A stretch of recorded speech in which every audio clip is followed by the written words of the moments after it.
Okay.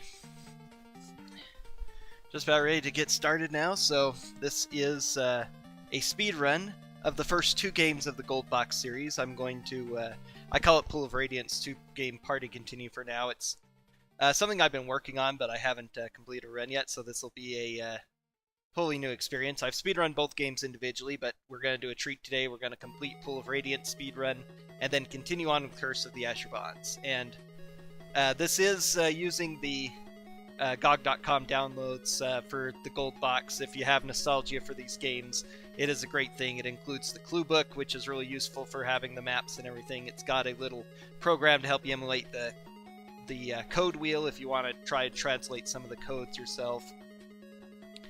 And so it's really useful. Also puts the game at a decent speed for speedrunning and disables the initial copyright protection thing, so you don't have to worry about that. It makes loading up the game go a lot quicker. So anyway, we're going to get started here. This party's a little different than my regular game, since my regular speedrun of Pool of Radiance, since I have to continue into Curse of the Azure Bonds, and I'll go over that as we go through. So it has a program that simulates the code wheel that lets you put in the codes and everything, the collection. So that's a useful little tool. So we're going to go ahead and start in 5, 4, 3, 2, 1, go. So right off the bat, Curse of the Azure Bonds and Pool of Radiance are part of the Gold Box series, which were the first video games ever developed that actually have the D&D rule set integrated into them. There are a lot of games that came out in the early 80s based around D&D, but this is the first one that really used that rule set. So it's first edition AD&D rules, for all that that is worth.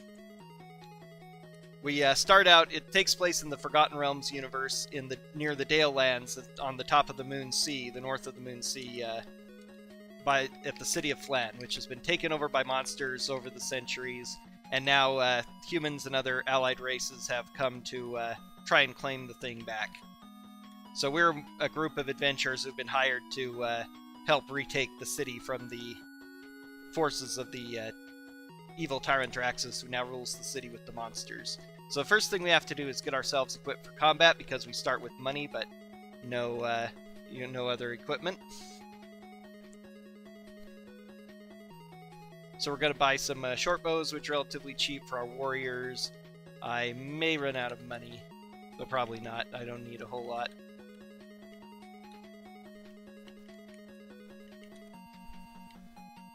Gonna make sure these other characters have the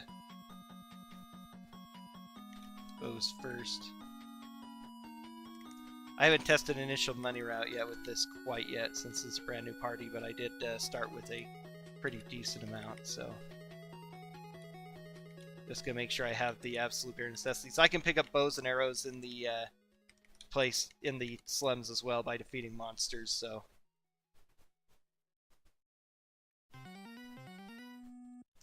the music I have going, the one problem with this game is that SSI didn't think it important enough to include music. So what I actually have going is the music soundtrack from the NES version of this game. It was Pool of Radiance was ported to NES, but not others. About the only way you're going to get to play it now, and all the rest is by downloads from things like this. So it's good to do still. But it's always nice to have a little bit of background music while you're playing. You can fish up any channel or something from YouTube or Spotify or anything to listen to while you play the game casually. So it looks like we're good.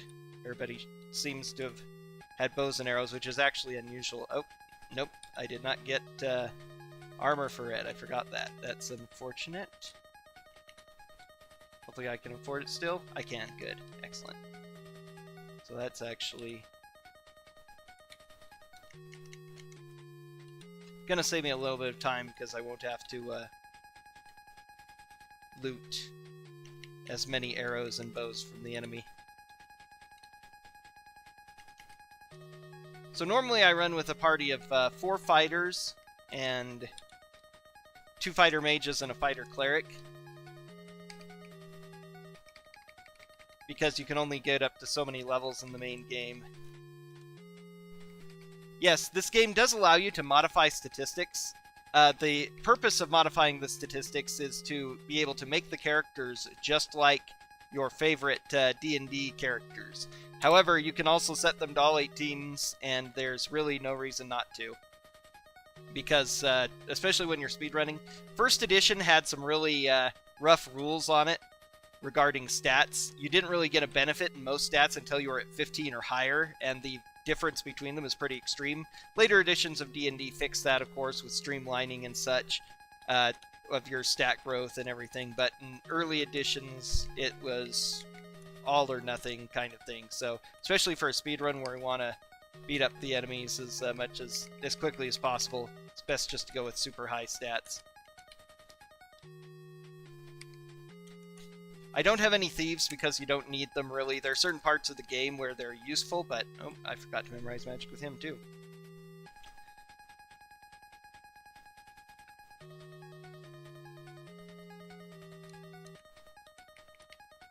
Don't even need it, really. It's fine. Sleep spell is overpowered in the early game. Oops.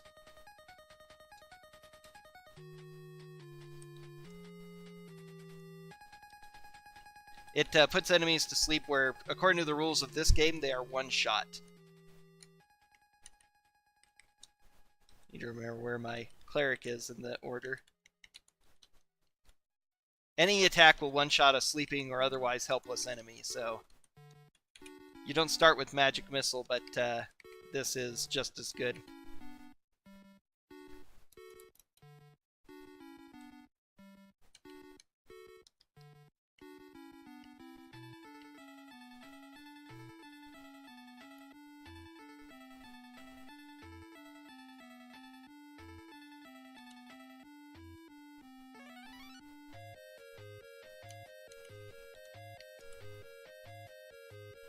Yep. So for the first few levels of the game, we're going to be using sleep a lot, since it allows us to coup de grace. Even my wizard, who uses darts that deal 1 to 3 points of damage, will one-shot any enemy with by throwing at them while they're helpless. Pop, like so. It's going to be a little slower in Pool of Radiance because of the wizard here, but... Whoops. I forgot to memorize my spells. Yes, the item duplication glitch is not actually used in the speedrun because it doesn't really save much time. However, I will be using it extensively in Curse of the Azure Bonds because you get a couple of really powerful magic items really early in the game. And so the ability to duplicate those makes the entire game go a lot more quickly. But I don't get anything in Pool of Radiance in a timely enough fashion where it's worth spending the time duplicating.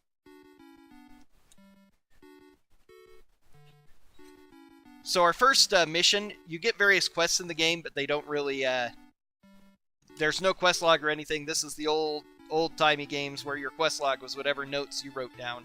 And a lot of the quests, you visit the council clerk in the city council's office, and she'll tell you what the council wants you to do, but they will... Ooh, one character went down. That's kind of bad. Not really super bad. Because I don't get much experience here anyway.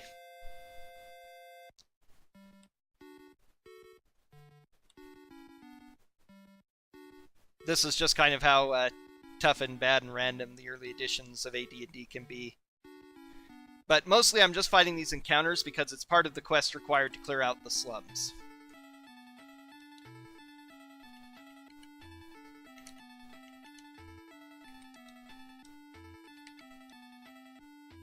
Okay, magic memorize, sleep, memorize the key means. I probably should have adjusted the party a little bit, but now this is probably the better setup. The easiest way to recover from wounds is to rest for days on end in this. In Curse of the Azure Bonds, as we'll see later, they give us a fix command that lets us more quickly heal our characters, but for now the fastest way is actually sleeping for days on end. Yep. Especially in early edition D&D where you didn't have any bonus spells. You get your one-shot spell, you cast it, and then you're done. Mages are still really powerful at first level because of that sleep spell. AI in this game is sometimes really wacky.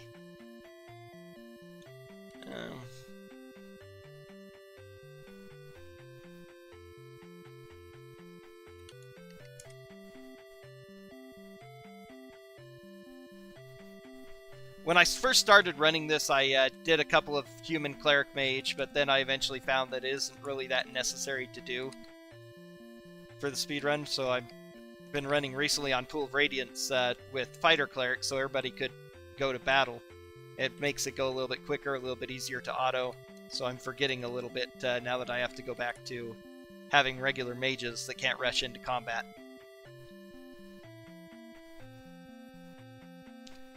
Yes, that's always been the bell curve of most RPGs, is that, especially the semi-more realistic ones, is that low levels, mages are super bad, but once they get high level and get all-powerful spells, they will own the game all on their own.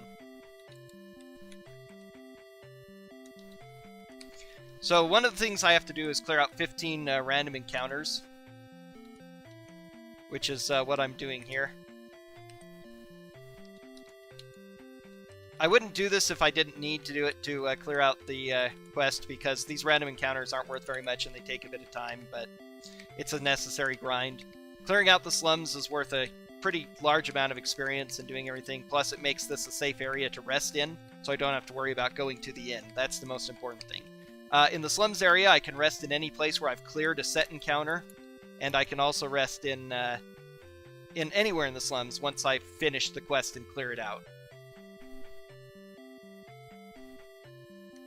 It's just the requirement of the quest.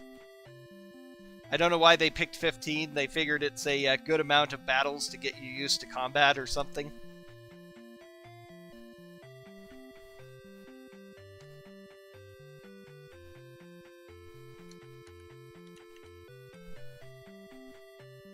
There are also a number of set places that I have to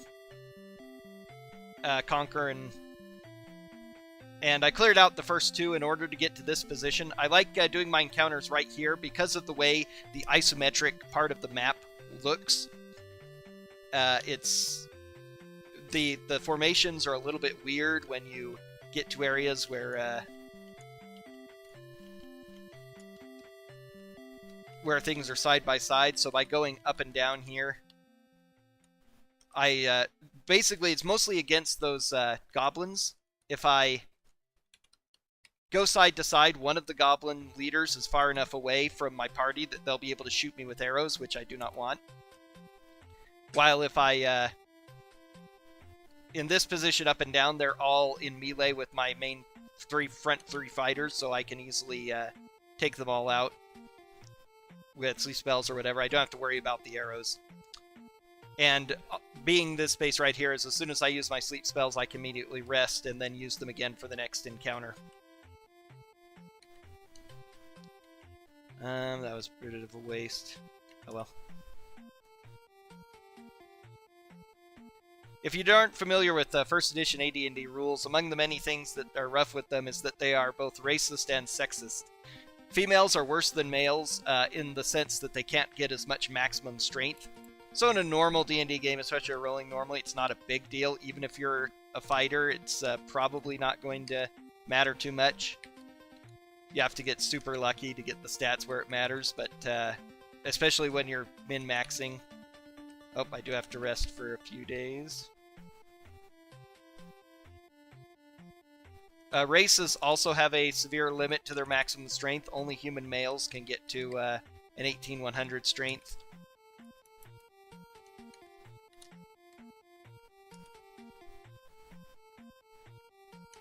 The two wizards first. Let's make this an easy fight then.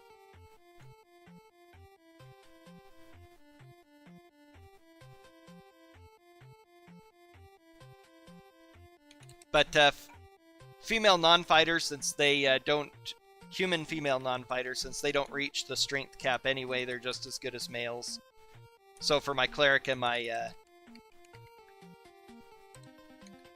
standard magic user, I use females just for a change of variety, and also I need at least one female Curse of the Azure Bonds to make one area a little bit easier to go through.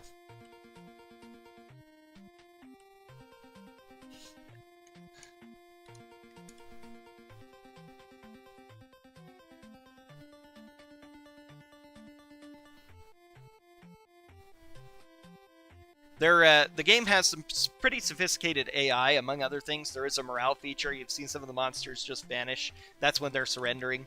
For some reason, having more normal humans tends to make them surrender more, which is one advantage to this party I've got. I'm not sure why it is, but when I swap, the more non-humans I have in my party, the more likely they are to run away in fear instead of surrendering, and that's a pretty significant time loss, because you have to chase them down. While surrendering removes them from combat, treats them as if they were automatically defeated, which is very, very convenient.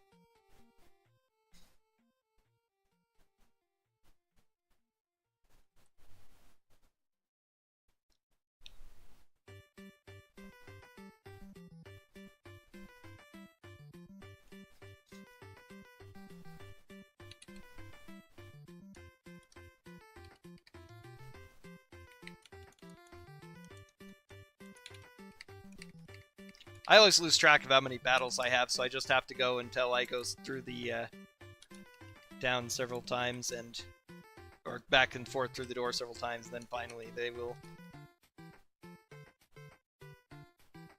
When I get no encounters, I figure that I've gotten my 15. I suppose I could do a split for every single encounter, but I'm bad at remembering splits as well, so it wouldn't do much good.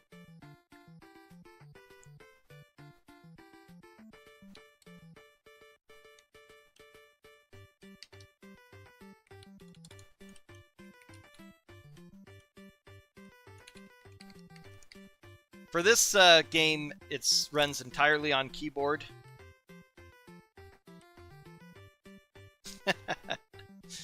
I love it when the AI chooses to do those things. Not that I'm too concerned. The cleric is not a great fighter. There's not much for her to do. Mostly I'm keeping her only for Curse of the Azure Bonds. She'll have a few spells that'll be useful in this game at later points. But unfortunately, there are no ranged weapons that clerics can use in this game. So that makes them slightly less useful. One of the reasons why I run with a fighter cleric in the normal Pool of Radiance speedrun, because when you have a multi-class character in 1st edition AD&D, only non-humans can be multi-class, and they split the experience between their two classes, but they get all the benefits of both, and few of the penalties. Thieves have problems wearing plate armor doing thief skills, but that's the only benefit.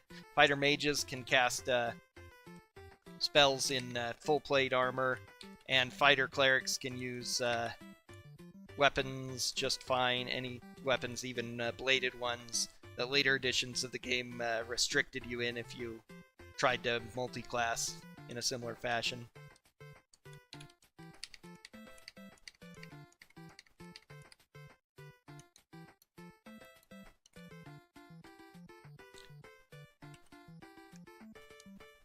But half-elf fighter clerics are the only class that can multi-class into cleric, or the only race that can multi-class into cleric in this game. They have a limit of maximum of 6th level, which is really bad. You don't get a better cure spell than Cure Light Wounds until 7th level, which you can't reach in this game anyway. Again, a reason why fighter clerics aren't bad if you're just running Pool of Radiance. So one of the neat things of the game is that you can just play each game individually, casually, and do a party for each game, or you can continue them on like I'm doing in this speed run, and then you have to make plans for future games down the line. Which unfortunately also means that most of the time you're having to use pretty much nothing but humans, because not that there's anything wrong with that. I use humans in a lot of my games, even ones that have different races and stuff. Like when I used to play WoW, most of my characters were still human. But occasional variety is nice, but it really does no good here, because the main problem with advanced races is that except for Thief, they're restricted in their maximum level. And if you're running especially Secret of the Silver Blades or later games than that, Pool of Darkness, I should say, the last game in the series, your level gets so high that the limit makes really hamstrings if you're playing a non-human, non-thief character.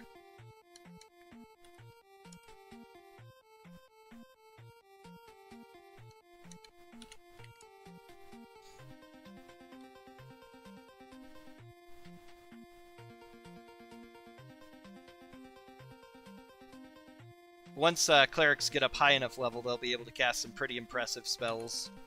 They also level up really quickly. It's one of the other reasons why I went to this, is that I'll actually be losing some experience. One of the problems with this game in the 1st edition rule set is that you have to go and train to level up. Most of what you spend money on in this game is not actually equipment. After your initial equipment buying that you do, you probably are not going to visit a shop at all. At the very least, I'm not in the speedrun. Casually, you may, but only usually to restock stuff. There's no good magic shop that sells you improved +1 weapons or anything of the sort. All you can do is... but what you have to spend your money on is 1,000 gold to level up. And if you have more experience than 1 full level, if you could level up 2 levels, they'll actually drop you to 1 experience lower than you need to go to the 2nd level. No matter how much experience you have. So visiting especially early on, I have to quit early and go visit shops so that I don't lose any, or at least a very minimal experience. The cleric's going to lose some because of how quickly she levels up, but it's not a super big deal.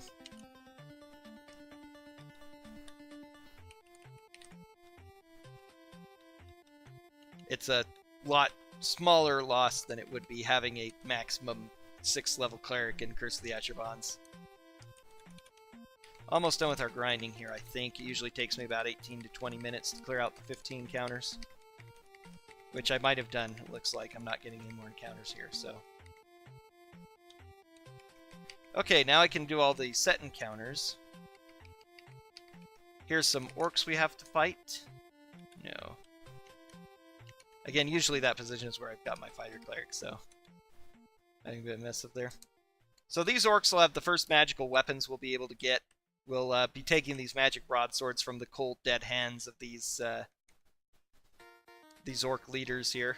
Luckily, there's a lot of orcs here, but this game is really bad at sending large groups at you.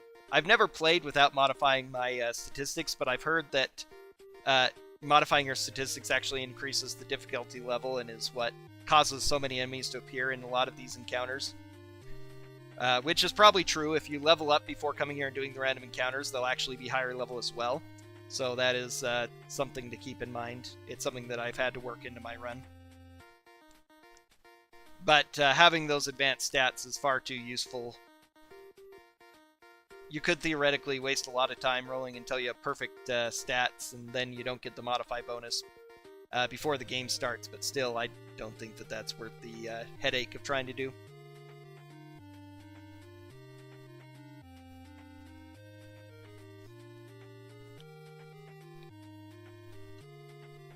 Couple of surrenders there, nice. So now we got a lot more experience for that battle, because where you get most of your experience in this game is actually from finding treasure, magic items, gems, and jewelry largely. So we're gonna go ahead and let you have both of those gold. Because your strength isn't high, you need a lighter encumbrance as much as you can. Okay, now since we cleared this place out, we can rest here. Using the detect magic spell makes magic glow, which is pretty handy. It puts a star by them so you know what is magical and what isn't. Just a lot quicker to sort the treasure that way. It's one of the reasons why I always use a cleric. Even though in a normal speedrun, they don't seem to be all that useful. These doors automatically lock. We're not sure who does it, but no matter how many times you walk through the slums, after you've cleared it out, there'll be certain areas that'll still be very much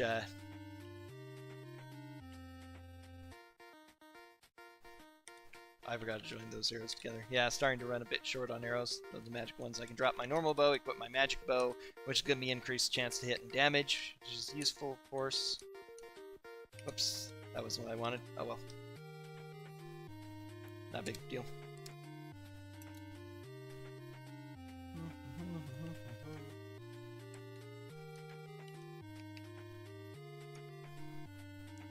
The lower hit sleep, the power of sleep is that there's no saving throw for it, like there is in most spells in D&D, especially ones that debilitate with paralysis and such.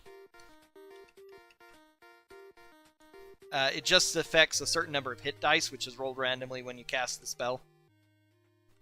And of course, any monster with more hit dice than you would roll as or equivalent hit point will not be affected by it. But so low-level creatures with less than a full hit die, like kobolds are, will actually you'll be able to get a lot of them, usually an entire square of 9.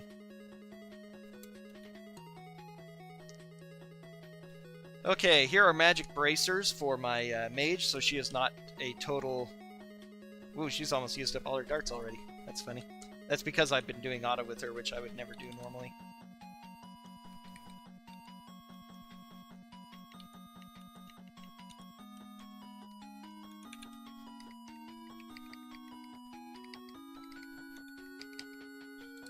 Now that I've cleared out those 15 encounters, I'm going to be pretty much trying to reset if I get any more random encounters. I actually want these arrows to go to white because he's not going to be up front. Now you can find a number of magic short bows, which is one of the reasons why I use short bows in the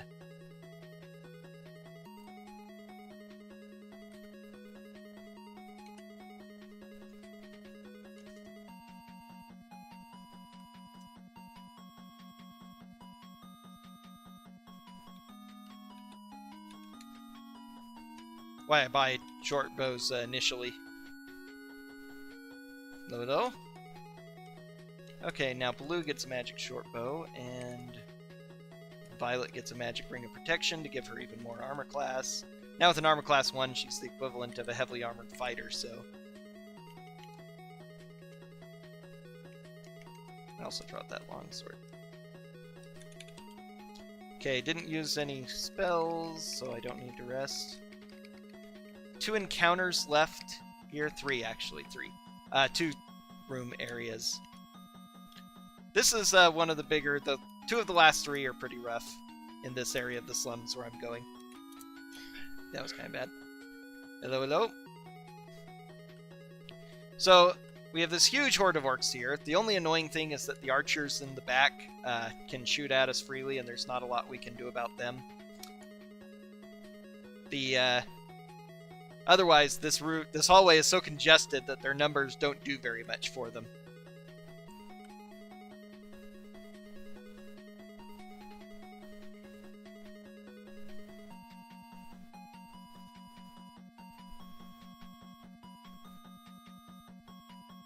So, hopefully this fight will go relatively quickly, and then they'll start surrendering so that this battle will be over with relatively quickly. Can't quite reach there, so all I can get is 7. Unfortunately, yes. Actually, getting Fireball is one of the major things I've routed into this run for particular fights. There are a couple where it would be useful, but I just don't get it. I can't get it in a reasonable time frame to make it worth it to grind out or look for. And this, unfortunately, is one of those fights.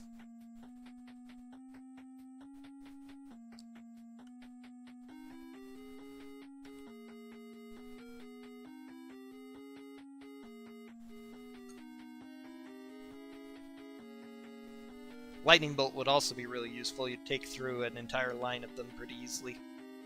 Right position, you could bounce off some walls and kill even more. I rarely get Lightning Bolt in a place where it's useful in this game as well. Had comments about that before. Some of these monsters seems like Lightning Bolt would be really great, but again, it's a 3rd level spell and we start 1st level and you don't get 3rd level spells till level 5. My initial route in this game was grinding up a human mage to level 5 so I could use Fireball for the one fight I really need it. Then I found out I could get Fireball from other sources, either through random drops or if I need a backup from set drops. So we'll see how lucky I get in those drops here, but still getting the mage up to about level 6 is going to be one of my goals in this game. If I can get her to at least level 6 before starting Curse of the Azure Bonds, we'll be in business for Curse of the Azure Bonds.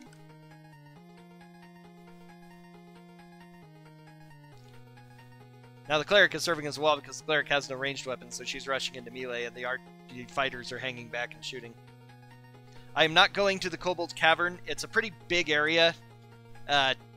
Moderately difficult, but not worth a lot of experience in the game. Doesn't give me a lot of things that are super useful. I am still more or less routing. There we go. Now we're starting to surrender, so battle's over. But when I'm routing that for 100%, that is definitely a place where I want to have Fireball.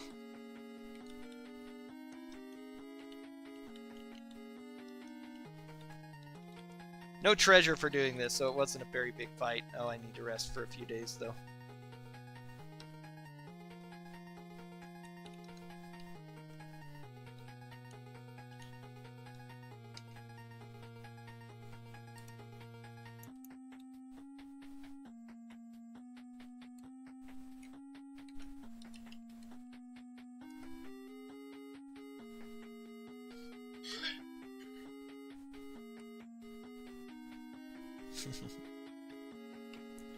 Not gonna need to use another sleep spell at this point.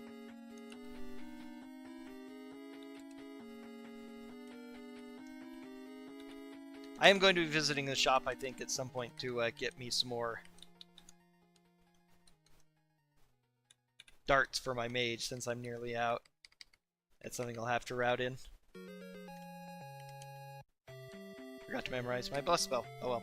This is the last fight of this area of the slums, and it's a moderately nasty one because of the fact that there are a lot of archers up here near the top that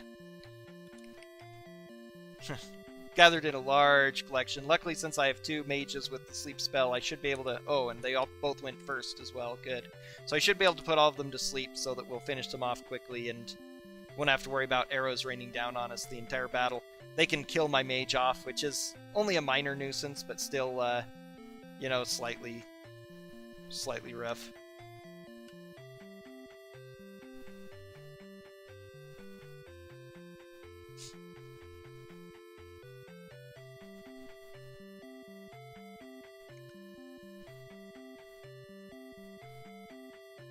Most of the orcs remaining are asleep, so this is going to be quick cleanup now.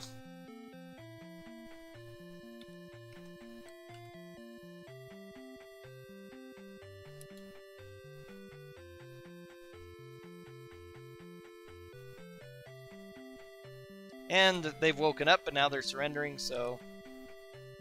That one ran away instead. It's funny. Okay, let's see. Going to get some more arrows for my guys from these horde, and that should be all the arrows they need for the entire game.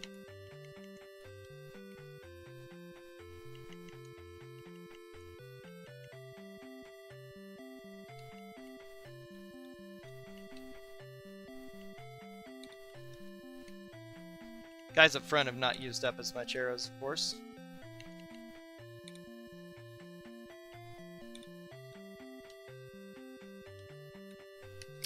Okay, now some treasure here, including a magic user scroll that's very important, and a magic shield, which actually, I think I'm going to trade that shield to my cleric as well. Get my cleric as beefy as possible, since she goes rushing into combat.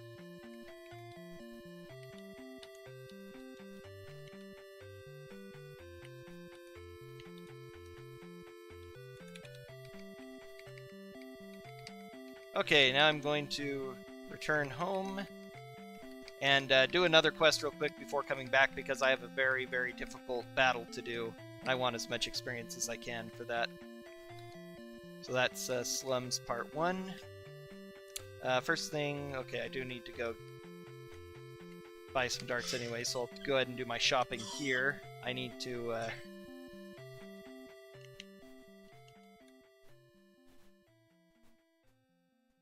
Need to change out money. Anytime you spend money, all of that character's money is changed out from smaller denominations to larger denominations, which is really useful. But if you don't have money and you've pooled all the money, it will instead take money from the pool, so it'll change that out for all of us. So that's one of the useful things to do here. Otherwise, I don't really need to identify anything, so let's share. We don't have nearly enough, of course. We need to sell a few things. Normally I'd sell my bracers because I don't need them, but I do need them here. I also have 2 pieces of jewelry and 8 gems, and I'm going to appraise those to try and get some money to sell. Pretty good. Oh yes, so I should have plenty of money now. Okay, plenty of money to train with. That's good. When you appraise gems or jewelry, it assigns a random value to them, and you can sell them.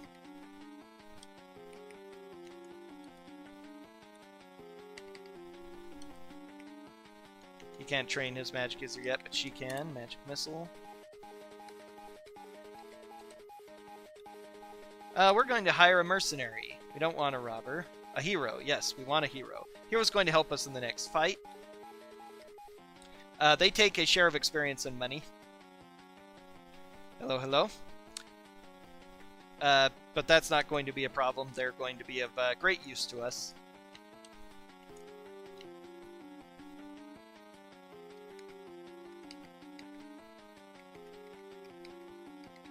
First thing we need to do is go rest so I can memorize some more spells.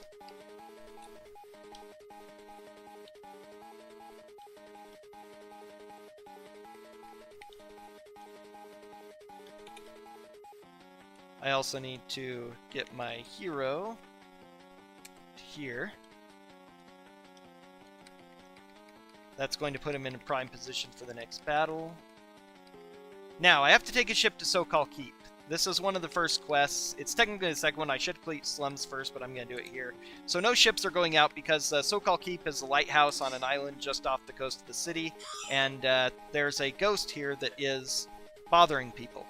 It's bothering ships and preventing them from sailing. So we have to go deal with this ghost. They're undead on the island as well, but if we give them this password, they leave us alone.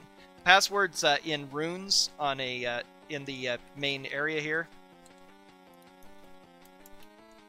This guy's very much cannon fodder and more besides. Okay, so...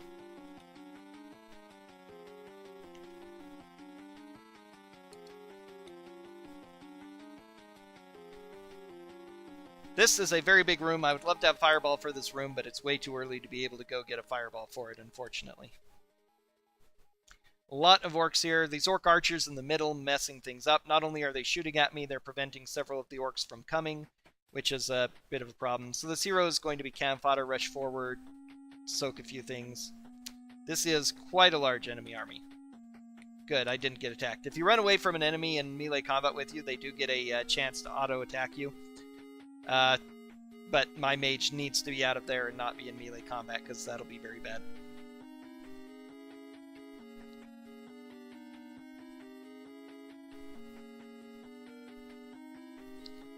Yep, this is So-Called Keep.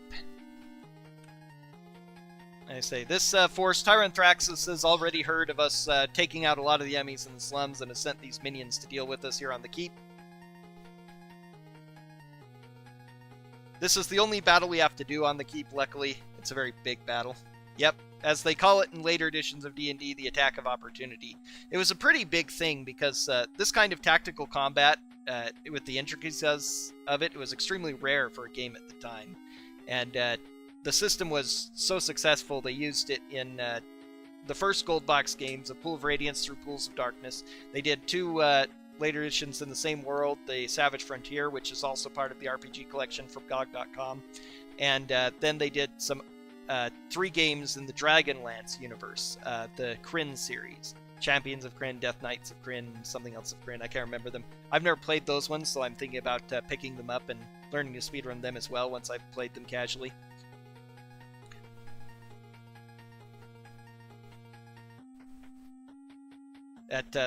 This system works pretty well. The first one's pretty limited. I don't get paladins or rangers, which are slightly more interesting versions of the fighter. You just have fighters, magic users, thieves, and clerics, you know, the 4 basic classes. But it still works pretty well, and it's a pretty nice open game.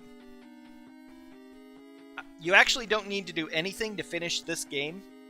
All you have to do is defeat Tyranthraxus, which has no requirements. You can go and fight him anytime. The only requirements are having the level and items and equipment to be able to defeat him. So most of what I'm spending the game doing is getting tough enough to be able to take Tyranthraxus in the speedrun.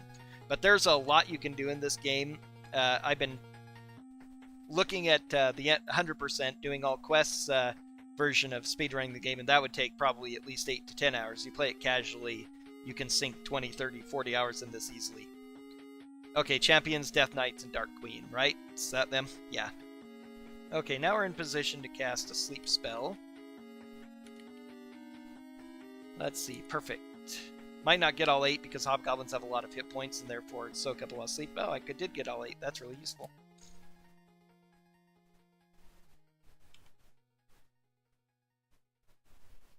Yeah, there were a lot more intricacies. This is more classic D&D rules, but Dragonlance did, from what I've read, it did have a lot of intricacies in its class system. It had special kinds of knights that were sort of like paladins, but not really paladins, and a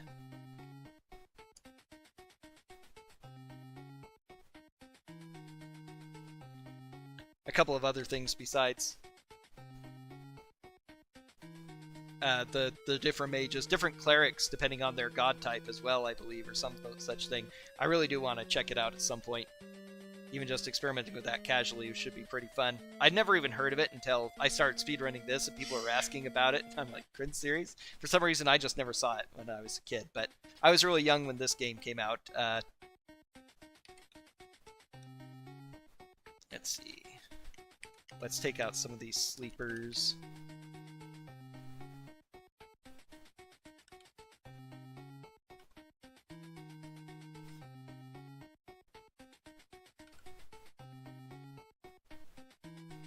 Yeah, sort of like paladins, but still, but different, yeah, from the description I've read.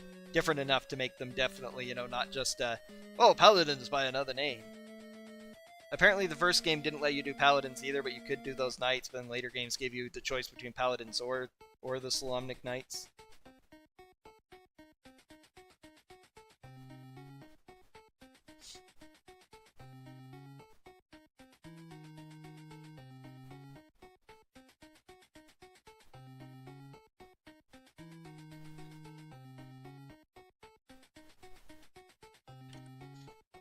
Yeah, the nice thing about this being turn-based is it's a lot easier to aim your AoE spells. AoE spells were a big problem in Baldur's Gate because I was used to this game with everything being turn-based. I throw a fireball, I know exactly what enemies it's going to hit. But in Baldur's Gate, because of its real-time, you have to aim it. You have to be very careful about where you toss those that fireball at. Because enemies are going to move and your characters are going to move too. Yep.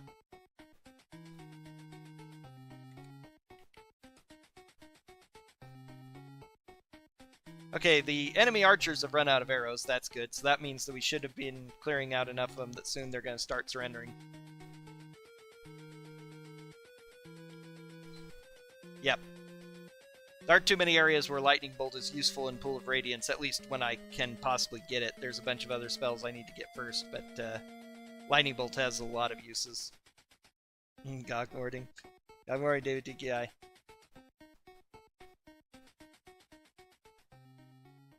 Let's see.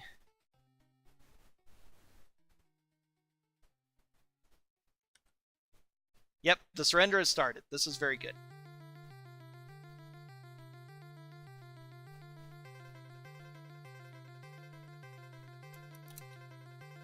All right. Ha ha ha. Excellent. Now I'm going to betray my hero companion. He's lawful evil, so it's okay. So not only is he not going to get experience, now he's out of the party, and I get to loot him. Because he has two-handed sword +1 and plate mail +1.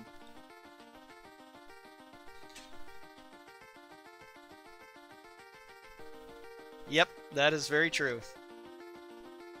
Okay, now we go talk to these ghosts. We have another password, which normally you would get these passwords by reading a corpse that's in the entry room to the keep here. They're in runes. You have to use the code wheel to decipher them, or you could just use a clue book and they tell you what they all are. Unfortunately, they give you 3 codes, so they don't tell you what they do, so you have to, if you don't have a book telling you what's going on, you have to do trial and error to figure out what lets you pass the skeletons, what is used to talk to the ghosts and convince them that you're all right, etc. He tells us where this wonderful treasure is. We have a +2 mace for gold now, a +1 longsword and shield, and some +1 chainmail.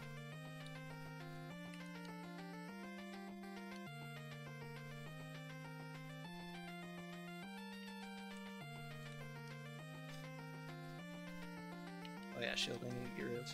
Okay, so now we've cleared out so-called keep. The ghost is...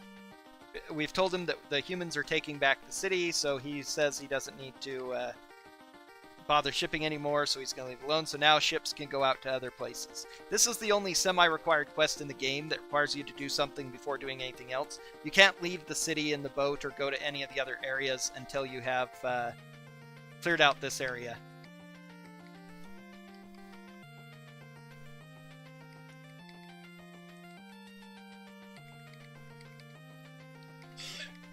I have to pass time in order to visit the council because there is a day-night cycle. 000 is sunrise, and there we are. And nightfall's about 1400 hours. You could come to her to turn in all the quests. That's going to get us a bunch of treasure and experience. Tells us about other quests that are available.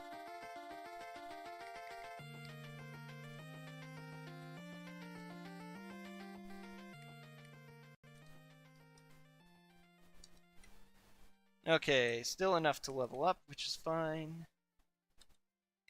You can level up mage, you can level up cleric again, because of course you can. Should be...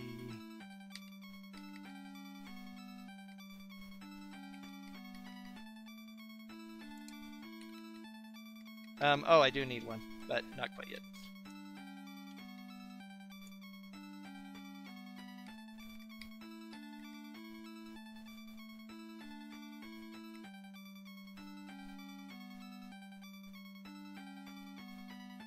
Yes, you can become a level 3 mage, which is good. Stinking Cloud is best spell in the game for this. This might actually be very, very useful. I didn't have a level 3 mage for this fight before, so... Okay, I'm gonna have to leave before I can do that again.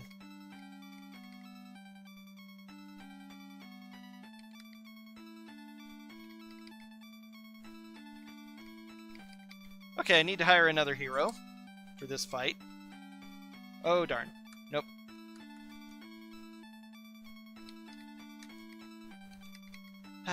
Messing up little things here. I said yes to a duel, which I don't want, because the duel can get you killed, and then he won't let me hire another hero. Okay.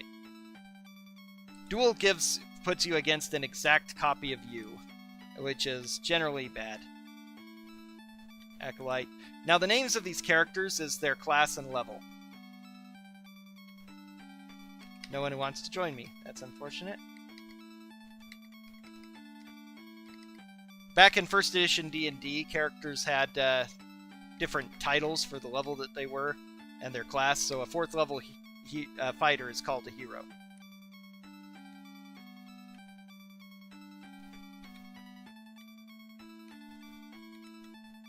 There we go.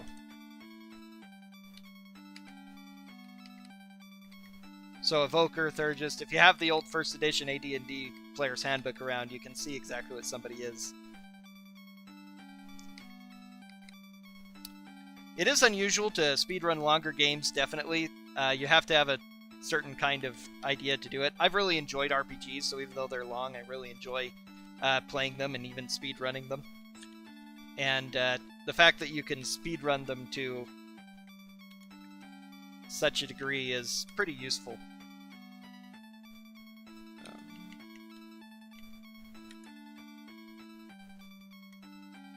Okay. One thing I need to do with the hero is get rid of his arrows and bow, so he doesn't, that will help matters out a lot. He'll rush into combat against the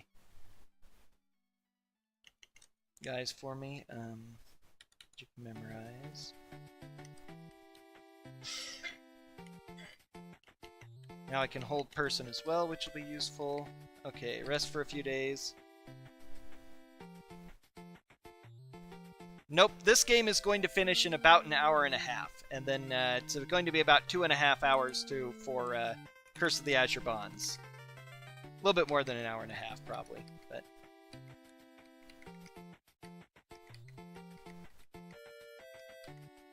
Okay, we have 2 quests we need left to do to clear out the slums. The first is to go get a potion for this guy and go turn it in. I'm going to be turning it in last, but it's in this area to pick it up. Talk to this guy. Olo gives you the quest to go find this potion, but you don't actually need to talk to him to get the quest.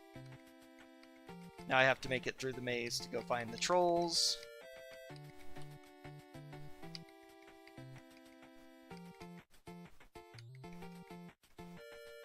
Yep.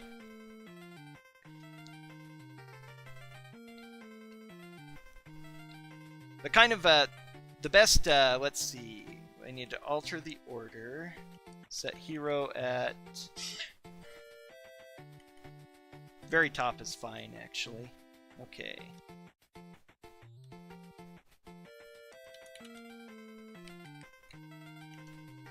Oops, I have 2 plus. I forgot that I did a detect. I didn't remember doing a detect. Oh well, I'll memorize that after this combat.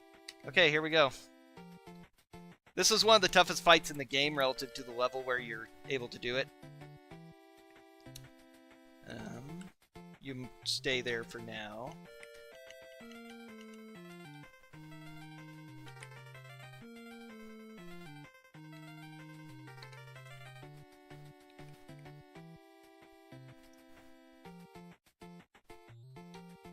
Should have had him do the other one. Well. Very powerful magic missile on this scroll. Does 8 points of damage to the troll. Very useful.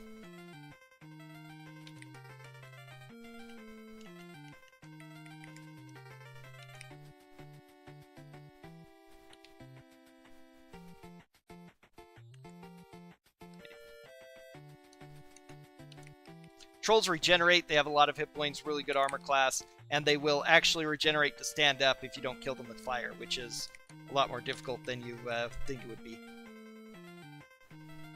Yes, even the glitchless run of Fallout can be done in 8 minutes if you know how to, you just know the areas where you need to go. I watched that recently. It's pretty crazy to think of that game being finished in 8 minutes, but there aren't actually a lot of requirements.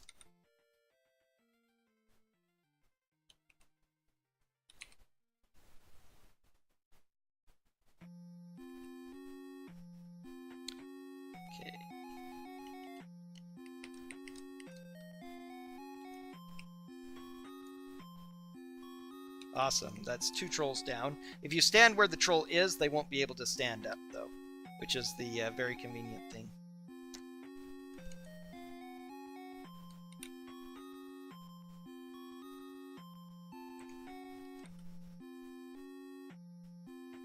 Morrowind has a really, really fast speedrun as well.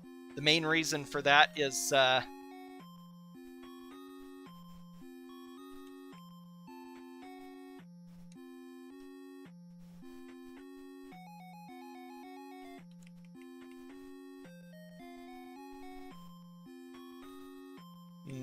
slightly unfortunate.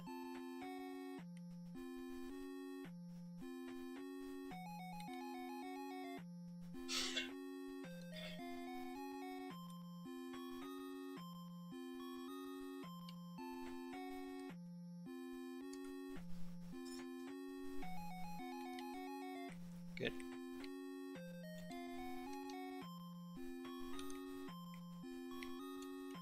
You lose a lot of armor class if you go start coughing there as well. It's a very useful debuff.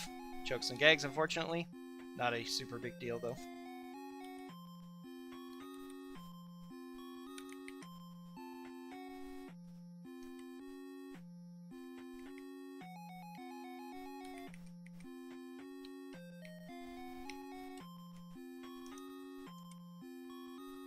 Okay, troll dead. Hero defeated again. Now we get his plate mail +1. 2 short swords. That's pretty bad. Magic user scroll could be something okay, though. We'll see. I'll need to go identify those. Yep. Even with longer games, though, there are some games, especially JRPGs, that can take 5 hours or longer. Those are still can be fun to speedrun. It's basically like a difference between a sprint and a marathon run. It's still speedy. You're trying to finish as fast as possible. The difference is simply that, you know, some of the races are longer. Now here's Olo. We give him his potion that he totally remembers telling us to go get. He gives us some more random treasure, including a partisan. That might be okay. We will see.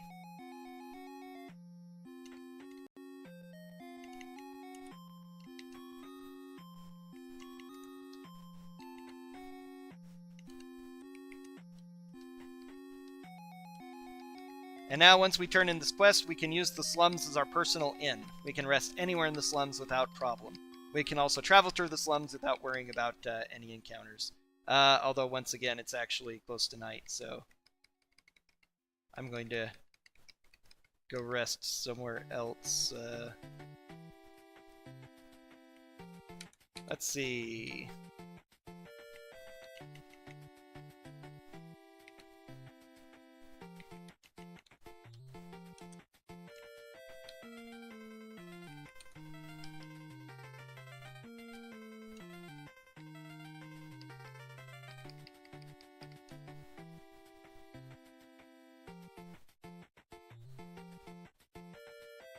Mage is actually slower than Fighter in first edition. It takes 2,500 to reach level 1 with a Mage, only 2,000 for a Fighter. But Thieves are really fast at 1,250, they're half the speed of Mages, and Clerics are 1,500. Paladins and Rangers are longer than Fighters as well, but they aren't in this game, of course. Paladins are the very longest at 2,750. They level up slower than anybody by quite a lot.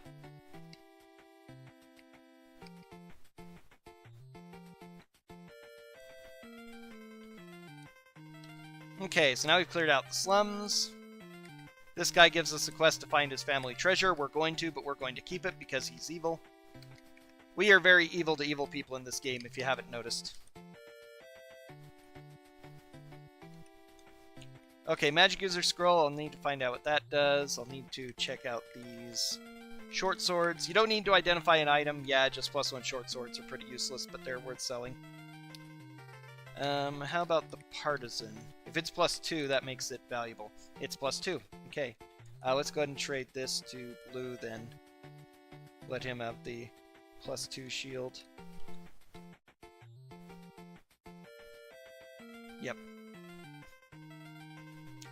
It's generally, yes, power, because Thieves are almost useless. They have very low hit points. They can wear almost no armor and use limited weapons. They don't have great attack power and stuff, and so they are very underpowered compared to like mages and such. But it's not it's eventual power, not initial power, because mages are super duper weak in the early game, but they still take a level up. It's one of the annoying things about them, but they'll eventually make it. Let's see, he can only do 1. Okay, so everybody should have enough money. We're done hiring heroes. We don't need them anymore.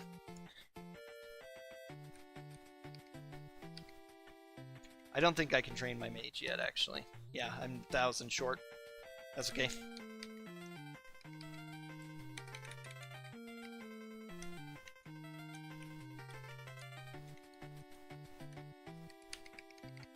Paladins have a lot of abilities, including being immune to disease and several other things. They fight just as well as a fighter does and have all those extra little bits. Okay, let's memorize.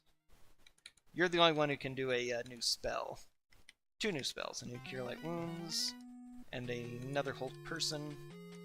Okay, now we're going to do a quest for experience that isn't required, but makes the next area a little bit easier to deal with.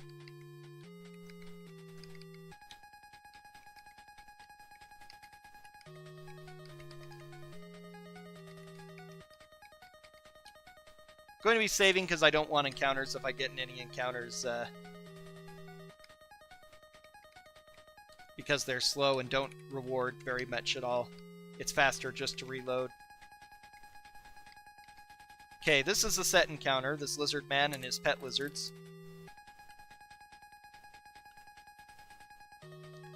Let's see.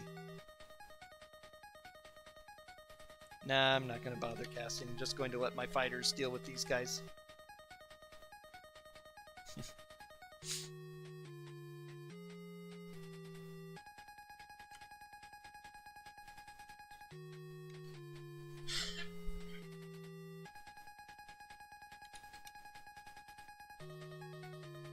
Wow, he prefers the bow to partisan even. That's unusual.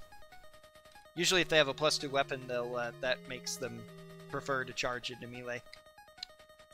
Now we free this old woman, and she tells us she's like a witch or something and tells us some useful information. Then she has some magic that we can search for these characters, which is really good. Including magic banded mail and even better bracers for Violet. as well as a magic staff. We can get rid of our dagger now. I haven't seen dungeon hack yet. Let's see. Now we need to go into the well. As we try to enter the well, some kobolds come out. Here we get to see a sweep technique, which fighters at higher than first level can attack a number of adjacent enemies equal to their level if they're small size. So if the fighters go first, they could clean out all three of the guys in front of them instantly.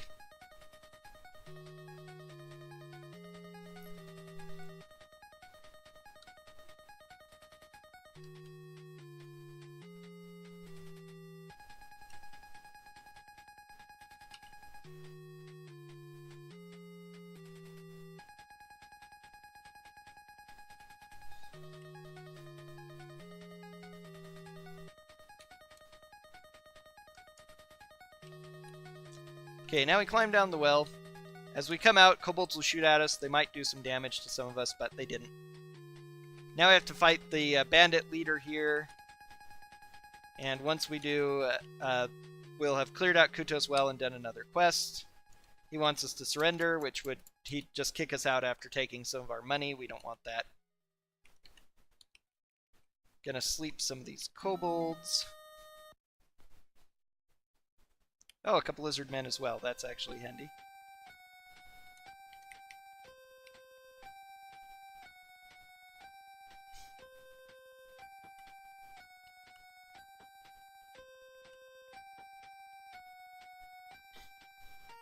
And this battle's in.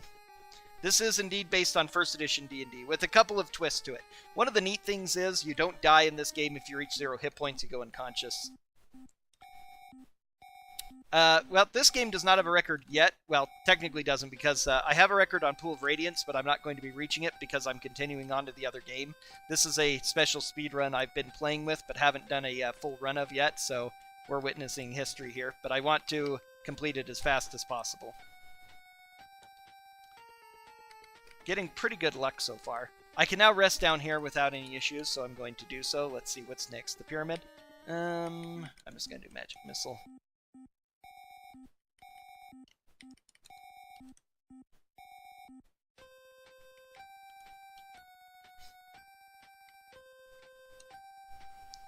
Now we rest for a few days.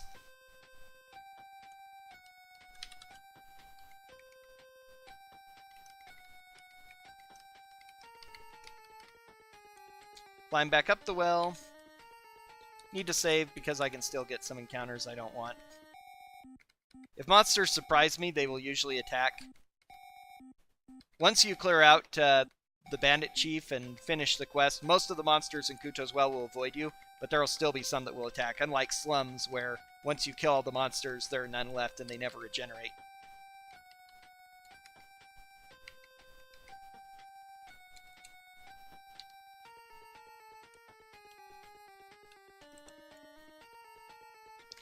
Alright, gives us a few more quests that we don't need.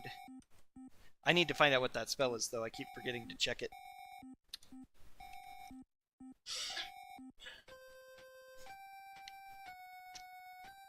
Okay, let's see. I want to sell your old bracers, because they're worth a lot of money, and that should be all the money we need for the rest of the game for training. I can now level my mage to level 4. Can't level up my fighters yet, I don't think. I can level up my cleric to level... No, I can't do my cleric to level 3 yet. My fighter mage, I mean. Oh, I can. Yeah, no fighters can level up. Both of my mages can level up. That's what we're doing here. Let's see. Stinking Cloud.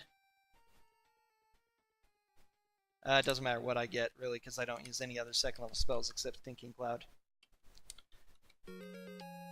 I usually try to play once a week for the speedrun, but I don't always remember. I have other stuff going on. Invisibility, Read Magic, unfortunately that's not a very good scroll. I was hoping if that had Fireball we could have done some things with it, but it didn't. So now we need to memorize some spells.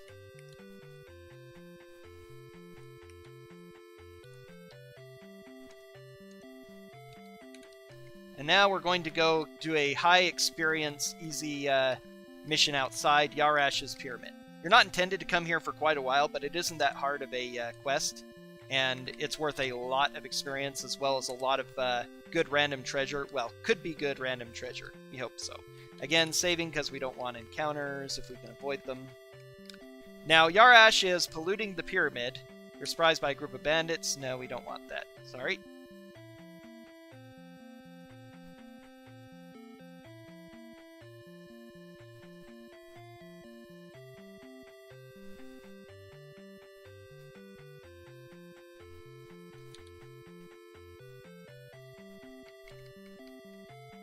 So Yarash is polluting the pyramid. We need to stop him from doing so by destroying his equipment. Except we don't actually destroy his equipment. There's an elevator maze, which can be really difficult, but if you know the way to go, it's super easy. You enter in, you get teleported. You turn right here, follow this path down to the end, throw a stone, move on. Follow this path to the end. There are no breaks in it anywhere.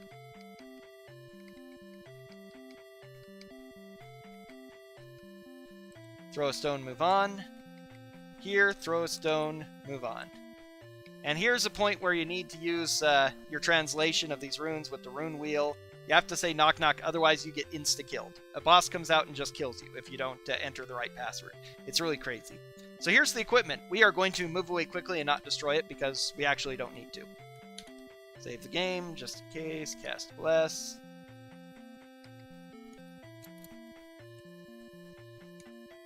Come fight Yarash. Oh, I should have deliberately attacked him. Oh dear, I didn't get far enough away. Oh well, I guess I'll put it here then.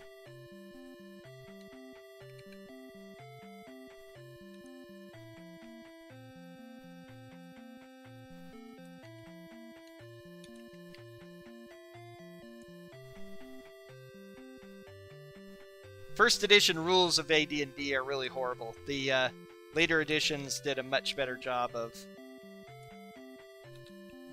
just having sensible rules. Okay, so Yarash chokes and gags, which is good, so we can one-shot him.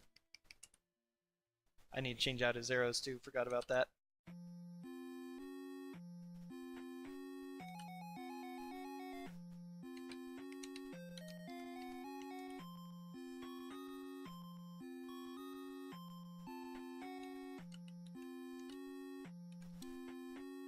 Okay, now Yarash has more bracers, just in case I need them. A wand of paralysis, which can be useful, and some potions. Okay, now we get to loot his random treasure. If I get good RNG here, I will get some pretty awesome stuff. Magic user scrolls and bow stick. Not great so far.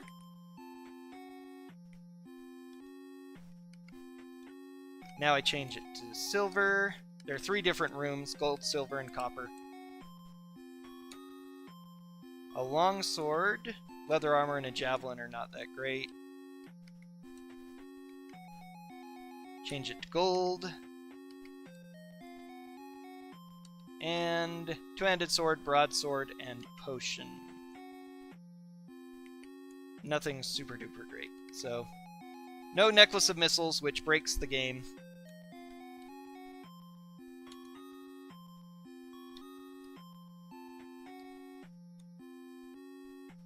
Let's go ahead and get rid of these because sleep will be more useful for the most part.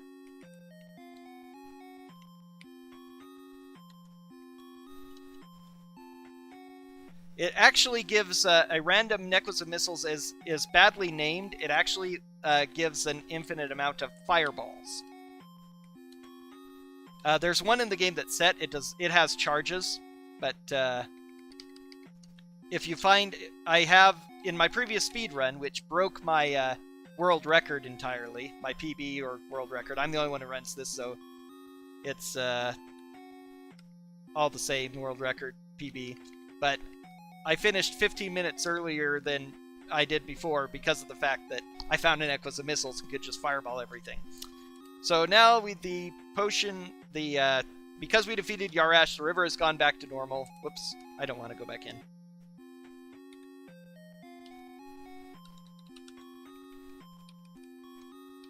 Yep, There are a lot of games on GOG.com that can be speedrun. A lot of computer games that can be speedrun nicely. If we take a boat back to civilized area, we go report our success.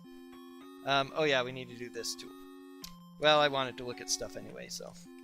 Potion of Giant Strength, that's good actually. That's really nice. Longsword +2 is good. I'm going to go ahead and drop your bow and rely on ranged attack for you now.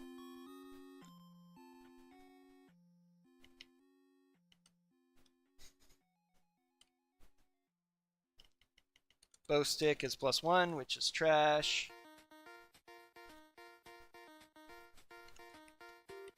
Broadsword Janster +1, all trash. That too.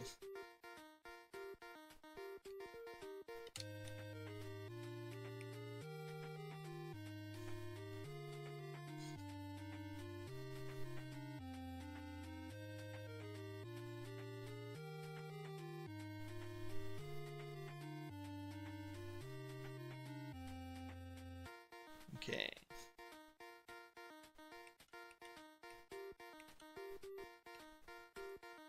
So that's backup money if I need it. Let's see, 23,000 or 13,000 rather. Not quite enough.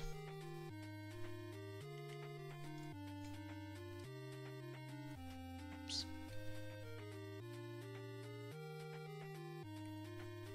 Okay, that's plenty of money for now. I don't think. Of course I can't level up yet because I haven't turned in my quest. That's why I'm so short of experience.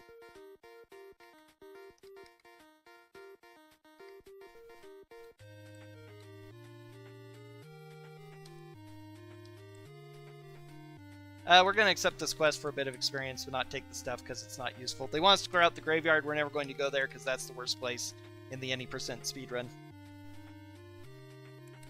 Now, I think we're just shy of leveling up. We're about to find out. Nope, I can level up to level 5 and a level 4 fighter.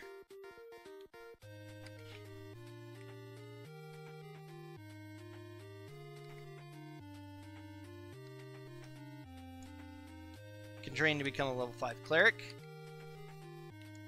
Can't be a level higher magic user yet, though.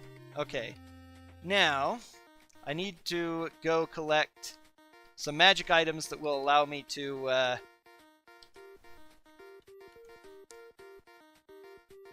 go to the Temple of Bane.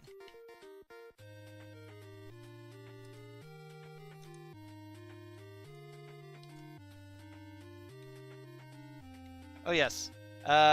Oh, I already got a fireball and a haste spell and a lightning bolt. That's awesome.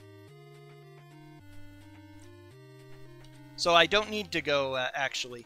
I can go do my next quest at the Temple of Bane now. That's, good luck. Those magic user scrolls are nice. So, now the Temple of Bane is where the most important item is. It used to be a temple to Tyr, but then when the monsters took over, they desecrated it and made it a temple to Bane. So now the Temple of Tyr wants us to take this cleric Durton over to, go to the temple to clean it out and so that he can restore it to its proper worship.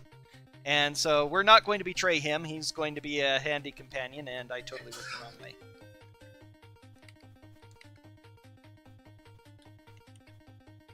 Oh well. Okay, we need to go to the south. This puts us in the area. We're still north of the river, but there's a north section and south section.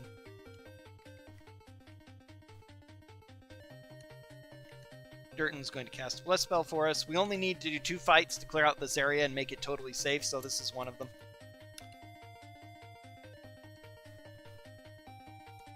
I probably shouldn't have wasted this spell, but oh well. You actually can. Any class can use the Necklace of Missiles. So it's I gave it to my mage because she's more useful in that regard. She can't do anything else useful, so it's better to have her do it. But because of the fact that everybody can use the Necklace of Missiles,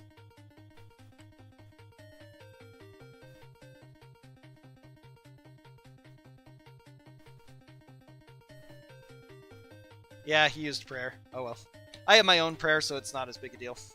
If I got lucky, I got a leather holy symbol. The game never tells you if you do or not. but that will allow me to skip the next fight. Otherwise, I'll have to do another fight. Fleeing in this area, luckily, is easy. There are certain areas where it's harder to avoid encounters, but this is one that's not a problem. So here's the Temple of Bane. We got the holy symbol, so they just let us in, so we avoid that fight. Now, as soon as we leave or loot all 3 hidden treasures, they're going to attack us. So we want to get prepared for that. Let's see. Violet is going to... I have no idea which one... Okay, that's the one I want. Good. Let's see. Let's see. Alright. All we need to do is cast Bless and Prayer and get ready for combat. So now the Mace, the leader of the Banite Priests, is here, and he wants to kill us, naturally. I'm going to prevent him. I need to prevent him from casting, or else he'll cast Hold Person on my characters. If I damage him before he gets a chance to act, that will do it. So now I'm going to cast Fireball, and this is the whole reason why I wanted Fireball before this fight, because look at all these orcs.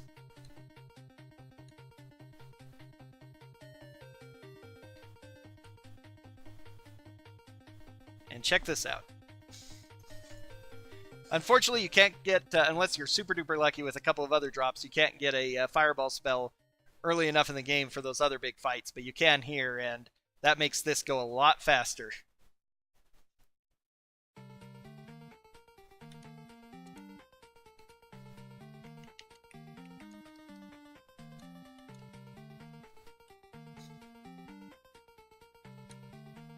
I'm going to go ahead and try a Hold Person on Mace. Excellent. Okay, now this fight's pretty close to finished. I can put a bunch to sleep. There's a couple groups left, and sleep will... They're still just normal orcs. There's just so many of them. But because they're low level, you can still put them to sleep. There, let's see, I believe that if you buy this on GOG.com, the Forgotten Realms Archive 2, that this is a part of, you get Unlimited Adventures, which is a free toolkit, basically a Dungeon Master's toolkit for creating your own games using this engine. It's a lot of fun. They have a pre-built adventure to kind of show you what it's about, how it works and everything, and then there's... you can do a lot with it to do your own stuff, your own NPCs, adventures, triggers, and all the rest.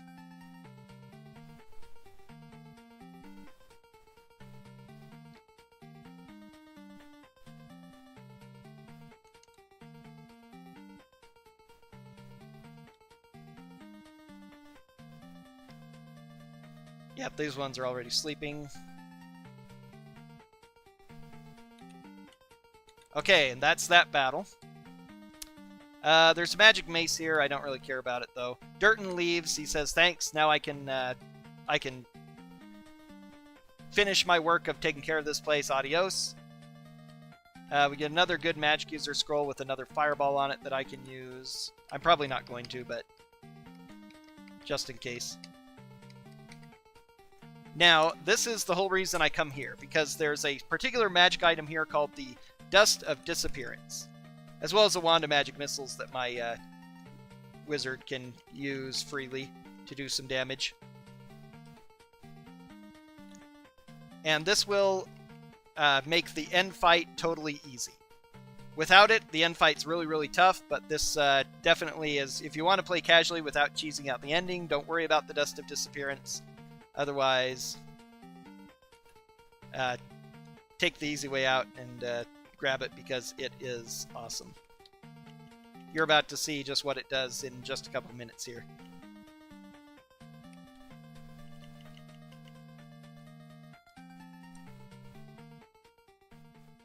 Okay.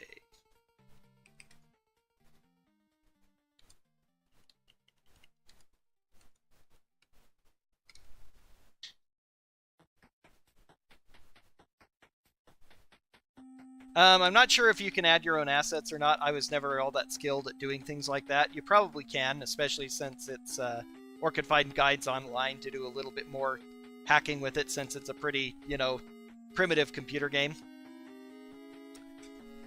Otherwise, since I'm not an artist, again, I just really can't say, but there is a lot you can do with it, so it's definitely worth taking a look if you're interested in this. Yeah, belt of masculinity, femininity. That could be really bad in this game. Luckily, it's not there. Now we go report that we've cleared out the temple. We get another big reward. Or a small reward.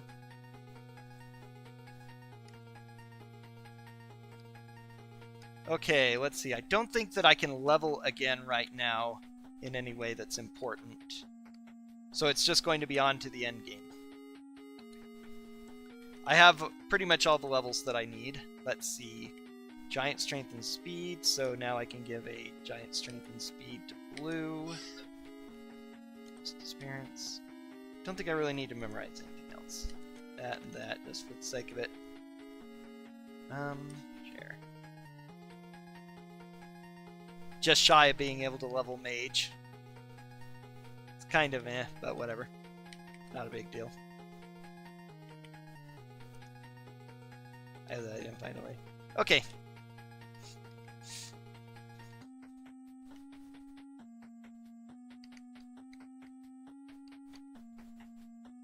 Now it's time to go take on the boss and finish Curse of the Azure Bond, or Pool of Radiance, and then move on to Curse of the Azure Bonds. Have to go through Kuto's Well, could get into encounters, so we're gonna save. Bloodthirsty gnolls. Yeah. If you run away in the well, you end up in someplace random. You can't look at the map anymore. You're confused as to where you've gone. So, unless you surprise the enemy. In that case, you can run away freely. But since I did not surprise them and they were bloodthirsty, I didn't want to try fighting them or it would have gone badly.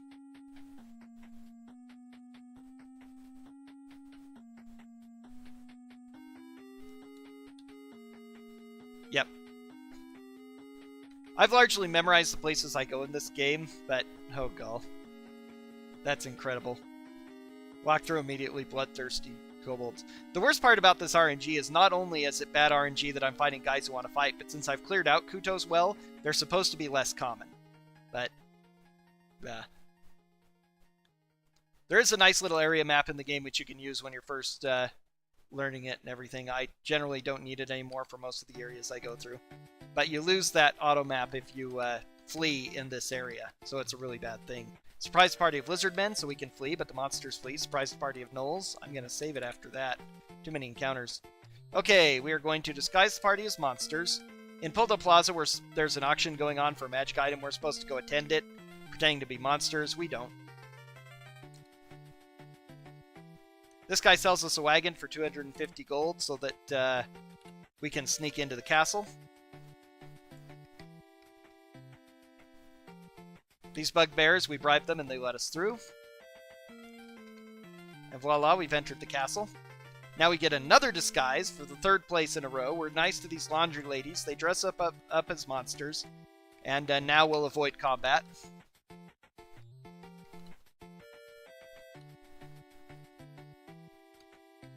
We give the password of Rhodia here. Normally you have to do a lot of quests to learn the password, but thanks to the clue book, we know what it is. This area is the one place I still need to use the clue book map most of the time, although I think I've actually got it memorized now too.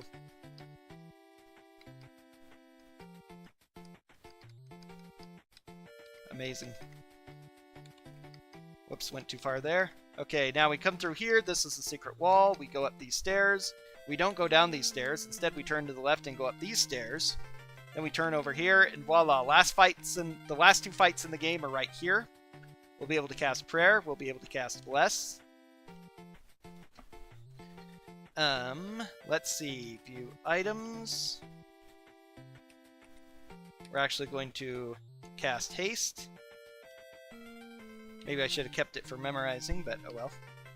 We're going to use the Dust of Disappearance. Use the Potion of Giant Strength. Uh-oh, he doesn't have a shield. I forgot about that. Because I give him that because he's got that.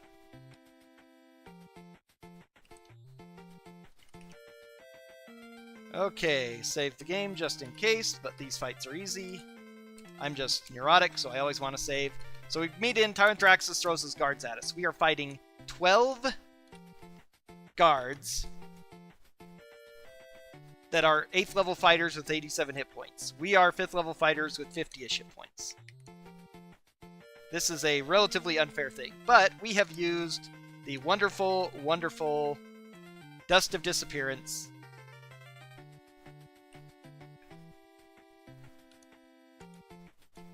Which allows us to be totally invisible.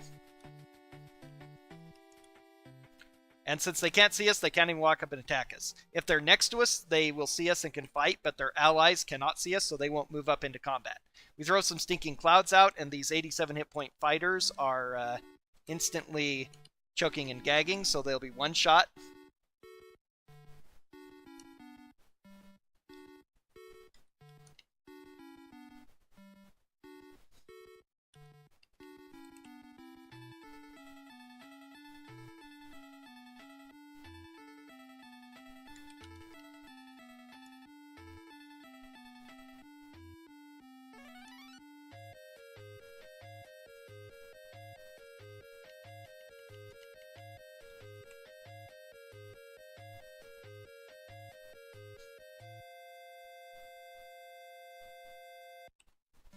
And we'll just finish off the last couple of guys easy.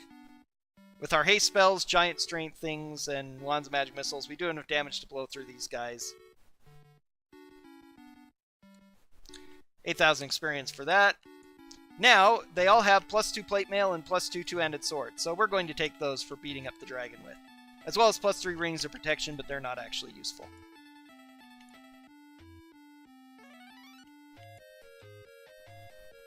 Except for my mage, just in case. So Tyrantthraxis watched these invisible people slaughter all of his minions. And now he's watching them loot his minions and of their armor. I guess the equipment is just disappearing off the ground.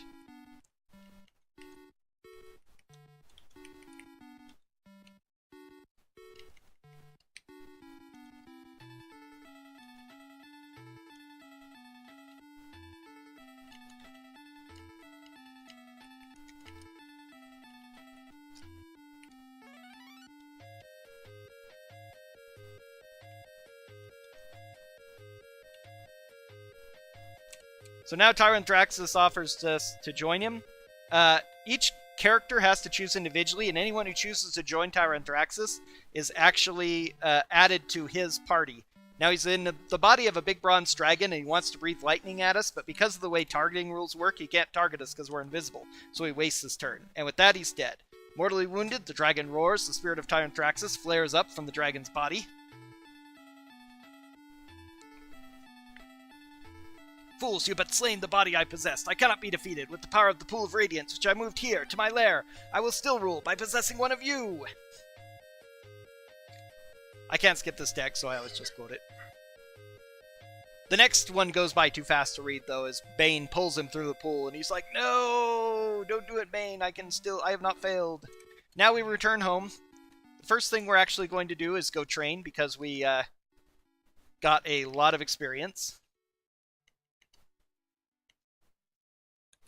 from defeating those guys. Now I get the fireball spell.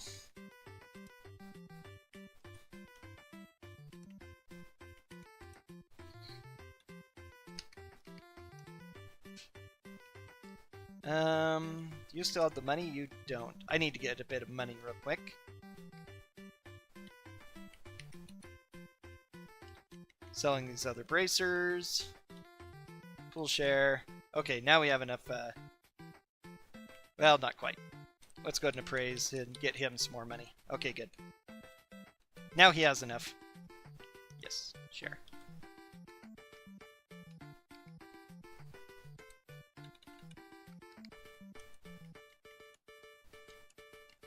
Can't quite level my fighters up yet. Okay, that's fine.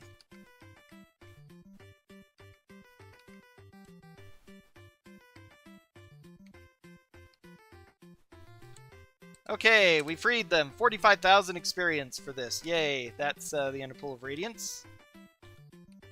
Now with that, I can remove my characters and add them to Curse of the Azure Bonds. First, I'm going to train up... Oh, I can't train up the cleric. She's at max level for this game.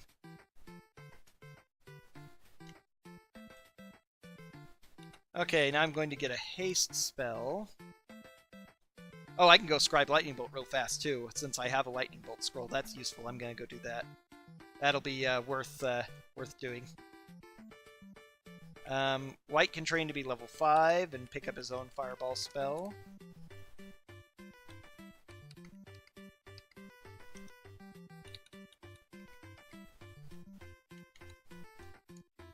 Train to be level 6 fighters and level 5 fighter.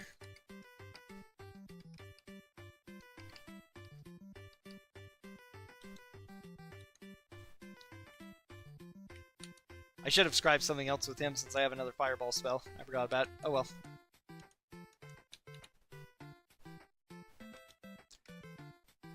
Okay, now...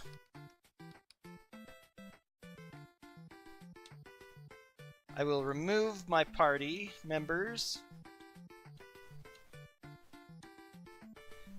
And now it's time to play Pool of Radiance. I'm going to go back to the screen, transition to the screen for now while I'm doing the transferring and readying Curse of the Azure Bonds, and this party's going to continue their adventure momentarily.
I hope I did the order wrong. Oh well.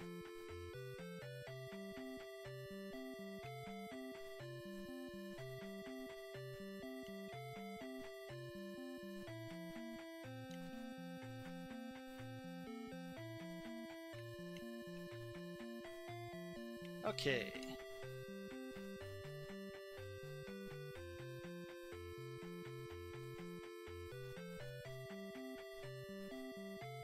For some reason the window is different for this game.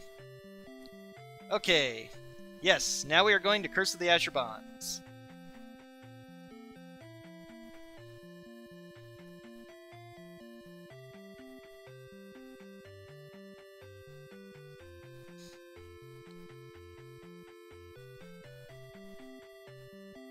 Oops. Got.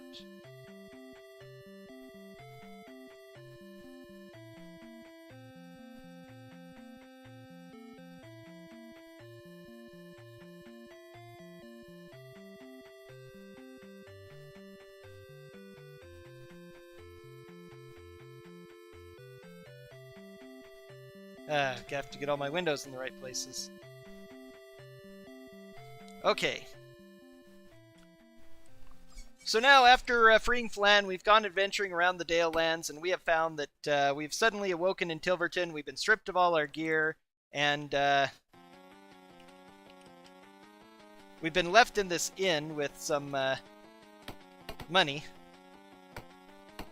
So we need to get ourselves re-equipped.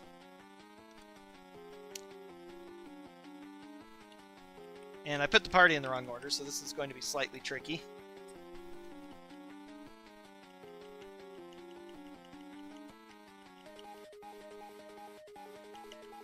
Hopefully we have enough money to level ourselves properly.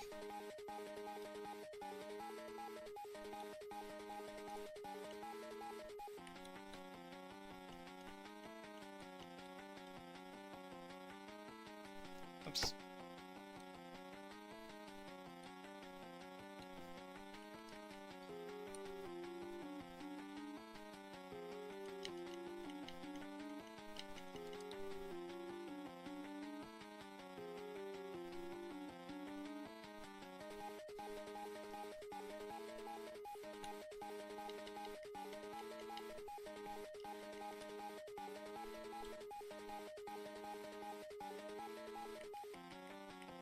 Luckily we can afford plate mail this time, so even though we can only get generic weaponry, it's the best weaponry in the game. Same as for Pool of Radiance, though. There's not really a whole lot useful we can buy. Like some +1 arrows at one point and stuff. There's one shop where kind of okay stuff is, but for the most part, most of our money is just going to be spent leveling our characters, and not nearly as much of that because of the fact that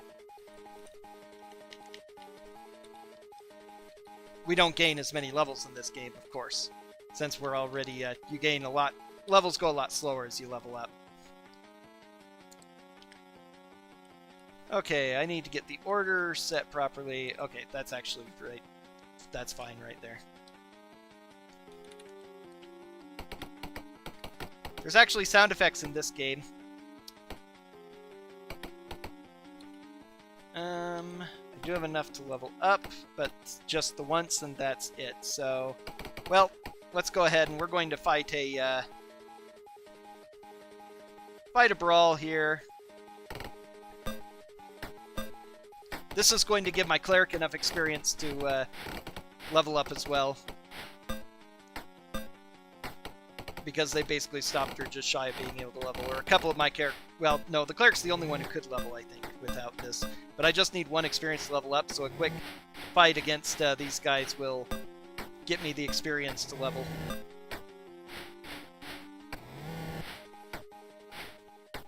Hillsfire is a really rough kind of game.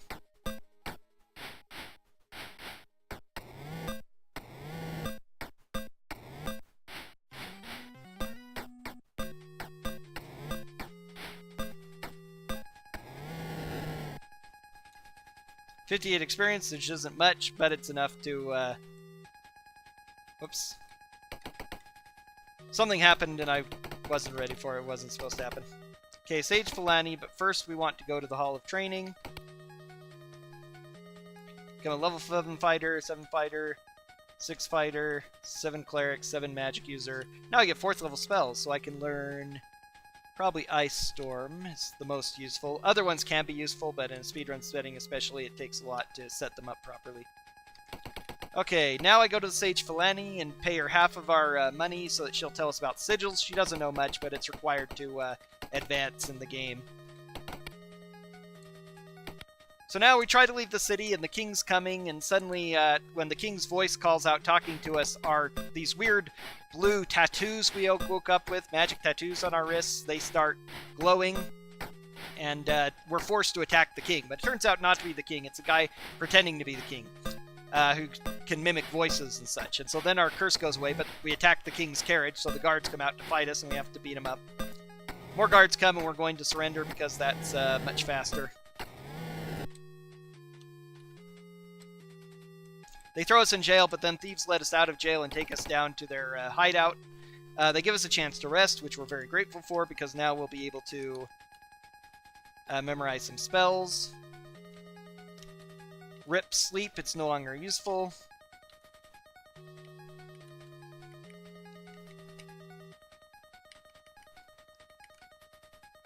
Hold Person's usually better, but Silence can be useful at times.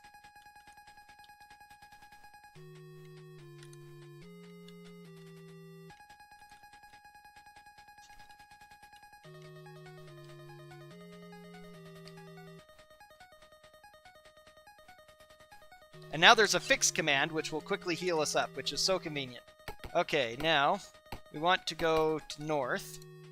Suddenly, fire knives come in. They're this other thief assassins guild, which is infiltrating.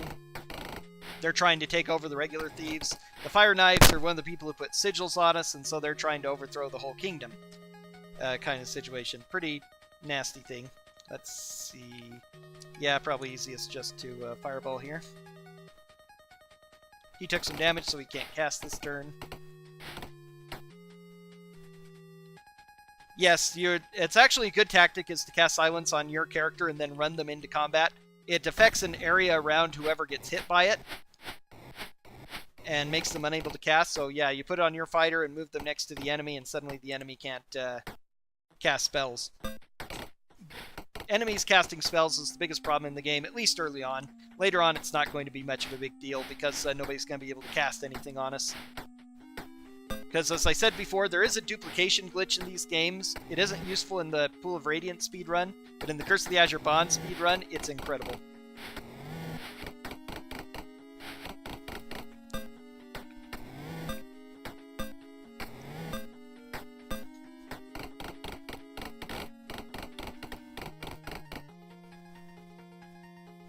Let's...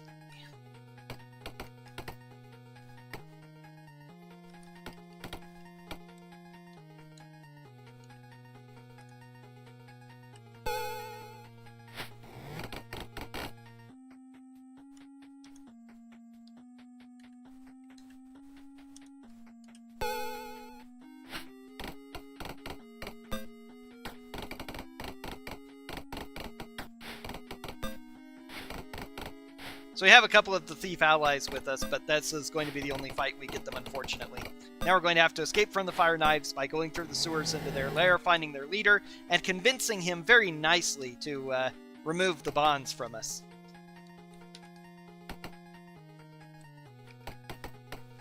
Okay, let's see.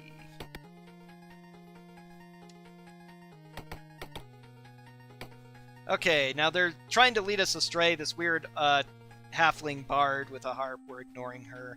We want to go into this fight. Here we've got some dogs.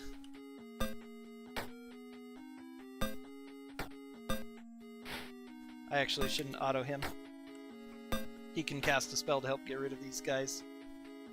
Oh, I forgot to buy a staff sling for her. Oh well, she's going to get one soon enough. It's magic, so it doesn't matter. Now she can actually has a spell that she can use to help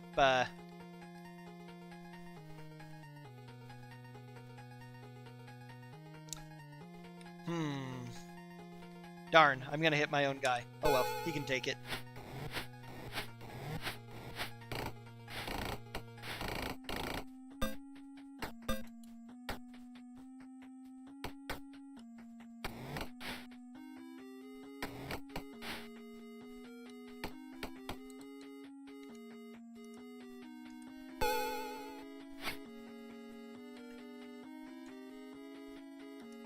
Fireball has a better range, as well as a better AoE. Okay, that battle's done.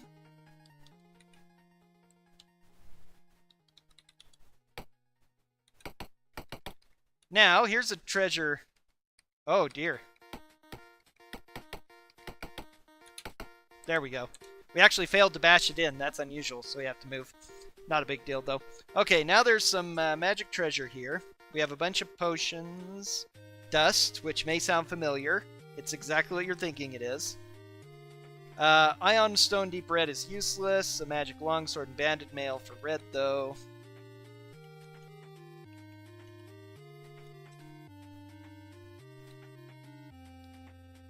With all 18s, Ion Stones do nothing. They would raise a stat whenever you equip it, but again, it has no effect if you already have that an 18 in that stat.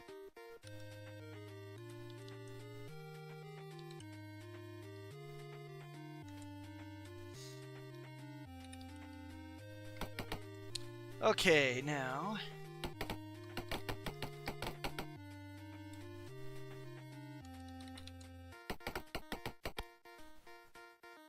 Attacked by Menagerie. That's going to take too long. We're going to reload.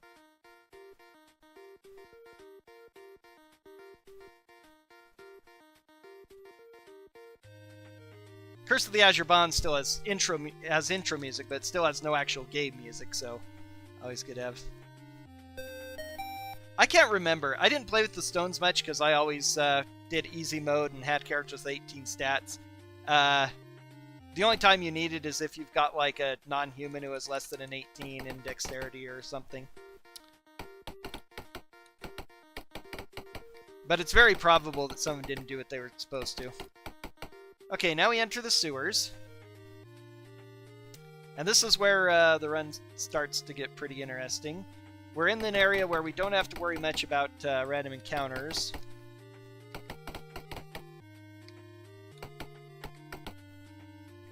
If you have a thief, you can climb up and get something, but it's not necessary for anything in the game, so we ignore it. Let's see, I want to go through... No, it doesn't matter.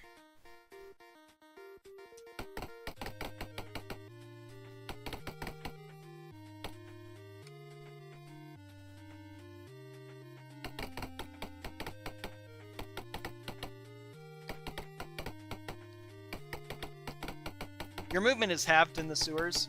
So now these are Otyugs, which are horrible monsters, but these ones are nice. They want you to wipe out some other Otyugs so you can take their territory and they'll let you pass. We're not going to do that because this is a speedrun and we don't do side quests.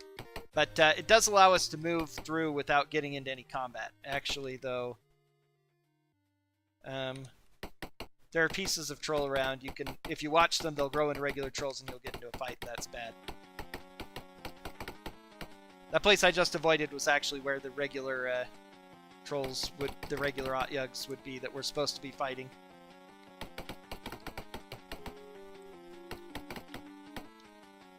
Okay, we're actually going to... So here's another troll fight. Luckily we're much higher level and we have fireball and stuff, so this isn't going to be a hard fight, especially since I can cast a bunch of spells in preparation.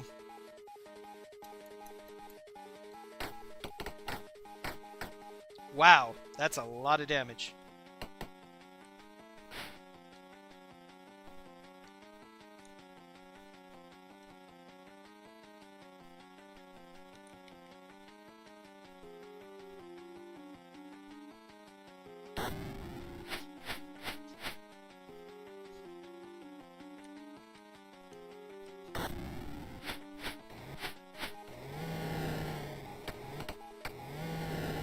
Okay, that's it. Okay, now they have magic bracers, a girdle of the dwarves, which isn't all that great, flail and staff sling for my cleric. With the monsters defeated, this looks like a safe place to rest. That's why I could use all my spells.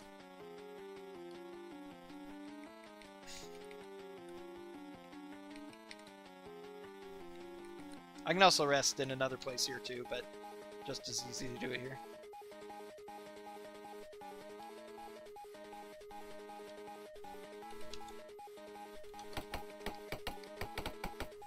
Okay, now there's a secret door here. We have to find it first before we go through.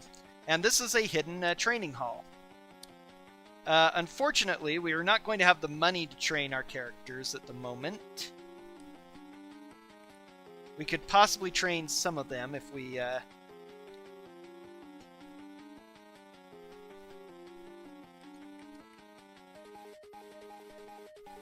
But I'm not going to worry about it. Mostly it's just a safe place to rest, allows us to enter.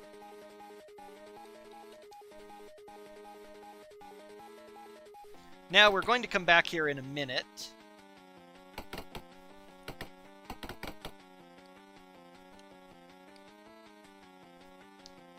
Now, a lot less encounters if I go a certain way here, but again, I'm going to be reloading as I get them because they could be problematic. I need to go get a certain treasure and then come back to this place.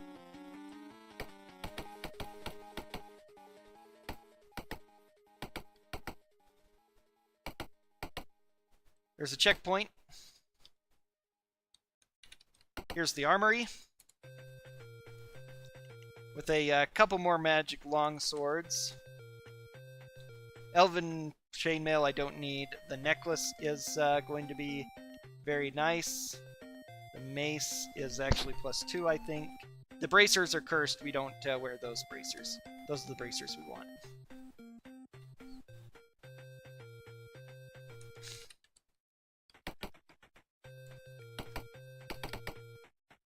Yep, spotted by a Fire Knight Patrol. We don't want that. There are some places where the encounters won't be so bad, but right now, I definitely need to avoid them.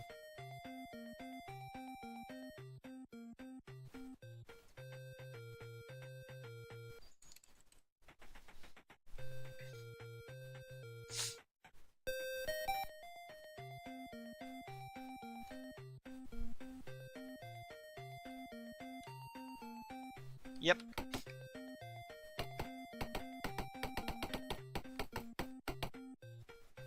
Let's...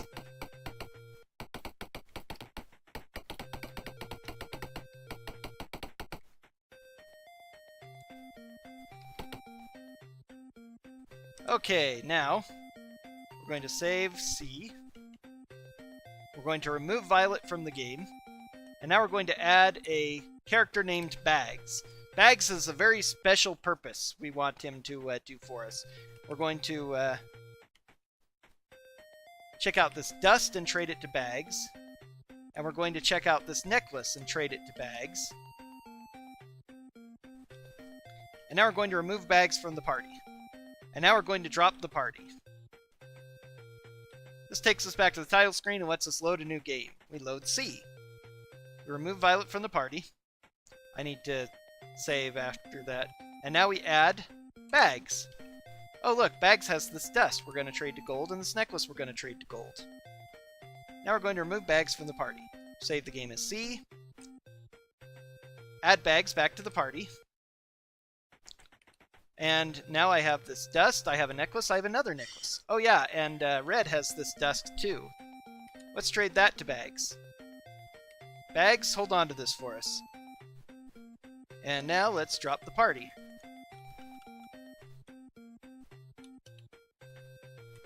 Okay, we need Bags to give us our stuff back, so let's look at Bags.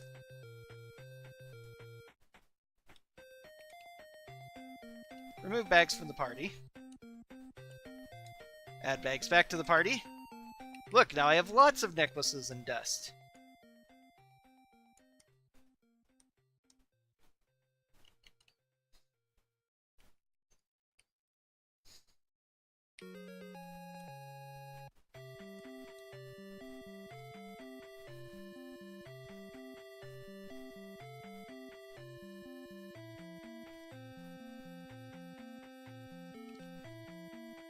Alright.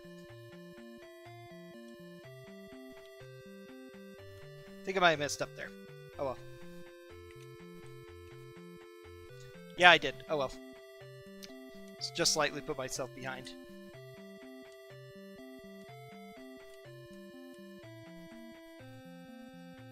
Kind of make it a little bit easier, though.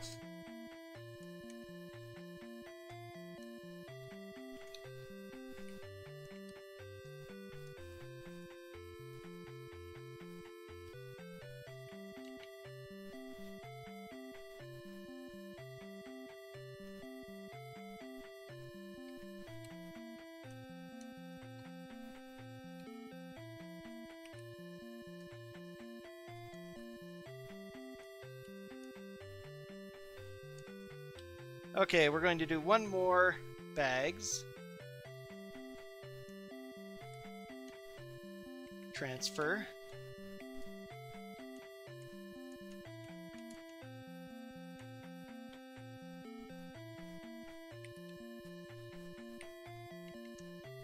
He's about to get overloaded. Oh, you could carry all of that, huh? Excellent. Okay, remove Bags. Bags is a real team player. We're very grateful to have Bags.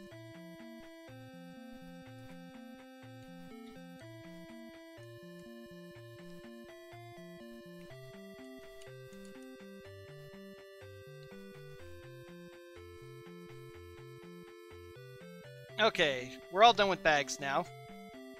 Let's bring Violet back into the party. Now, the last time I tried this, I messed around with this a little bit too much and caused problems and broke the game, so I couldn't complete it. So hopefully that won't happen this time.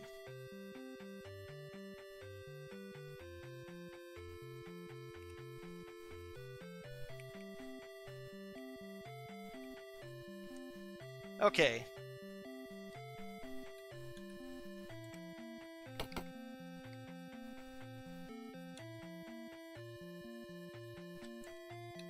Let's get rid of that screen.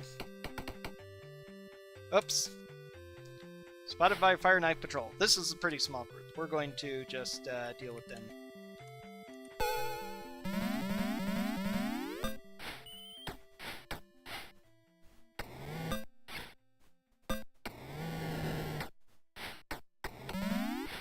Oops.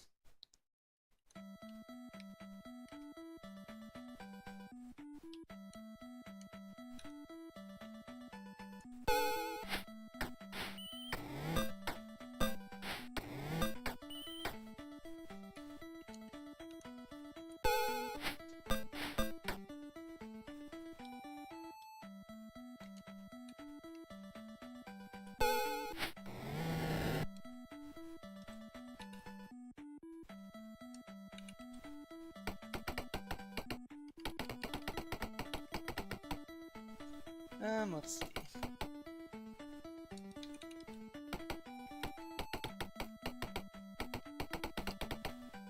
Checkpoint. Okay, now we're going to use this dust that we've got. Approach this checkpoint. We surrender. Yes. We get taken to the leader. And now battle begins. Oh, I forgot to cast my spell. So well. Now, this is Dust of Disappearance again. So these guys can't really do anything to us. And more than that, we have this other nice magic item called Necklace of Missiles.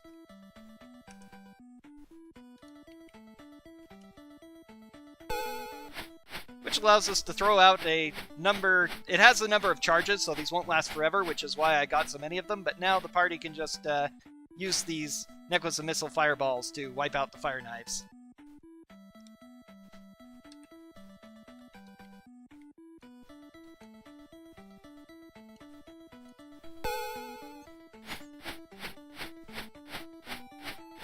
Fortunately, they're doing weak fireballs right now. The fireballs for Necklace of Missiles can be kind of weak. The way the game works in original AD&D is that it has a number of different power level fireballs on it, and I think they handle it this game by determining randomly how powerful the fireball is. So some are like 1-die fireballs, and some are like 8-die.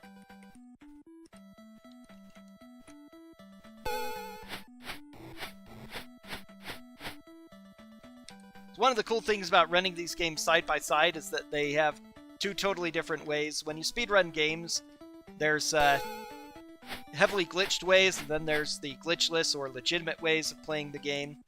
And you kind of get a taste of both here. I don't use the glitches in Pool of Radiance simply because it isn't worth the time to do so.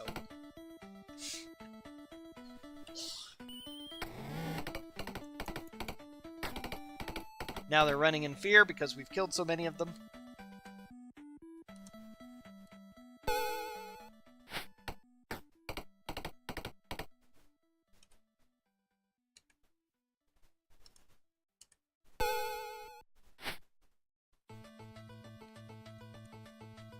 Okay, I don't want him my characters using a necklace when they're on auto, because they will use the necklaces and blow up my party. We don't want that.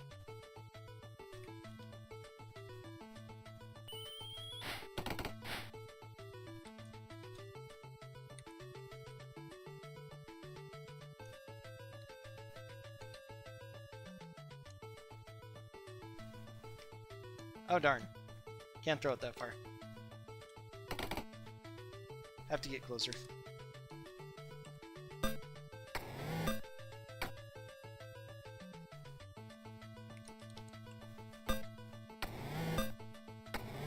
Okay, there we go. There's some magic here. It's not really that great, so Now, the Princess Nicasia threatens the Fire Knife leader, makes him remove our bonds, but we're kicked out of the city because we can't be trusted because of the bonds, and we did try to kill the king, so we can't enter Tilperton anymore. Luckily, we can camp and rest up here.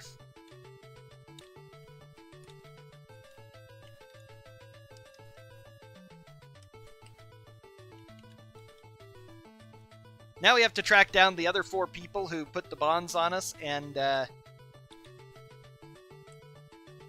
tried and convinced them to leave us alone. So we have a set encounter here where these annoying griffins come down. Hippogriffs, rather. They're not worth a lot of experience, and they don't have any treasure. They're just a big pain, but unfortunately, we have to deal with them. Fireballs have a lesser AoE outdoors, too, so they aren't quite as effective.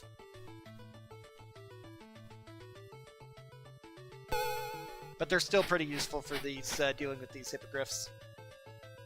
I was going to have you cleave up the hippogriff.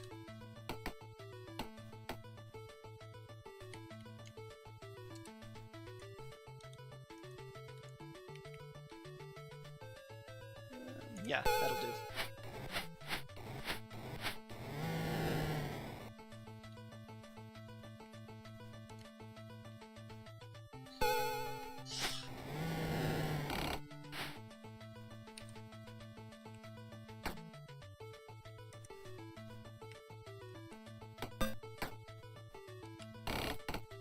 Oh, got another one. Oh well.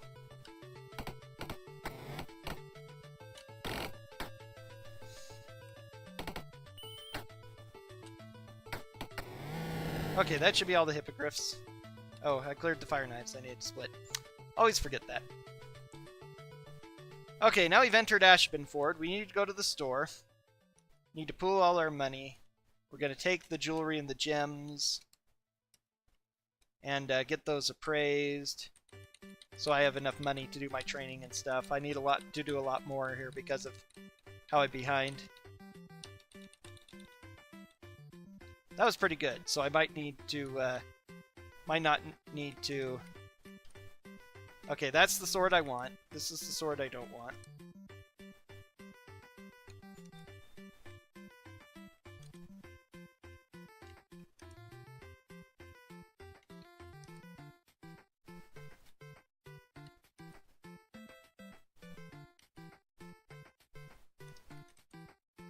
Oops, I got rid of... Nope, that's the mace +2. Okay, so I don't need that. Don't really need that either. Yeah, we've loads of money now, more than we could possibly use. Need to check out what those scrolls are and possibly memorize them.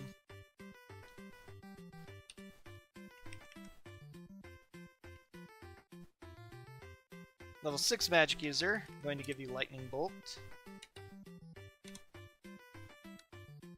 The combat interaction doesn't work quite the same in this game, so it's a little bit tricky to use sometimes. The menuing, I mean, has slight differences in how enter works, for instance.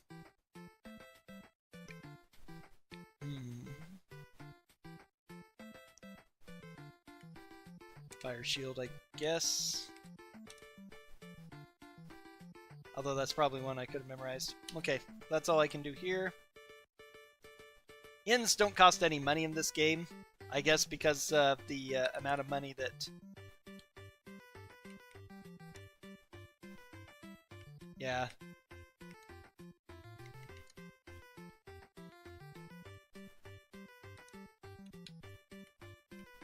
Okay, now I can memorize Lightning Bolt, another Ice Storm.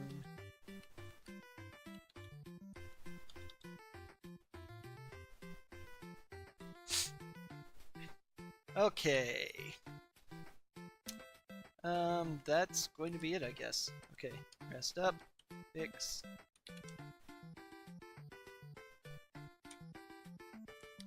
Okay, now we journey on to the Standing Stone. We want to go by Wilderness to avoid a fight. There's a strange old man in shadow here at the stone who gives us useful advice. We can journey on to Assembra by the trail.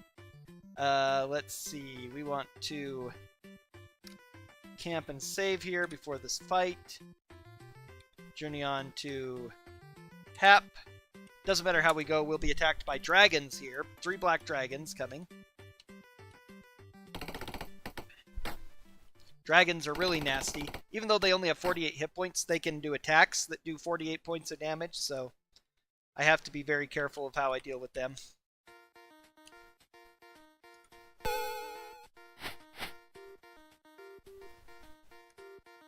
There are 3 of them, I believe, so...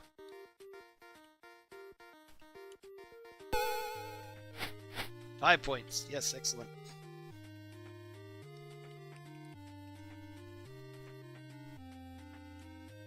Darn, gonna get my own guy there. Hopefully he doesn't do too much. He has more hit points than the dragon, at least.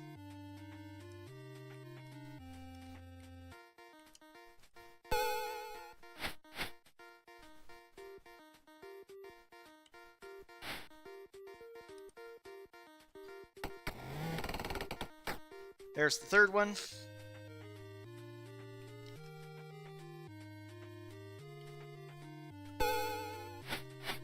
Ooh, 22, nice. My fighters are high enough level now to be attacking multiple times a turn, too, which is, again, pretty useful. Oops, that's gonna get my fighter, too. Oops, oh well. Okay, that's them. Dragons are worth a lot of experience. 2,500, boom. Relatively, anyway. We're going to go ahead and camp and rest up first. Most of the time, you don't have to worry about being attacked in wilderness. Now, Hap is under the control of Dark Elves. For some reason, even though it's daylight, Dark Elf equipment works here.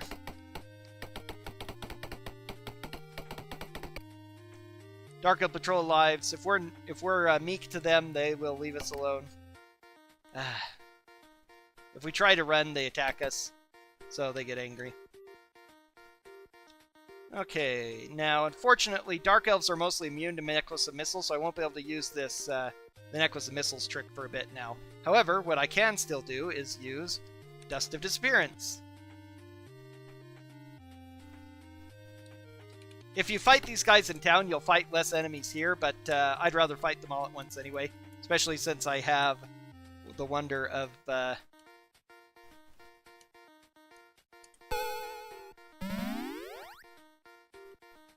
I probably shouldn't lay down these because my guys will run into them.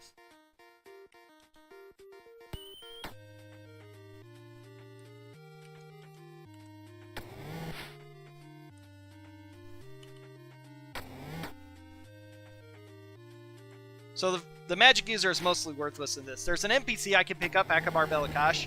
This game is actually based on a novel from the 80s named Azure Bonds, and the characters, the NPCs you pick up are the characters in there. But Akbar Belakash is not nearly as useful as he is in the book. He only knows basic spells like Fireball, and Fireball is almost useless. Plus, he is computer controlled, and that makes him very bad with it.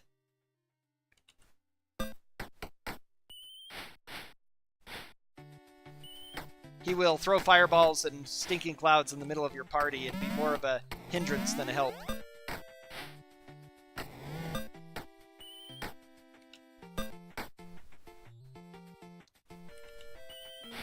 Yeah, the novel was pretty good. It's really nice to read. I actually played this game before I read the novel, so it gave me a... I had that thrilling thing. Let's see now. The Drow equipment is +3 equivalent, so it's really good.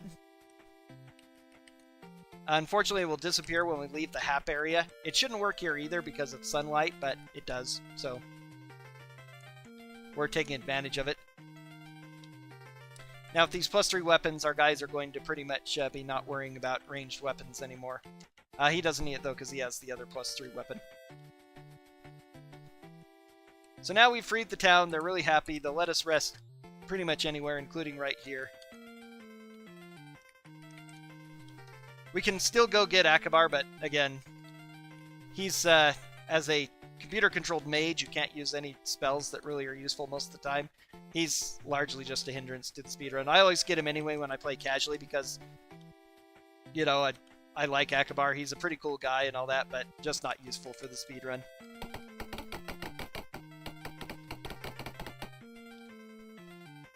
Okay, now we're going to go to the caves. And we're attacked by salamanders. Who I can use Ice Storm on, at least.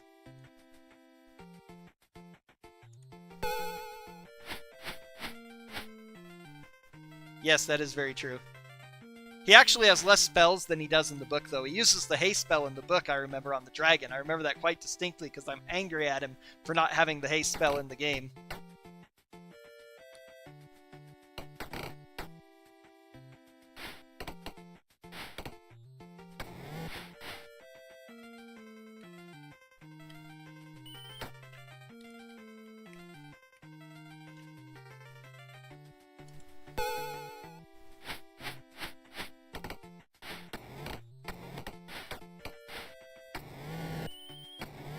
The Ice Brand is a really powerful weapon. It's actually the second best weapon you get in the entire game, and you get it early.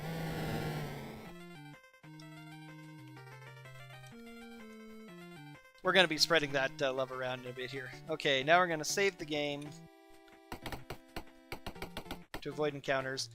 Now, because we have a female in the party, we can meet Silk here, and she gives us a Swan May tattoo, which will help us avoid some of the random encounters here.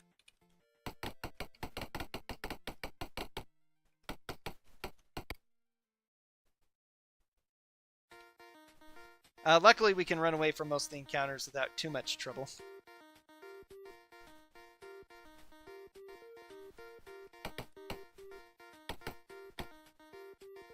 Okay, where am I going? Here. Okay, I know where I am now.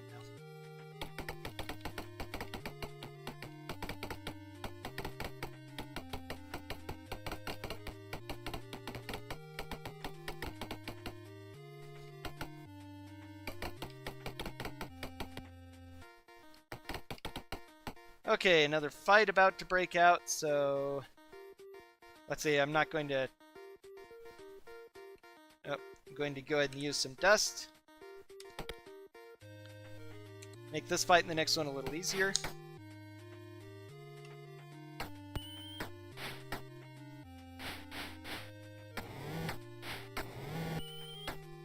It's very important to have... The dust is really useful for these battles because the clerics are really horrible since they can cast Hold Person. Clerics in any of these games are rough because the Hold Person spell paralyzes you. Again, you get instant one-shot by it. It's a major pain. Of course, not being able to be hit very easily is a pretty handy bonus too.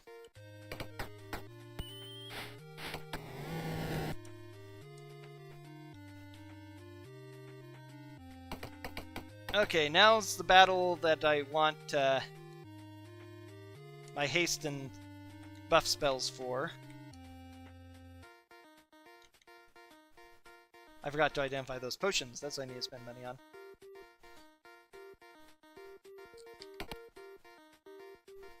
We do not surrender to him. He unfortunately can use his gaze on us even though he's even though we're invisible. Gazes apparently are not affected by invisibility. It's kind of weird. Only gazes, though. I-beams still are. Oh, that was so easy. Usually he's a lot harder than that. Often paralyzes one of my guys. So now we enter Dracandros' tower. He paralyzes us and takes us to the top of his tower where he's gathering dragons. His purpose of bonding us is he's going to use us to cause a war between the dragons and the regular races. But the dragons... We attack an illusion of a dragon as bound by him, but the dragons are not fooled by this, and they ask him to remove his bond and then see what happens. So as long as we don't try to flee or attack the dragons, they won't consider us a threat, and they'll leave, and we just have to deal with Tyrantthraxis or Dracandros' group. So that's easy enough to do. Now is the hardest fight in the game coming up, which I need to be fully ready for. Because we have a guy who is immune to magic almost entirely and has a really nasty armor class and a lot of hit points, and I can't AoE him down. So...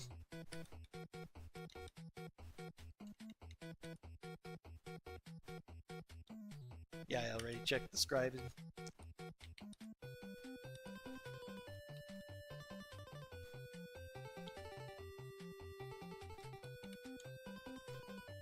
Okay, so we're going to use another Dust of Disappearance, though, just for the heck of it. As well as cast our spells.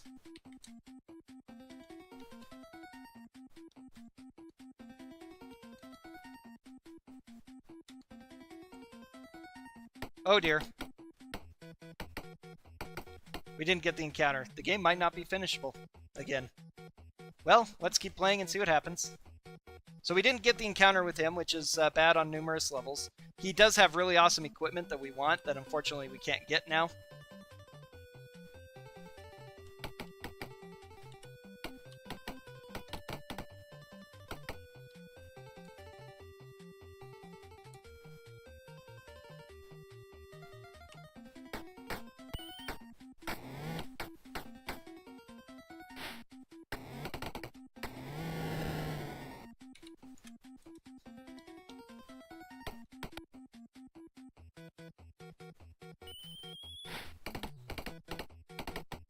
Yep. I'm going to need to do some more research.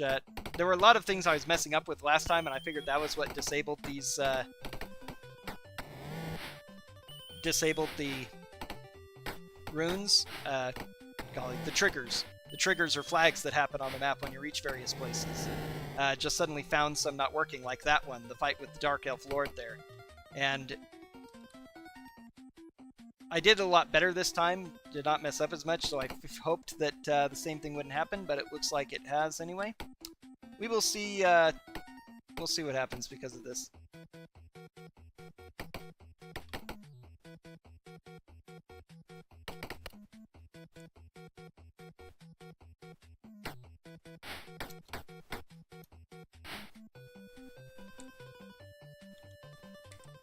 So I don't know if it's because of the things I was doing or just that the characters transferring from Curse of the Azure Bonds is not currently working well. I'll have to find out.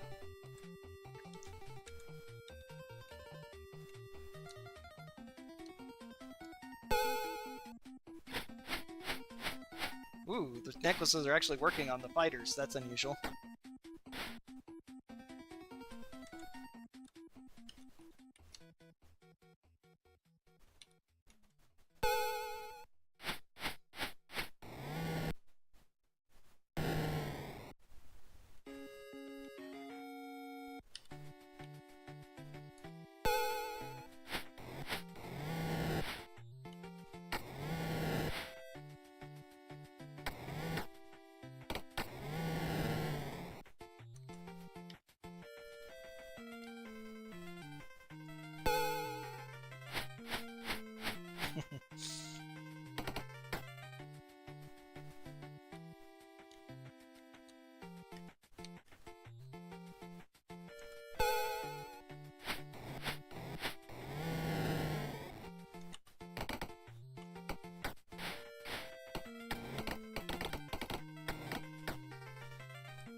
Yeah, they're a pretty interesting monster, the owlbears.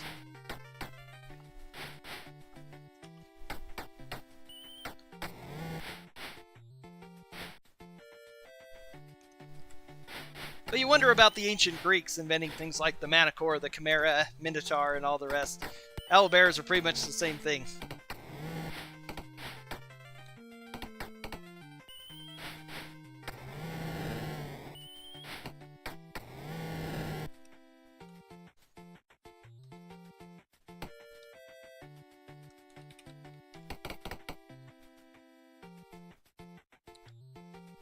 Okay, which way am I going? West?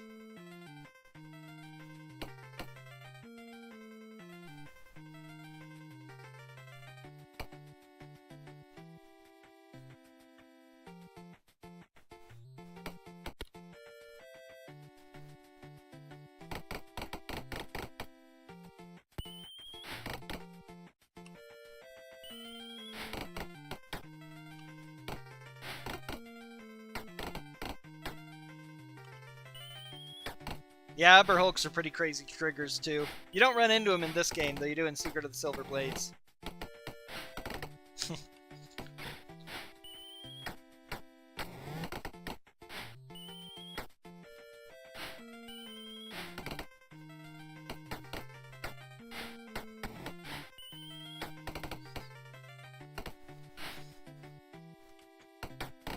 Yep, all those floppy disks. Now you can just download it real quick.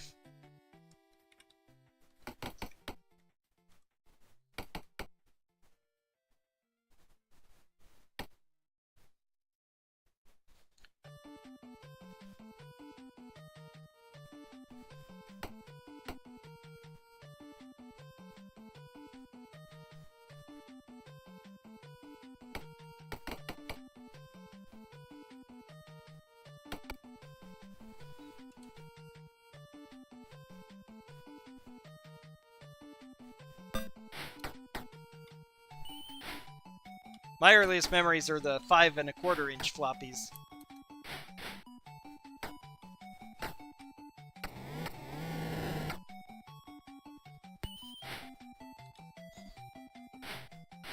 Never seen a computer that used cassettes to load, although I did have some that just had built-in games on cassettes.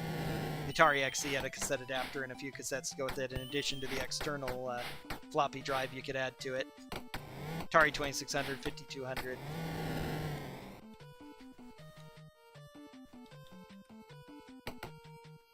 Okay, I know where I am now.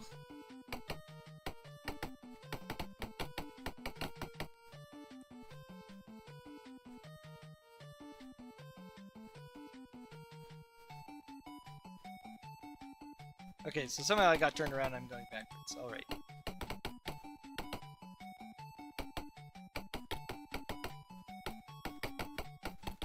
Okay, supposed to turn north here and go after doing the owlbears.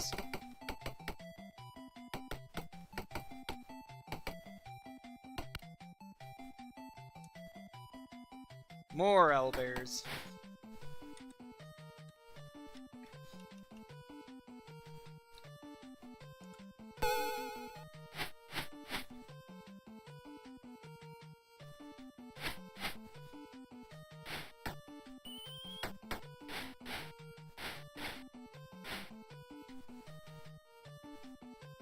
Yeah, I guess they've domesticated the owlbears. Shoutouts to Tabletop and the Waterdeep board game.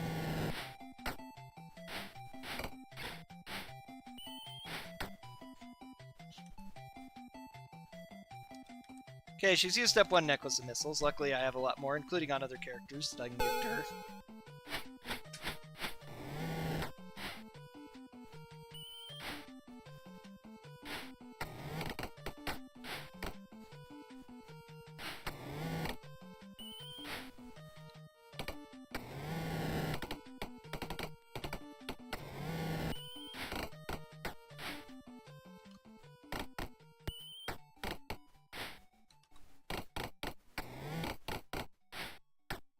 Oh, looks like our dust of disappearance ran out.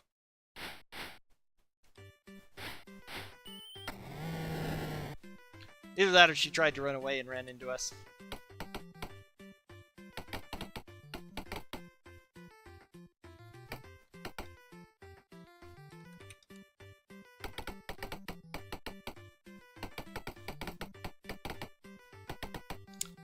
Yep. Well, we'll find out what happens.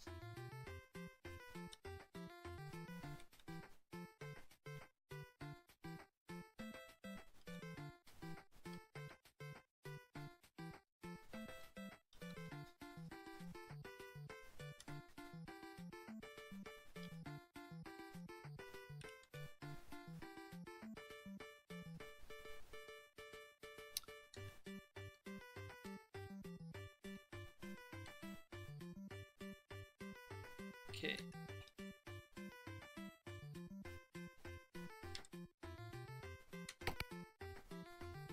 Now, Dracandros. It's very useful to do before the fixed encounters, having the additional speed and the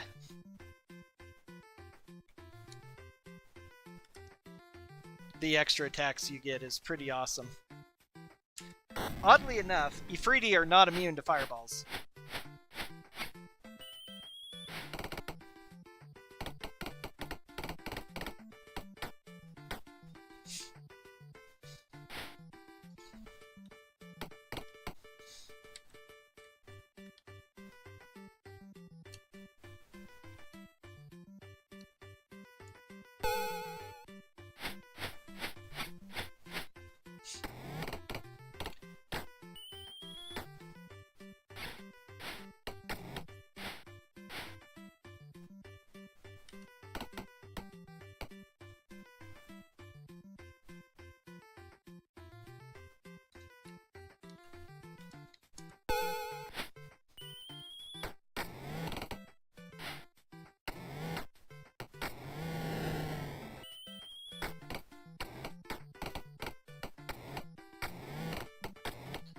Okay, we're going through these guys like mincemeat, so I think I'm done using spells and items on them. Okay, now, he has bracers, a quarterstaff, and ring that are all really awesome. We want them badly. Don't need that anymore. Need those, really. Don't need that anymore. And he has other treasure too. He has a couple of wands that are good, another ring that's good. The robe is bad. Don't really need the scrolls at this point. This ring is a ring of wizardry, which will allow me to memorize even more spells.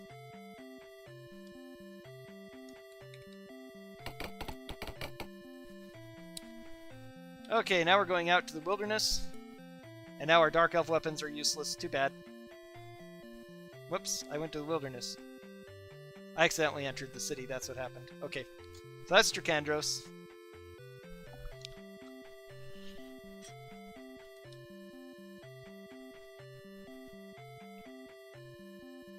Actually, before I do anything else, I'm just going to go ahead and journey to Asembra.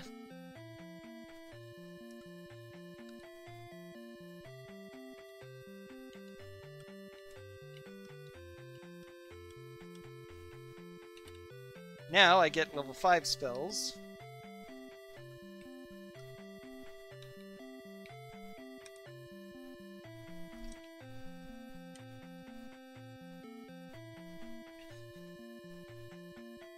And now I can memorize a lot of spells.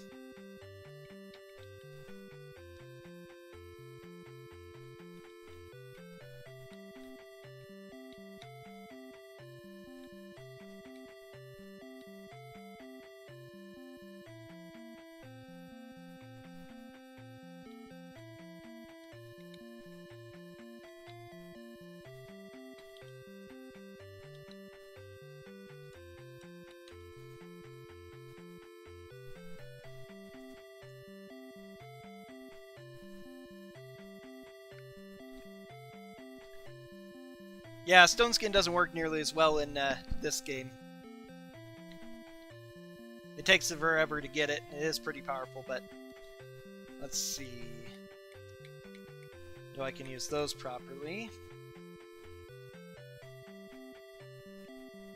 We are too weighted down by money. We need to drop some money.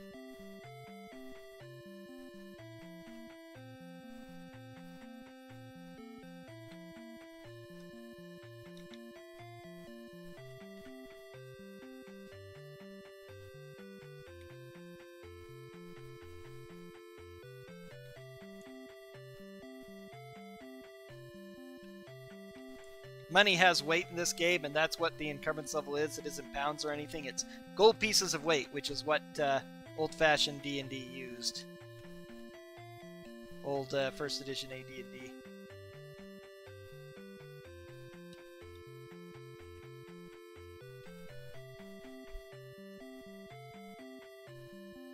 Okay, back to the Standing Stone. The guy talks to us again and tells us where to go next. This is Tyranthraxus in disguise.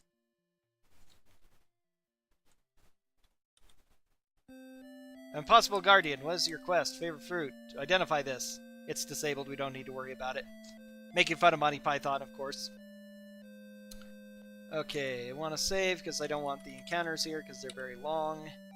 Journey to Shadowdale by Wilderness. Lizardmen. I can't remember if they're required or not. I think that's a random battle, though, that I can avoid, so... Most of the encounters on the road you can avoid by going the right way. We're about to find out.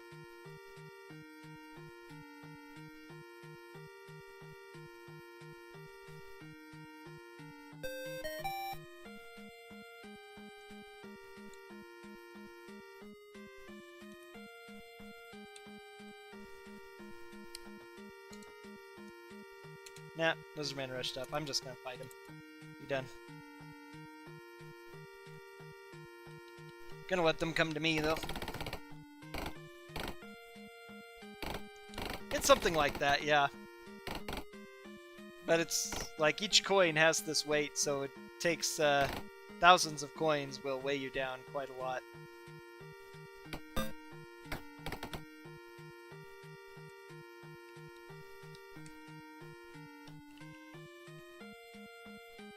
Yeah, I was afraid of that. I can't see.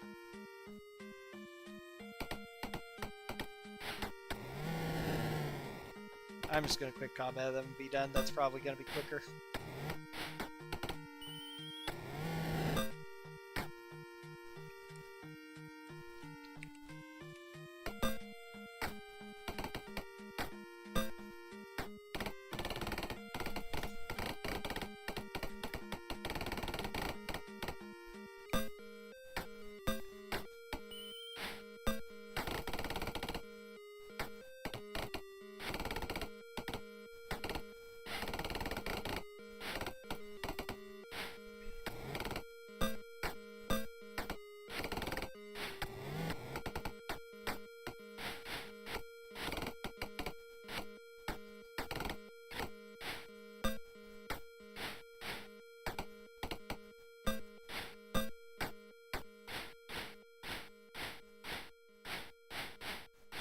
Boy, there's a lot of them.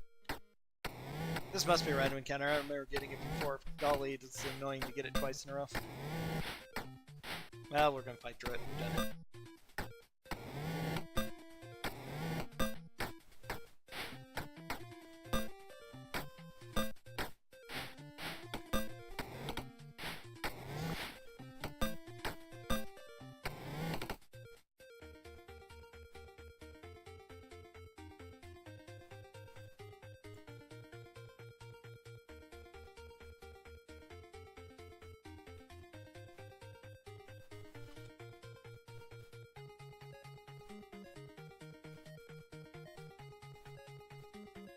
Okay, we need to journey on to Voonlar.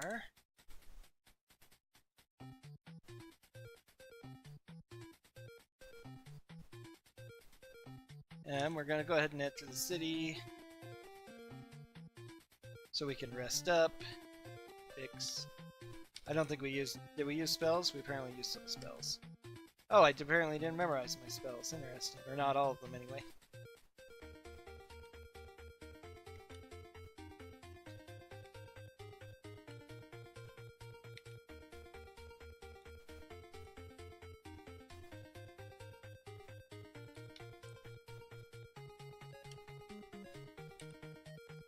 Okay, now to Yarash.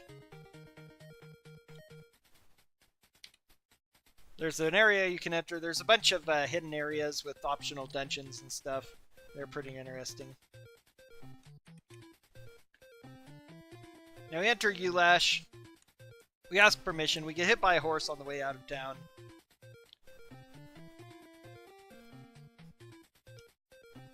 We go with the guards.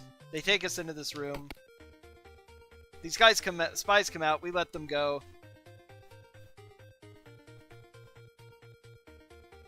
If we talk haughty to the commander, even if we let the spies go, he's okay with us. So that lets us avoid combat here. The Red Plumes and the Zentil forces of Zentil Keep, are the Zentrim as they're called, are fighting over the city of Yarash, which is, you can see how much of a wasteland city it is now.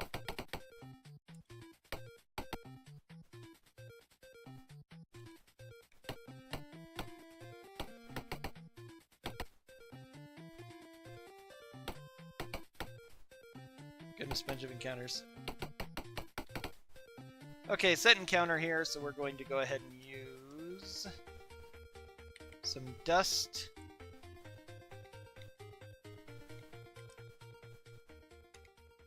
So that these clerics can't cast spells on us.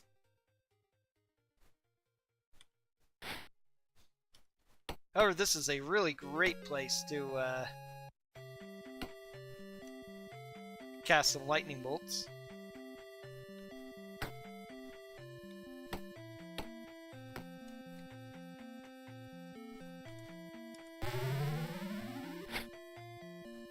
Oh, they've got, that's unfair. They've got minor globes and vulnerability on, so they're immune to 3rd level spells.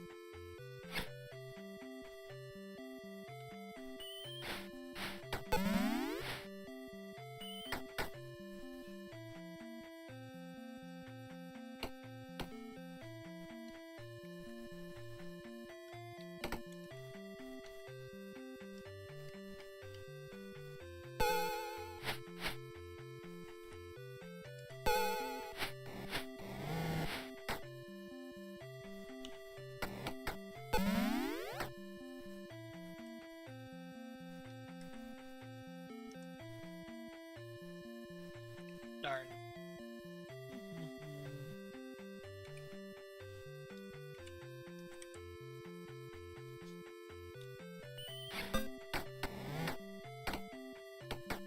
Cleric surrenders.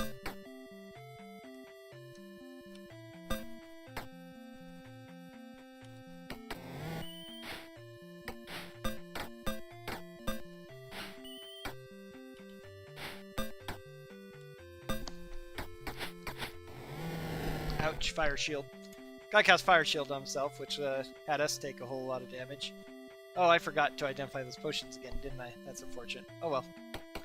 No real big treasure here, so now we're going to head on to the area to get the items we really want.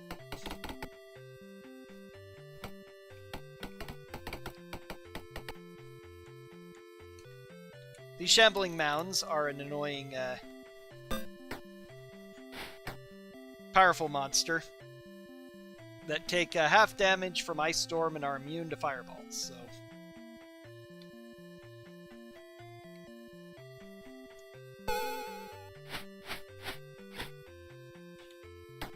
But they have a very powerful item on them that is very useful against them. There's this cleric who had this wand of defoliation for dealing with them. They're trying to get the body without touching the wand. So that tells us that it's something cool. They also have a wand of lightning, but you don't use those on shambling mounds because for whatever reason lightning makes them grow. A lot of the first edition D&D monsters had some really, really weird effects from certain spells. Golems especially have always had weird effects from spells. Shambling mounds are very elemental resistant in the weirdest ways.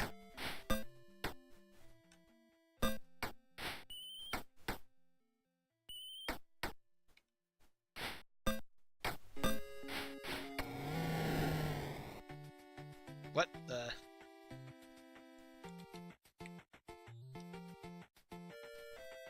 Okay, does somebody have a necklace on?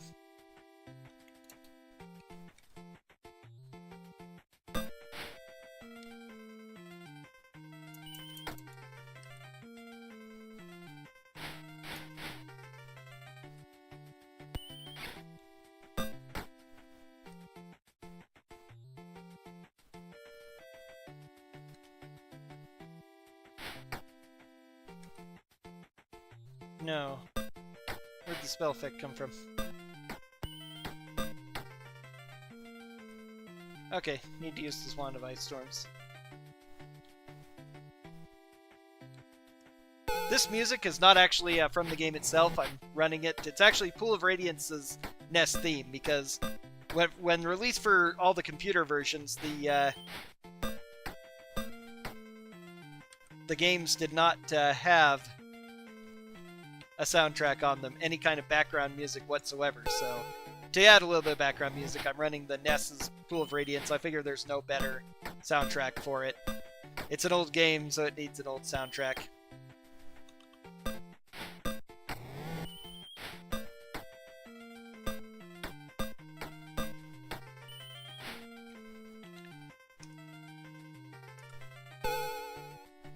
It is definitely proper music for this game, yes.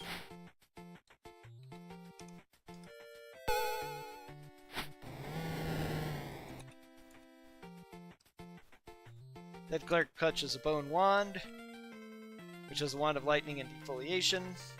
Okay, time to get my guys up.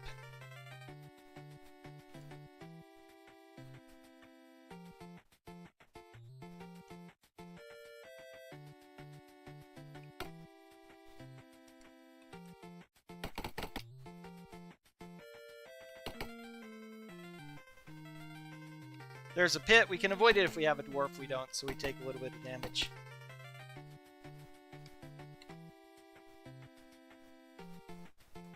So now we're trapped in the pit of Moander. The cult of Moander is an evil cult of an evil god that's dead, and they're trying to revive him using the power from our bonds somehow.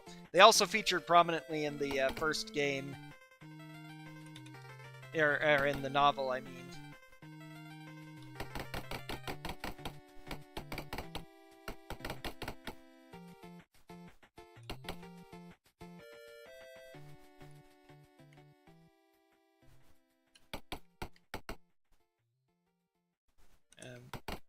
Just leave. I don't need that. So now we get Elias and Dragonbait, the heroes of the first one.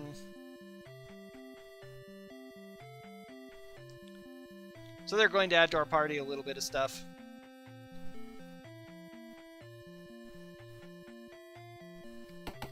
Yep. Essentially, though, their god is dead and they're trying to revive him, is the difference here. I think I probably still have dust working, but I have plenty of it, so I'm going to use it.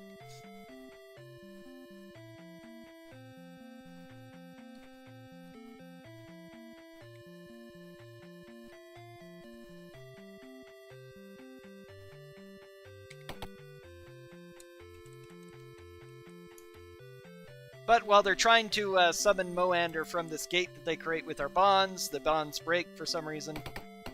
I can't remember the exact reason. It's pretty crazy. Let's see.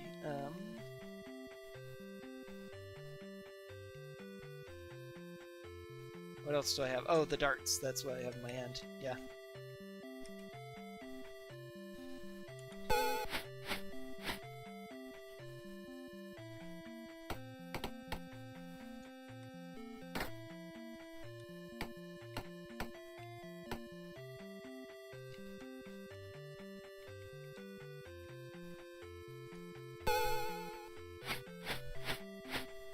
Wand of Defoliation is a special wand that only works on plant monsters. Defoliation, you know, is killing plants, essentially. So that's what this wand does. Yeah, I need to get a lot closer to use the necklace. Forgot. So it's a special wand they give you here, and it's only useful in this part, but since there are so many spells effects that are useless against shambling mounds, the Wand of Defoliation is really good for dealing with them.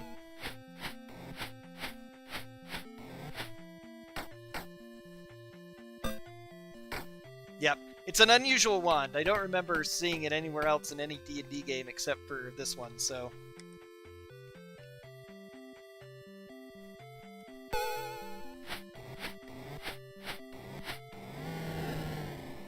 The GOG version has the game. It has the clue book in PDF format, which tells you where the locations and everything are. It also has a program to simulate the code wheel, so you can use that in addition to a few other things. It's a really neat and great buy, and it has what I've been using this entire time. Oh, crap. Yep, he's got the necklace equipped, and he used it.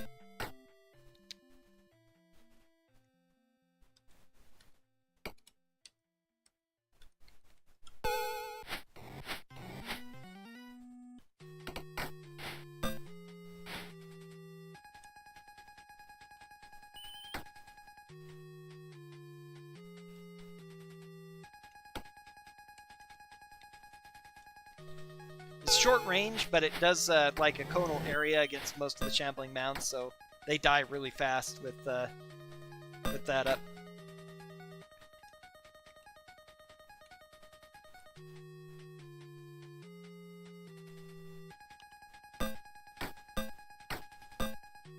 Eventually, I hope to have speedruns of all the games of the gold box. I've looked a little bit at Secret Silver Blades. It's going to take a little longer to get a speedrun ready, but I have been looking at it, so...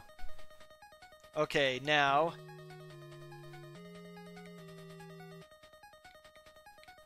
This is where I need Detect Magic, so I can identify... Okay, this is maces, plate mail, and shield. A mace, or... Let's see, the Cloak of Displacement... Ion Stone I really don't need.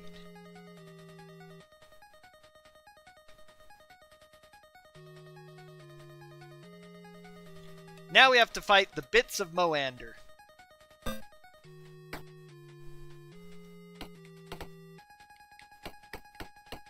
Whoops.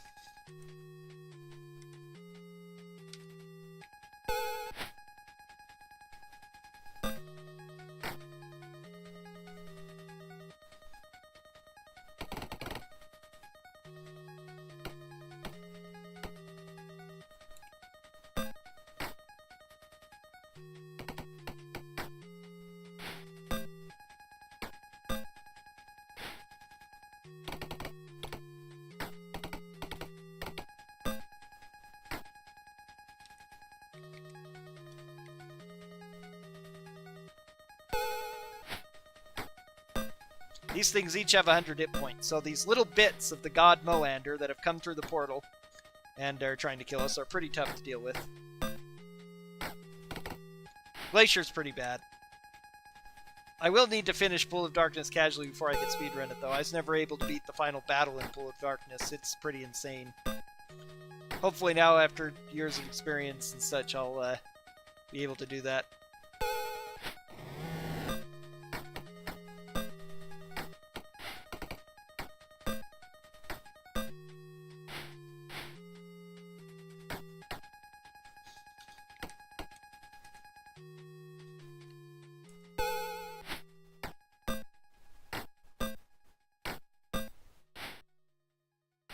Yep. And you don't have the power of Dust of Disappearance to make it easier on you like you do in the first two games.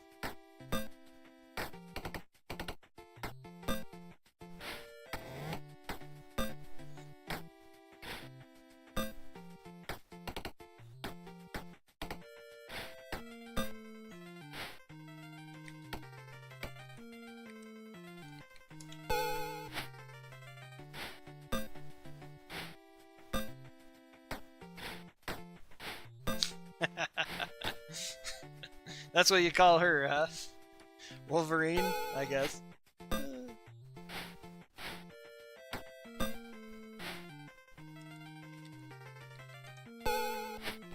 Goes down. Okay.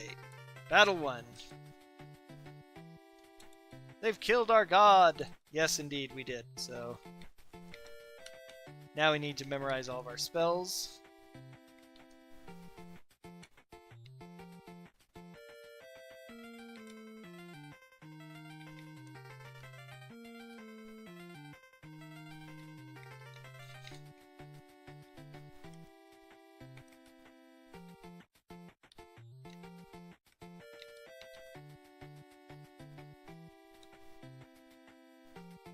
Oh, but before we can finish, we're attacked by fanatics. Darn.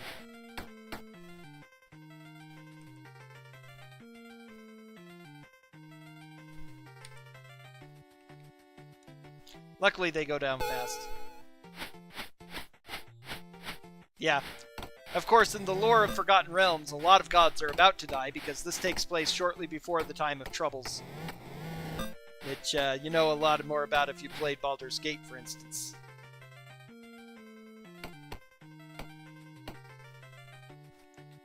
Let's see, let's use this wand for this.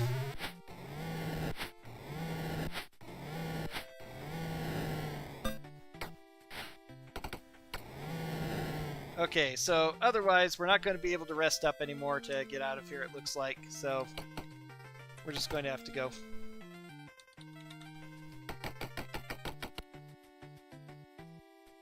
Nope, not going to happen.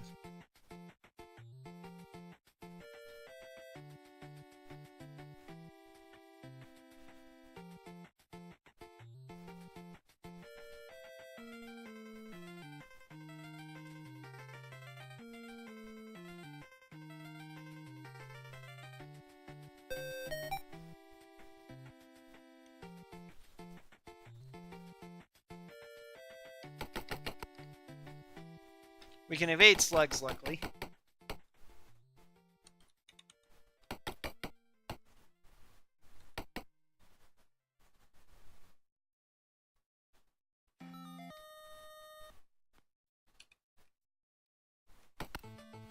Oh god, Moander fanatics.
We're attacked by Vegapygmies.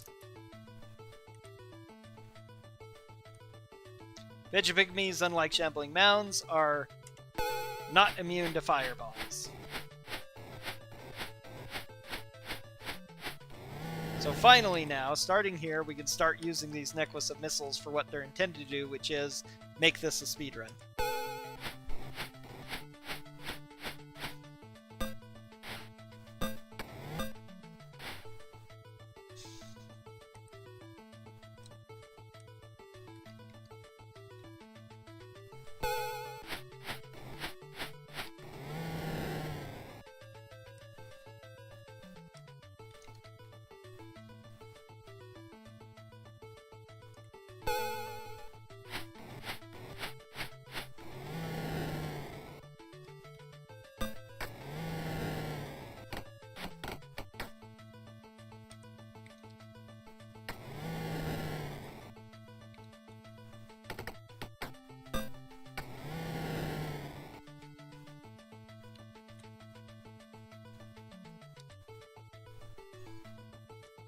Okay, hopefully we have one encounter left.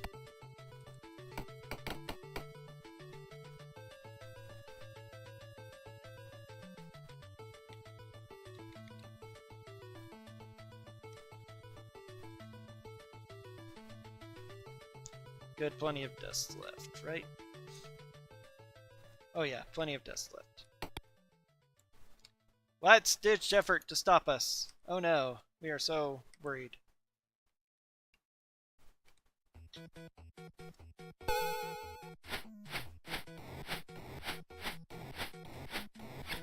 That was a good fireball.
Jeez.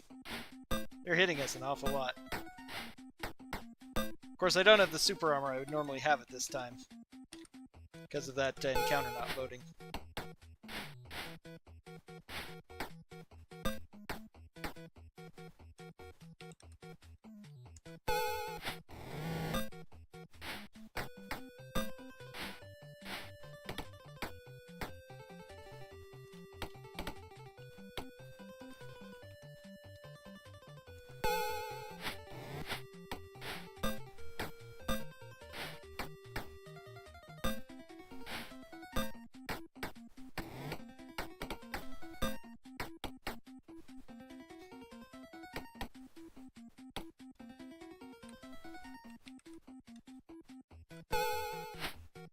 Oh, come on, it didn't hit it, too.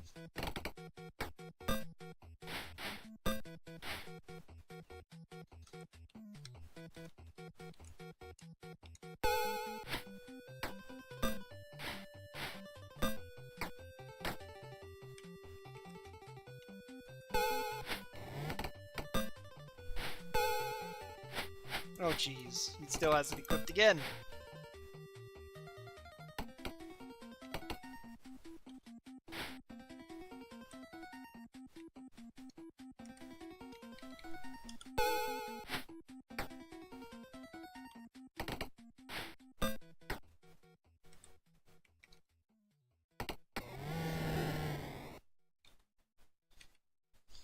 All right.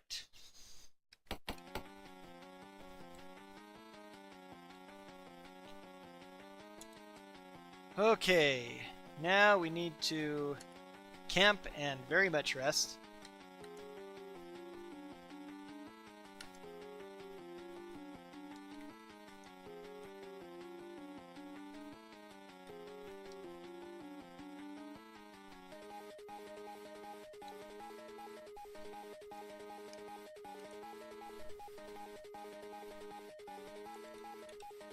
Okay, now time to see if the run can continue or not, or if the thing broke.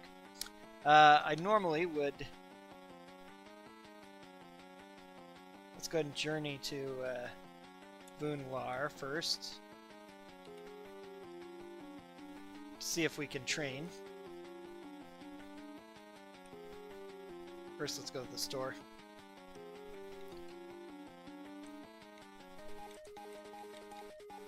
Okay, there's our extra healing potion I wanted before. Giant speed and strength.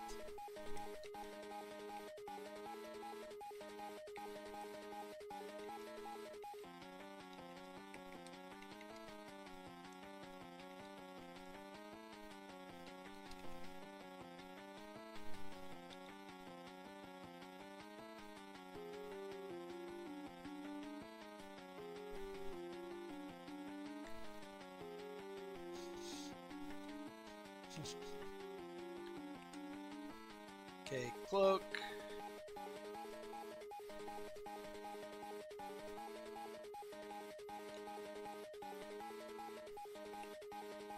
Okay, there. That'll be a bit easier for her now. Actually, trade this cloak displacement to gold so that she can get an additional +2 armor class. Cloaks of displacement in later games don't have quite as much of an effect, but in this they give a basic +2 to armor class and make missiles especially almost always miss on the first attack.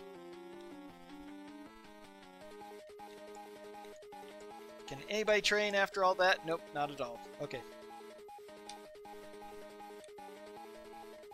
Journey to Yarash, Wilderness. Journey to Zentil Keep, Wilderness. Okay, now we enter Zentil Keep. Now we have to figure out why the Zentarim have put these bonds on us. As it turns out, they want us to use a...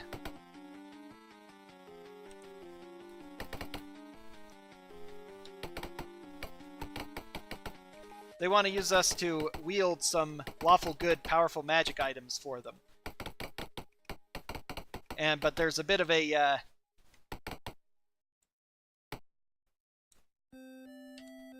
bit of a fight going on between a couple of factions within the group, so...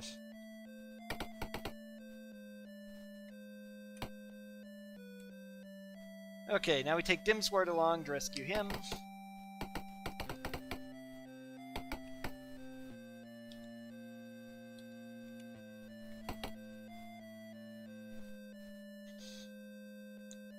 Alright, we're going to go ahead and use Dust here. The strange woman allows us to escape, but now it turns out that she's working for this beholder who's also trying to get us. But the beholder vaporizes the Zentarim leader who's responsible for our bonds. He wanted to study us, but we didn't like that.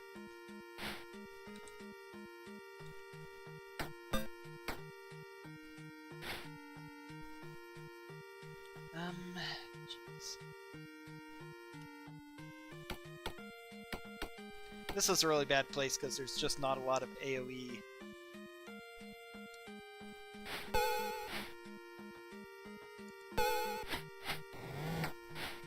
There, Cone of Cold is at least able to take care of that mage.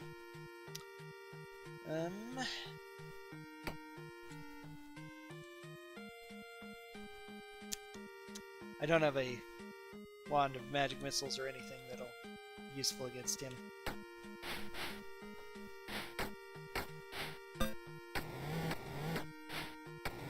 Okay, good. The other mage died before he could cast Fire Shield. Them casting Fire Shield and running around with Minor Golden Vulnerability on is really annoying. Makes it really hard to deal with them.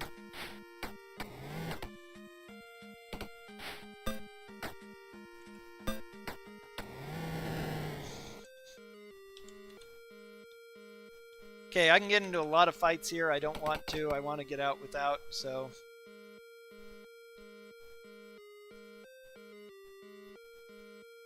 Once again, reloading's faster than taking these useless fights.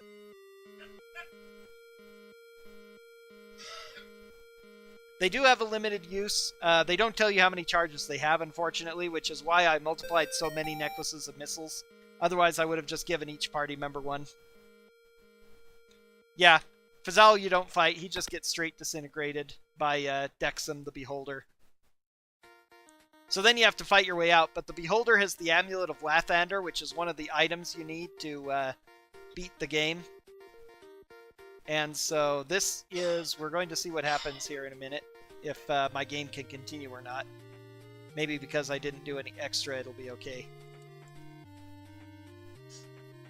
That's pretty hilarious.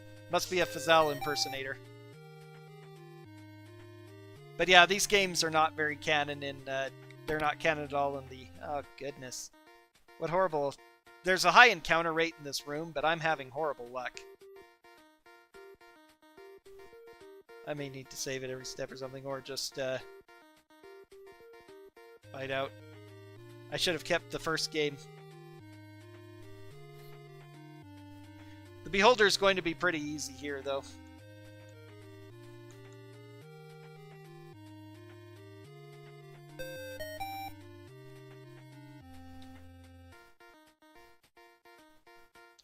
Oh, I've entered the Cave of the Beholder as well. Okay, I'm just going to blow through them with necklaces of missiles.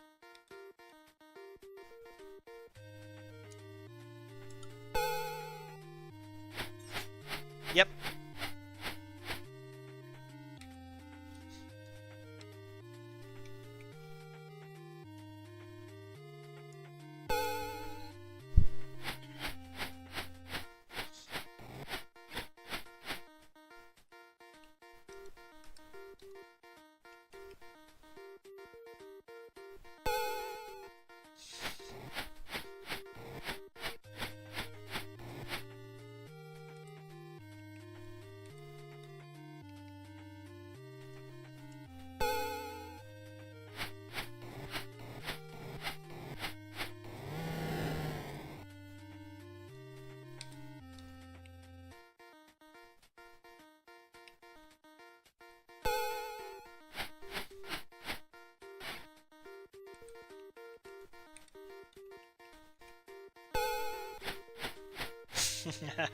That was a nice one. 7 damage, 3 damage. Oops, that was too close. Trying to get my guy. 5 damage, oh well.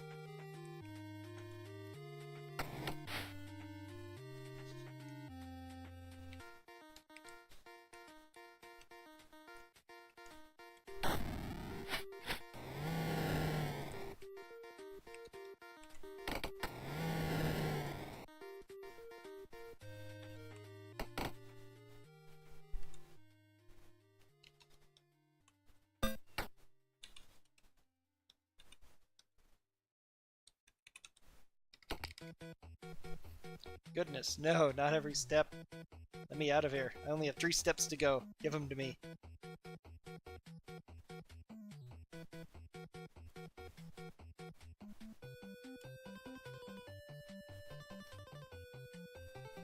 A lot of fights I want to avoid here, trying to get away. This is definitely an escape. Okay, I'm almost there. I'll take this. Okay, he doesn't have a necklace anymore. I need to get him one.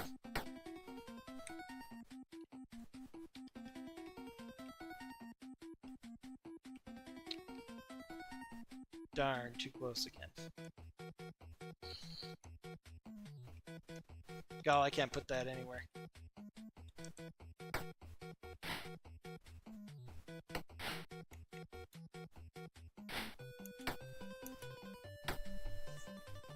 And they're actually hitting me, which is absurd.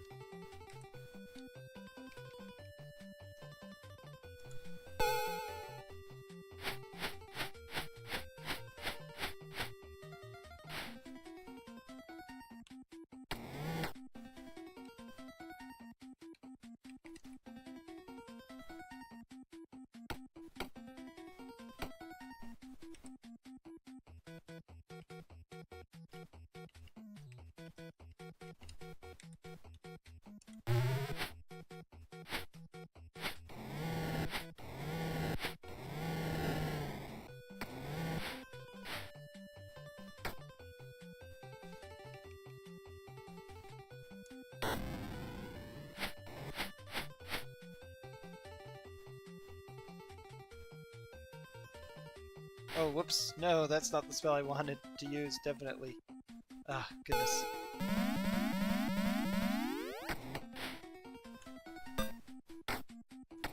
That's kind of bad. Not super terrible, but...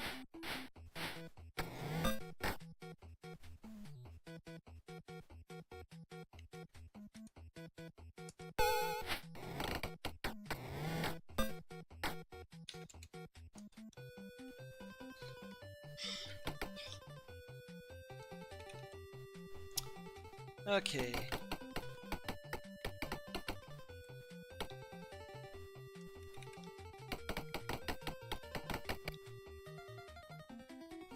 Definitely not in that position.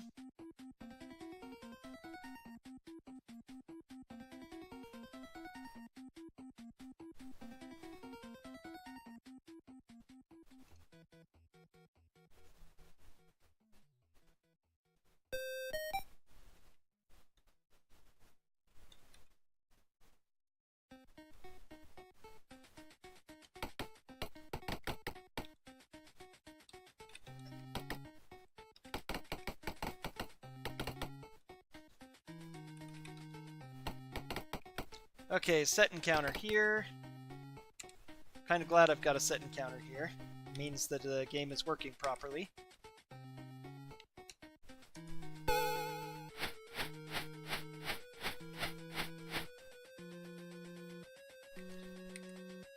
I need to have Blue spread his necklace of missiles welt around a little bit. 4 damage fireball, that's really awesome.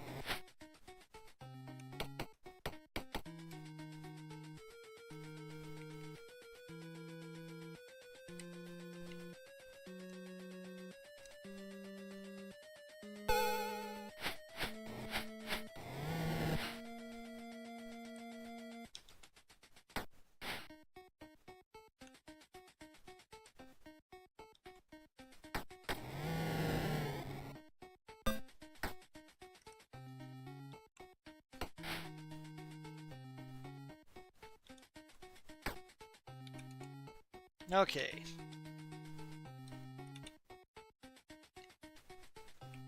Trade a necklace to gold and trade a necklace to white.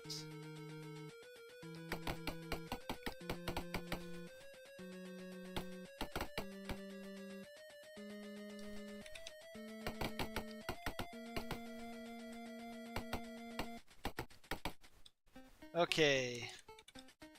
Time to see if the game is going to work properly or not. Ha! Good. Excellent. With met up with Dexum and his minions, a hooded woman reveals herself to be a Medusa. Oh no.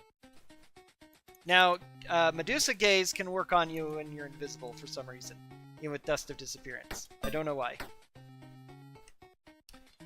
Now, luckily, with Dust of Disappearance on, the Beholder can't hit us with his rays, though, which is the most important thing.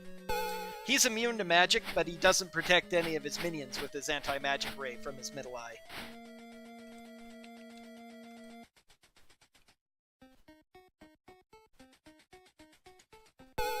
Oh, I should be trying to kill that Medusa with my melee attacks first. Yep. Sometimes. I don't need defoliation. Why am I using that?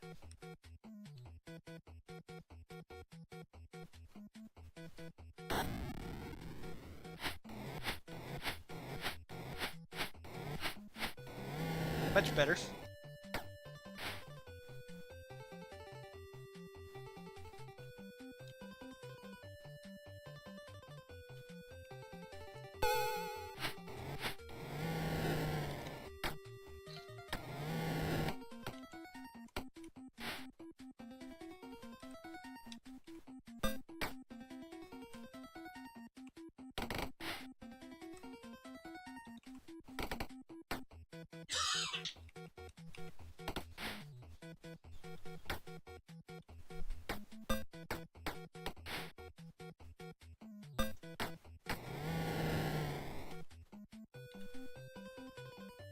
Yep.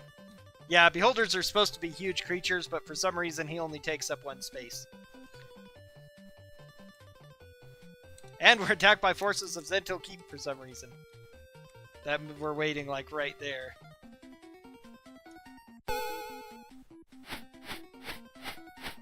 Okay, good. These mages don't have globes of invulnerability up yet.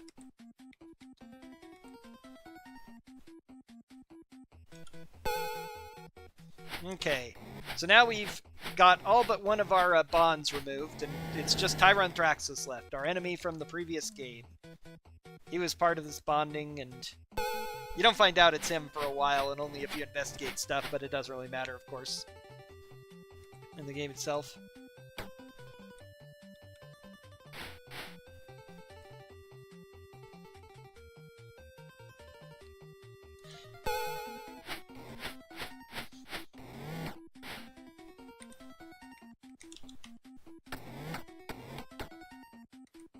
But now that he's all we have left to deal with, this will be pretty simple.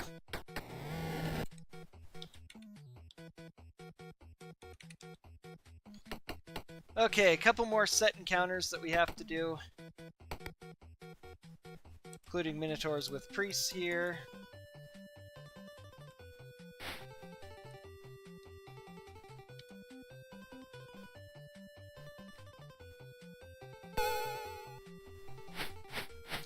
I love the fact that the Necklace of Missiles spell effect sound is different than the one for the Fireball spell, like including wands.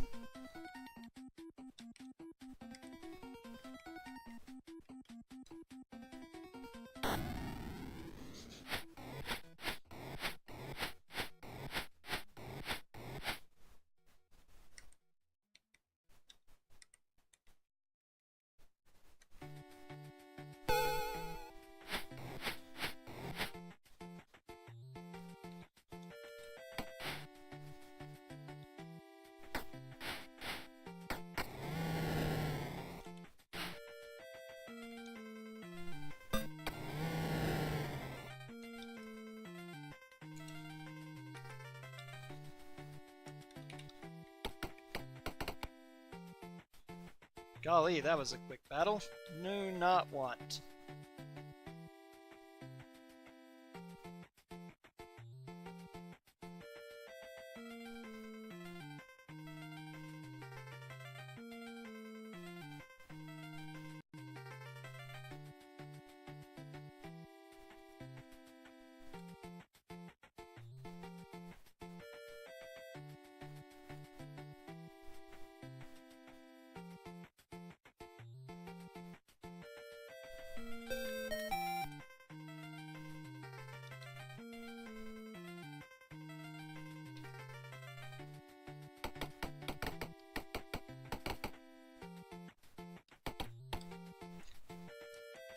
Okay, nasty encounter here. Mana cores and a Drow Lord, who unfortunately does not have the cool things that the previous Drow Lord had.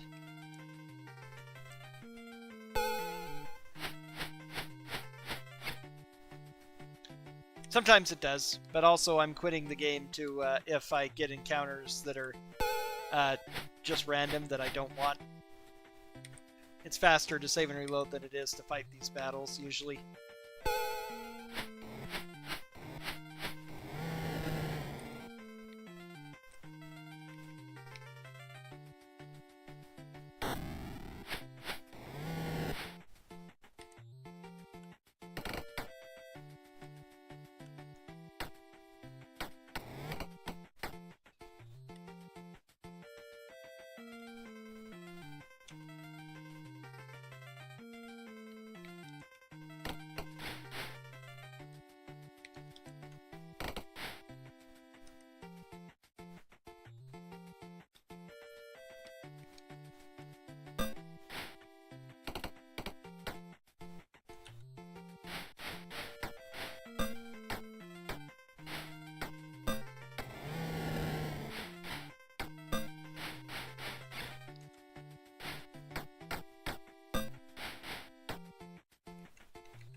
Yeah, mostly immune to magic. I have a chance of penetrating, but not much.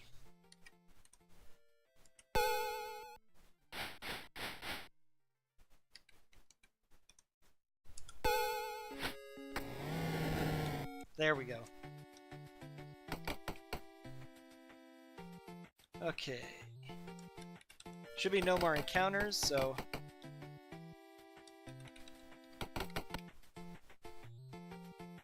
No set encounters, I should say. So, if the game cooperates, and if I save and reload, I won't get any more. Just slow us down. And we'll be able to move on to the final area.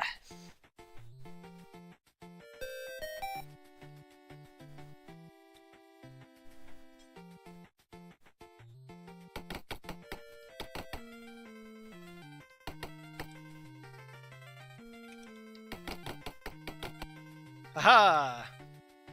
We managed to get away. Okay, we need to journey to Yarash. We want to avoid roads because of being attacked by people. We're going to go to Hillsfar. Luckily, this is not the Hillsfar game, so Hillsfar is not a big mess of weird side quests and stuff. So, let's see. Let's go to the hall. Still can't train anybody. Oh, level 8 magic user. There we go.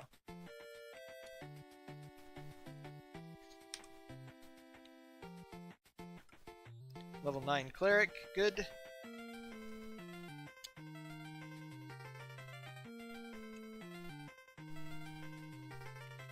It was a very weird game. What's even weirder is that you could transfer characters to and from Pool of Radiance and Curse of the Azure Bonds with it. You could use it between these two games that I'm playing today, if you were so inclined. Oops.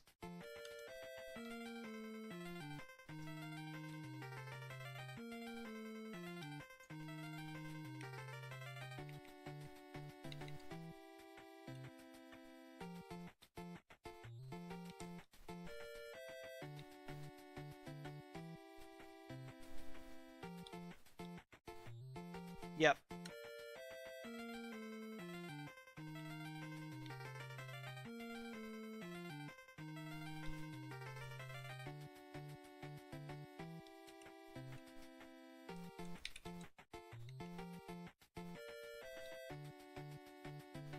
Okay, let's see.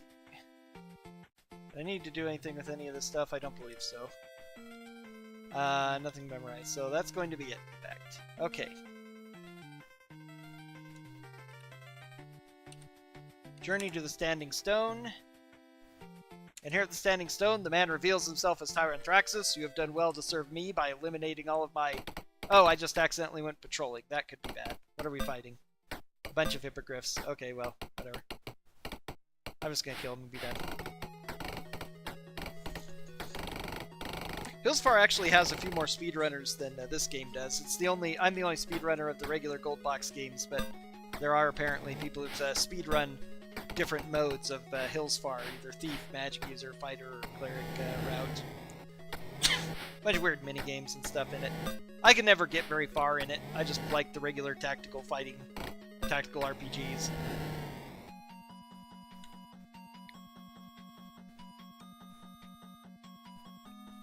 Okay. Now we can go to Mythdraenor, an old elven city. Tyranthraxus has taken it over. First we enter this burial area. We can go get some nice magic items and stuff. For the most part, we don't have to worry too much about encounters here. Insects appear, but if we tell them that Tyranthraxus is our master, they'll leave us alone. You can loot a bunch of graves, and that's bad. There are some elven spirits here who will help you out, but if you loot graves, they will instead attack you and cry and curse you and stuff.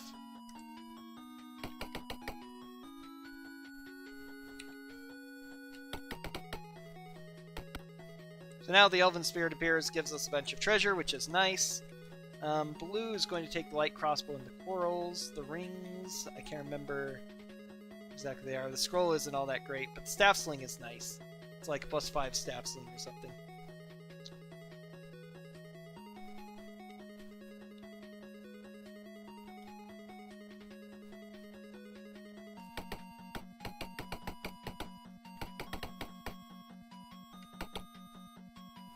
Okay.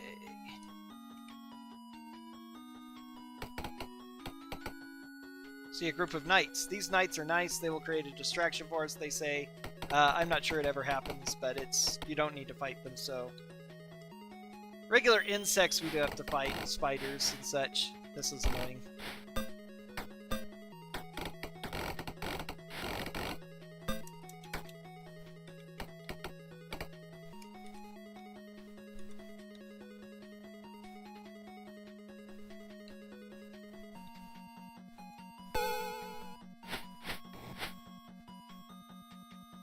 (1988) is the year that this game came out.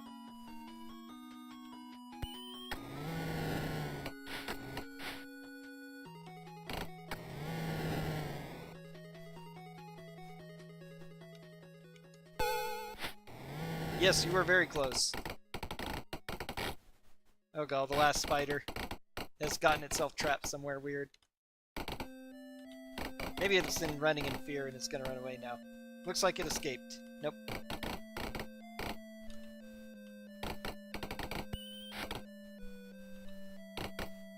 Yep, this is indeed DOS.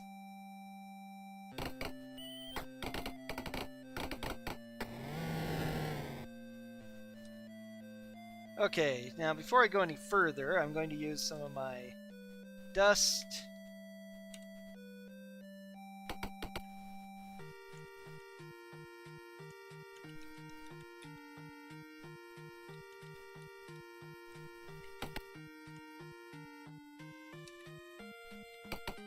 Oh, he ran away. I could get a magic bow, but I'm not going to bother. But now we go to rescue this guy from these hellhounds.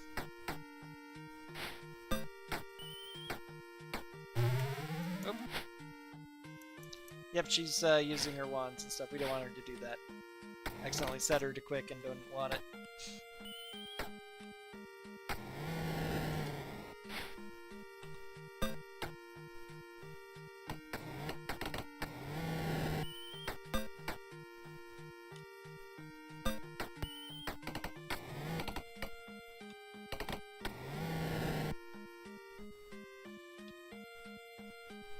Now he tells us where there's treasure, and this treasure is really awesome. We do want this treasure. I did advance too. Forgot to split there. Okay, so now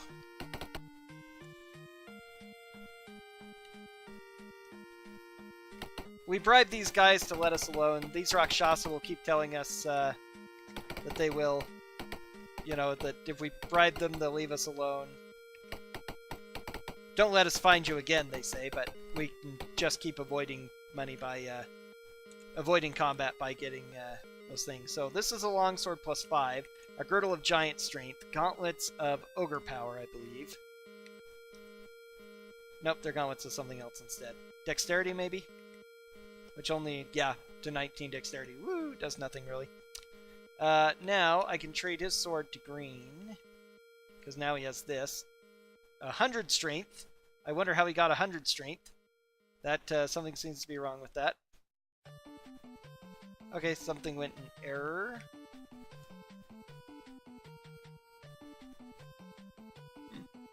Interesting.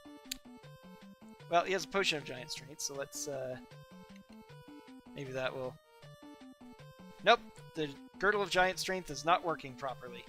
Okay, that's good to know.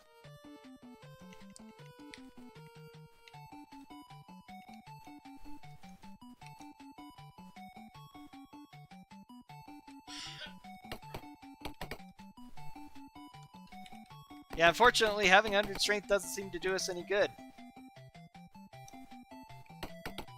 It isn't giving us any kind of a strength bonus, so that's going to be slightly troublesome for the final fights. Well.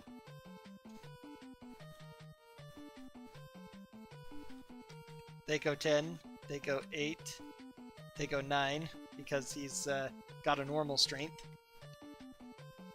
I wonder what's going to happen if I drink a potion of giant strength. It's cheating so bad it's not working properly. So now Tyrantthraxis in the body of a storm giant. He likes being in the body of good creatures with lightning elements. It forces us to obey his will, but it turns out Nameless, who also dies here, but that's not canon, is killed Tyrantthraxis. But he's the guy who created Elias and the whole bonding system and a bunch of other stuff. He's got an interesting backstory. He frees us from Tyrantthraxis' wrath, but only temporarily. So now we have to go and find and kill Tyrantthraxis while we have the opportunity.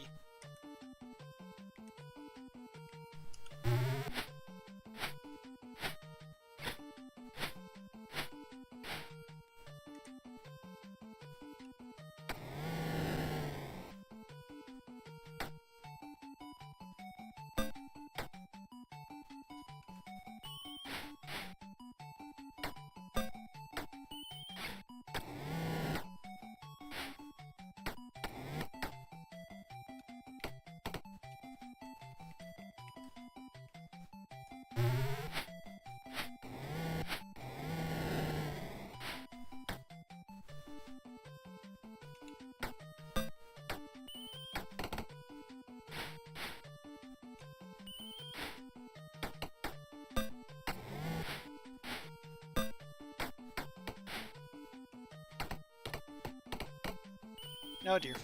Haha, took him out though. Oh jeez. How could they all be getting away so badly?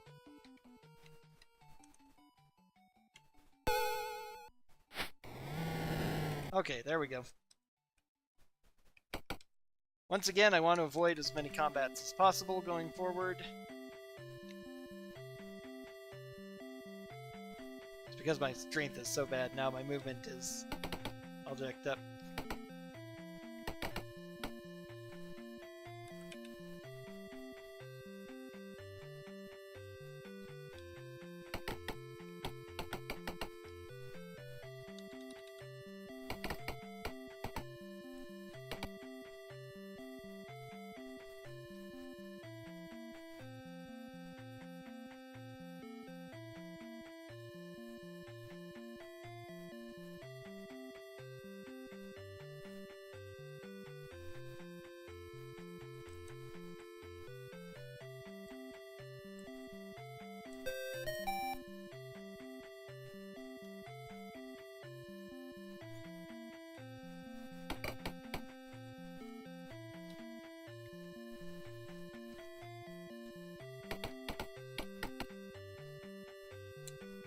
Okay, well at least these guys are in melee, so we'll kill them fast. Even with our really weak characters.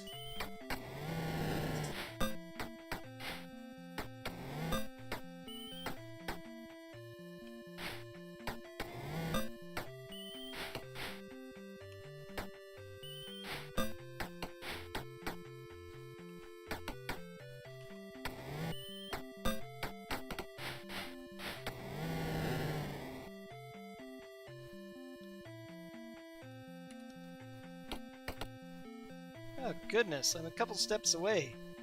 Give me another encounter again.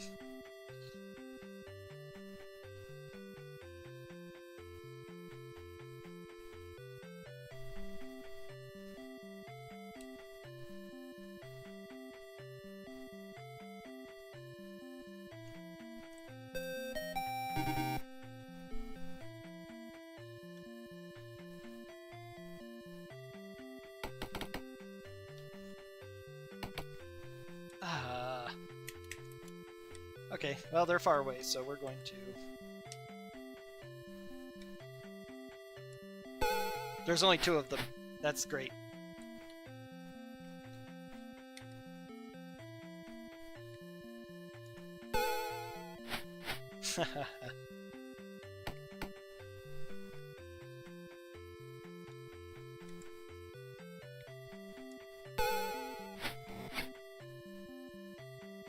You don't get to take all of your equipment with you to Silver Blades, unfortunately. Once again, when they summon you through the portal in Silver Blades, it takes all your equipment away. And so they give you some magic items to help out, but you're actually really under-geared at the beginning of Silver Blades. But you find a bunch of magic weapons and armor and stuff really quickly. It's called the necklace of missiles, but it is indeed actually a necklace of fireballs. It's just one of those D&D items, and was very badly named. Since there's a spell in the game called Magic Missile, you would think very much that a necklace of missiles would throw magic missiles, but no, it throws fireballs instead.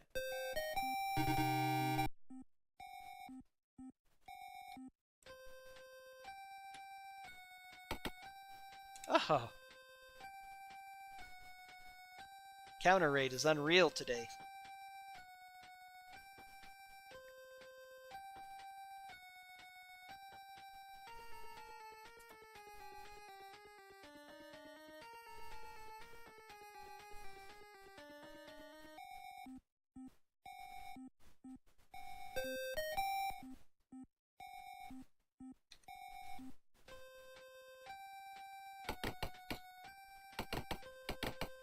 Okay, here we are. Last room in the game.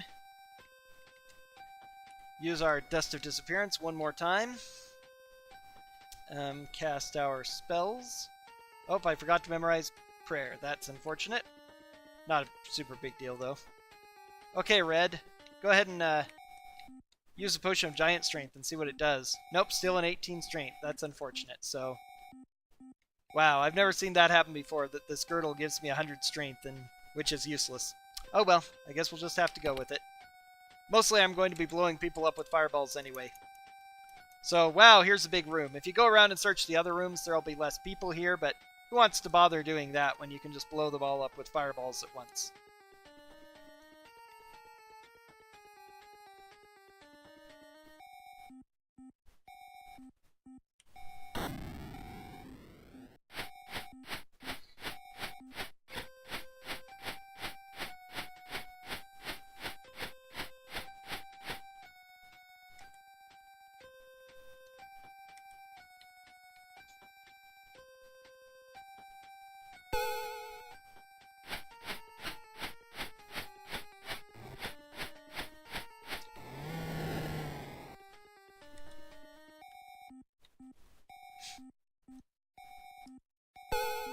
Yeah, well, graphics back in the day and age weren't super great.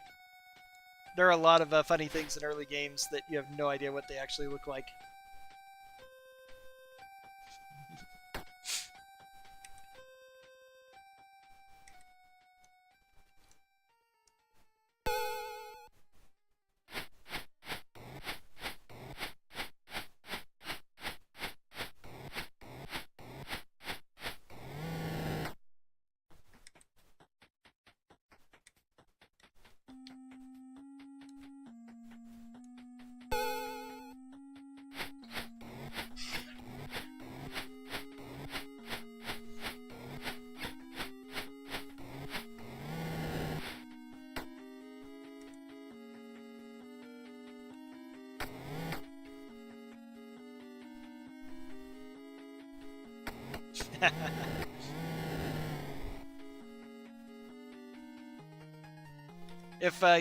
If the graphics of this game are causing your system to lag, I think that you need to really look into upgrading a new system.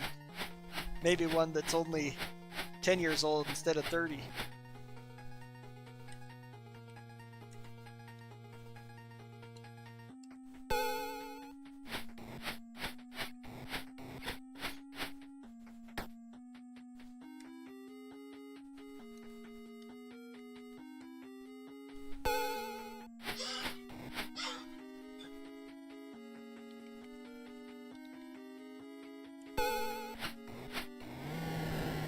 Wow, 486. Old school, alright. The world record is going to be whatever the time comes in at when I hit done, because nobody's run it before.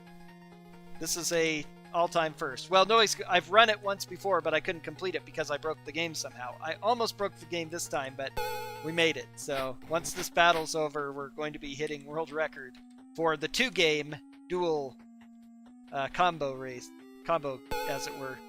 Tyrantthraxis is immune to most magic, so...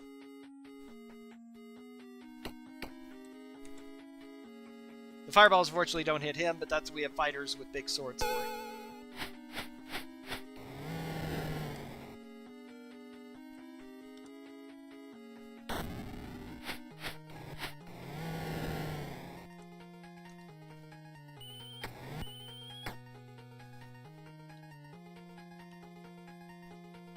Tyranthraxis wants to throw fireballs at us, but he can't. Or lightning bolts, rather. He wants to throw lightning bolts at us, but he can't because he can't see us.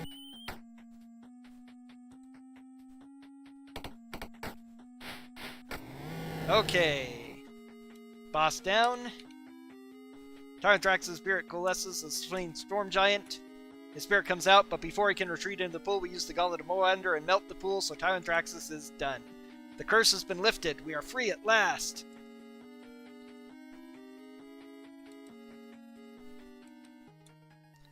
And I love how slow it goes as it's pixelating away the pieces of the magical tattoo / bond that was on us. The Knights of Myth Draenor come in. They take us to a fine feast. You have won, and that is the end. Wow, 3:36:08. That's a lot faster than I thought I would finish. I thought it would be a lot closer to 4 hours. But the Azure Bonds run actually went really, really fast. Took me 127 to finish Pool of Radiance, which isn't too bad. That's about par for the course, with a little bit of good luck. Yes, the PC is definitely melting for the awesomeness of us losing our final bond. So that was pretty much it. So I've played these games casually a lot as a kid, and I've been speedrunning them. I've got Pool of Radiance and Curse of the Azure Bonds down pretty much. There's still a lot I can do on Curse of the Azure Bonds. I have all the maps memorized in Pool of Radiance for my any %. I can run that fast. Curse of the Azure Bonds is a little bit harder still, but I'm improving it all the time. And working on the others as well. But this is really a great little game that they've... It's a great little thing to be able to load up these old games and play them again, both casually and speedrunning. I've been playing around with Secret of the Silver Blades, going to be working on that next, and maybe if I really feel like torturing myself, I'll go on to Pool of Darkness as well, but Pools of Darkness is pretty crazy. Then, of course, there's also the Savage Frontier games. Eventually, I'll probably work on those, and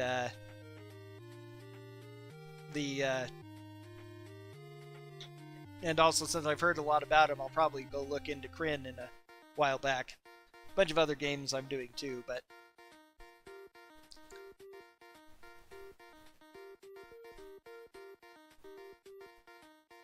I do sometimes, not nearly enough, but I think I've gotten quite a bit of exposure with them recently, thanks to this race and also to a marathon we did on RPG Limit Break recently, so I'll probably have to start streaming these games a little bit more often, along with a couple of Soul Calibur games that are the other games that I focus on playing and speedrunning a whole lot.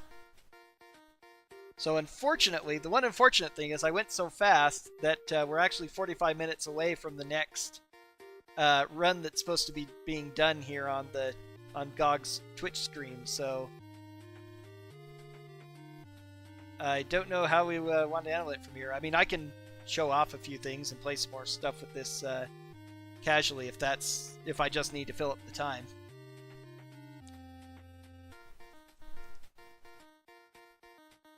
We could spend the time on Silver Blades, yeah. I can just go ahead and play that casually.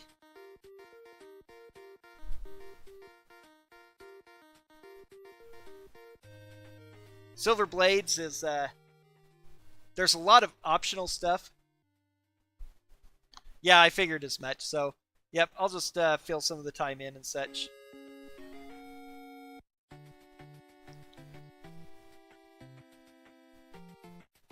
So I suppose what I can do is I can even bring these guys in just to play around with it. So hopefully their strengths will get fixed. We will see what happens. But I'm going to go ahead and swap over to the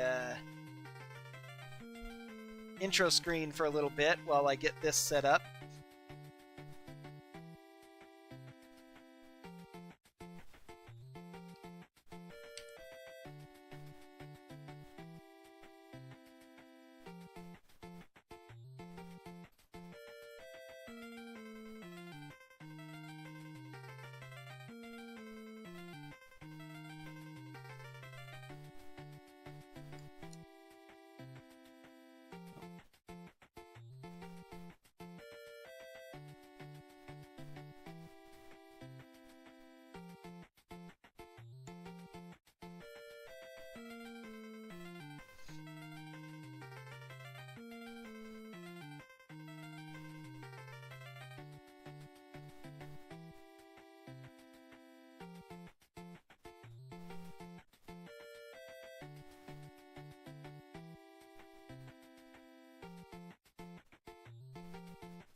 Okay.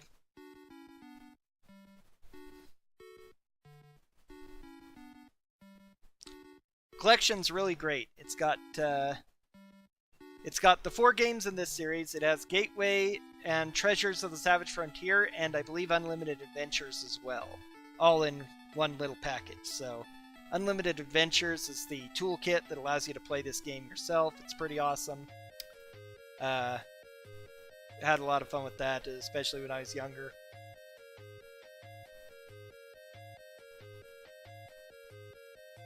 Treasure of the Savage Frontier and Gateways and Treasures is another 2-part saga that's pretty similar. Same kind of a general setup, but still pretty entertaining.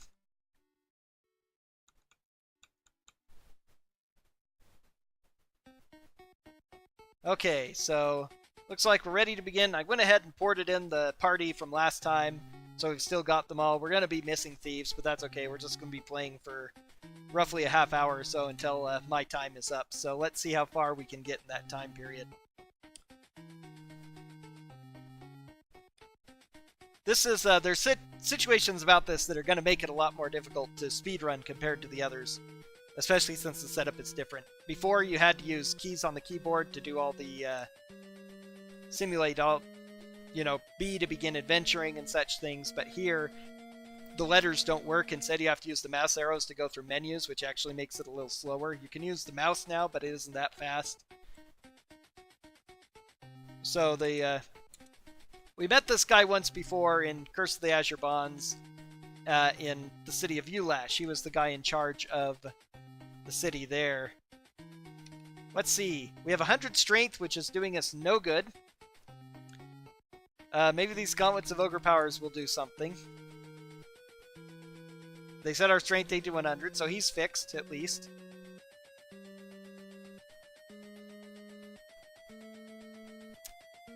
So we'll give him... Red's going to be our main fighter with all the important stuff. Unfortunately, blue... Oh, green is the one. He has 100 strength too, so he's not going to be fixed for a bit. We're going to give him a halberd and scale armor +2. So I'm going to need green to focus on a bow because he'll actually do damage with that.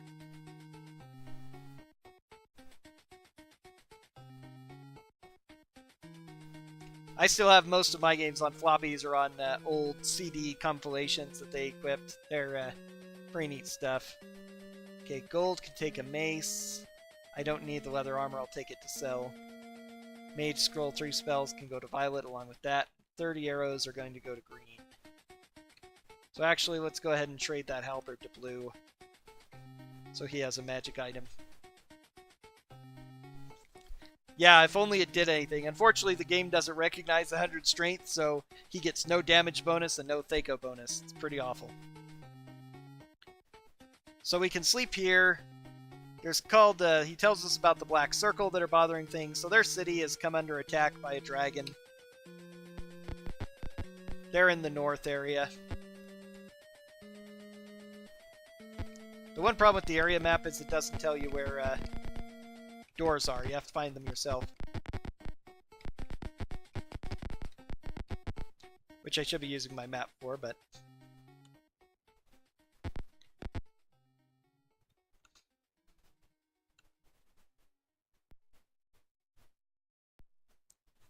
Okay.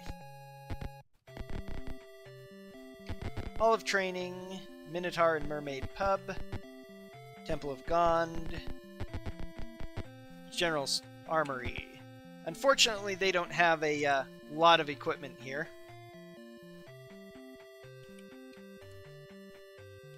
Who did I give the leather to? 400 is all that they'll give me for that. Oof.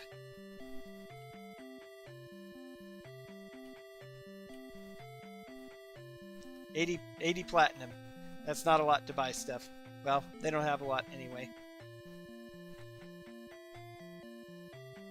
Okay, so blue is going to get banded mail. Oh yeah, the thing's going slow too. I need to speed it up. Okay, we'll buy you a broadsword and a shield.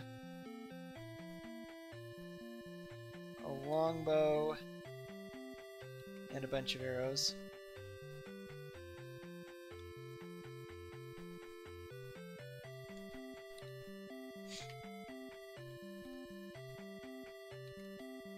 We'll do those for now.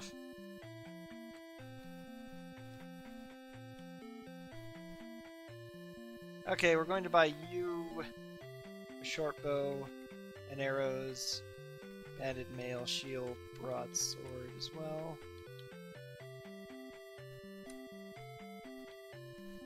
You need banded mail and shield. Nope, not enough money. Okay, so we're already going to have to start selling these gems. Gems have a use later on in the game for giving stuff to the well to get hints and things. Really don't need that.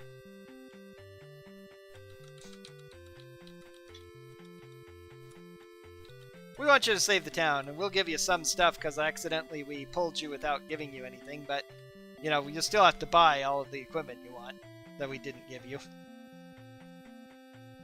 And I can give her a staff sling.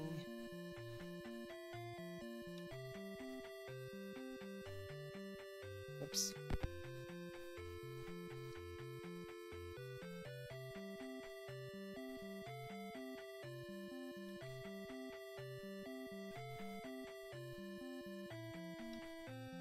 Okay, and she can't really use much anyway. We'll buy a bunch of darts for her.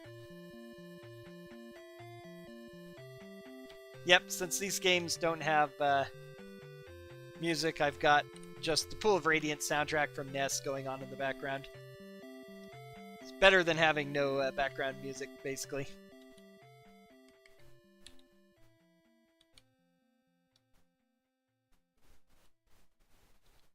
Okay, we'll go with that for now.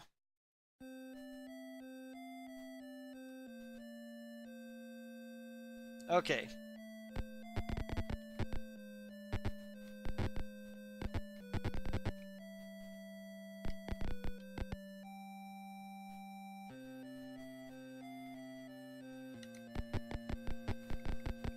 Okay, so this teleporter will take us to the well, where our first encounter is going to be.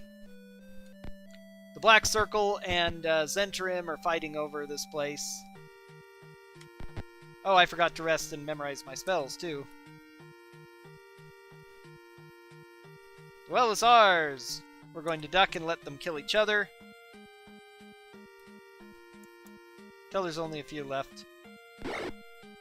Oh, done. Speed. Much faster.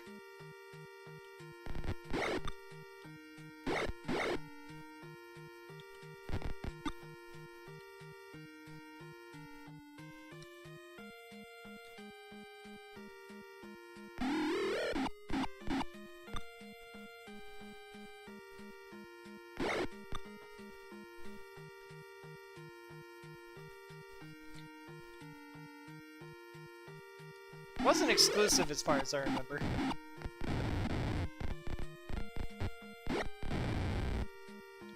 Okay, now they have a bunch of treasure, including... I don't have a thing to detect it though, so just a bunch of stuff I need to take. Oh, I don't care about the short swords and leather though.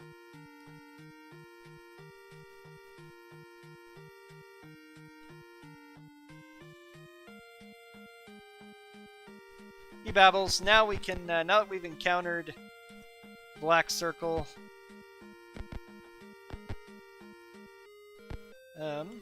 Wait. Oh, I went the wrong way.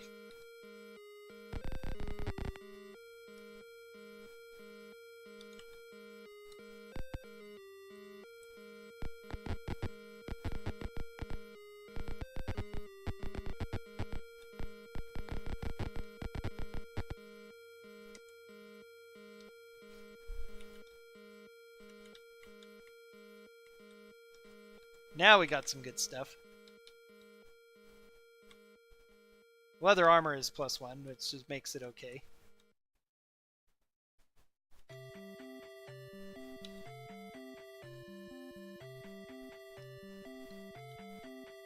Okay, longsword +2. I can trade the other longsword to blue. Plate mail +2.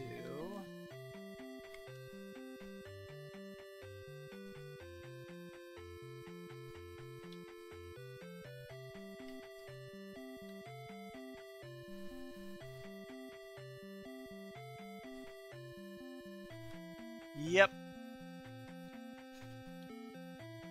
Another Wand of Ice Storm.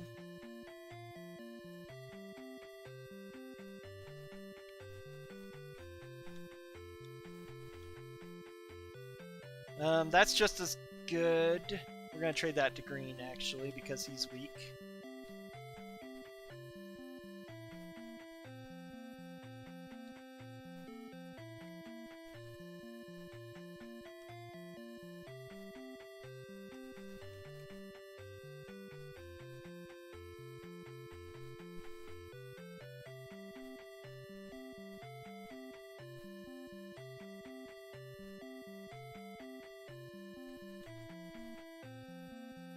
Whoops, I sold my broadsword. Oh well.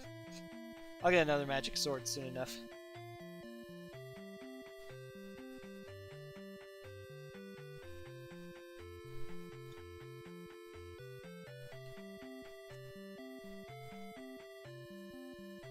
Okay, so now 2 Wands of Ice Storm, which is useful.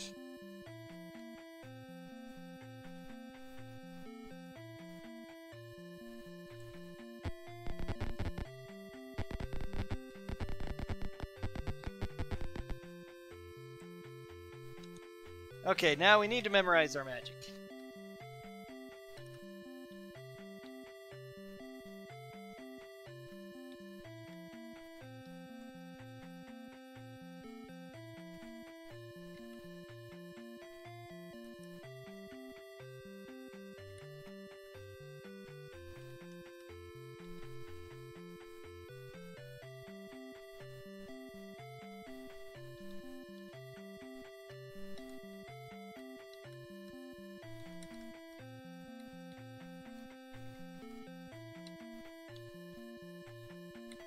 Okay.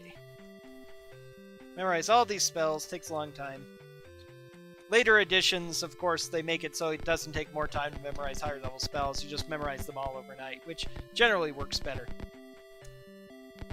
There's a place where you can store money or turn it into gems later on. That's the vault. Now here's a... Marcus the Wizard is actually a member of the Black Circle. He's evil. But once you've encountered the Black Circle, you can... fight his guards and reveal him, and they have a bunch of neat stuff.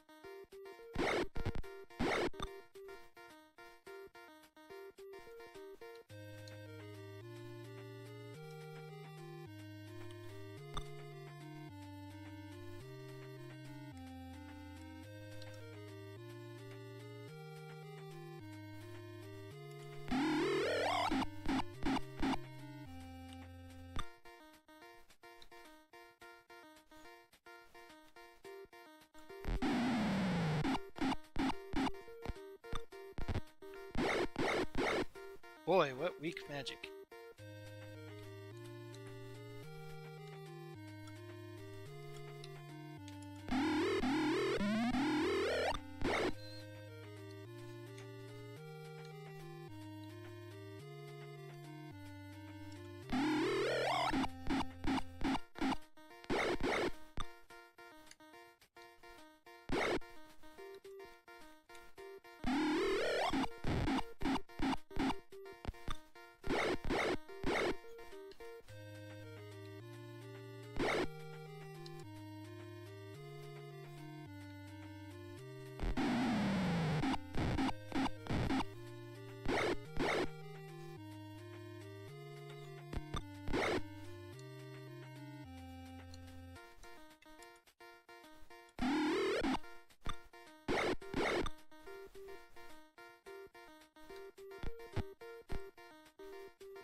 Oh, whoops.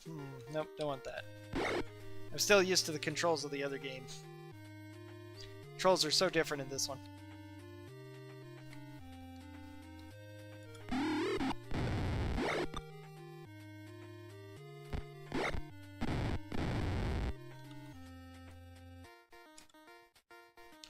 Okay, now... Gold needs to detect. All magical stuff. That's awesome.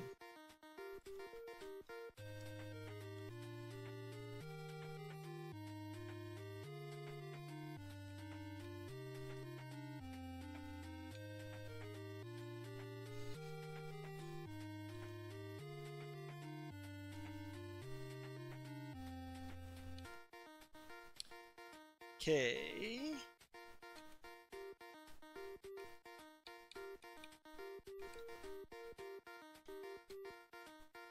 Probably all the same.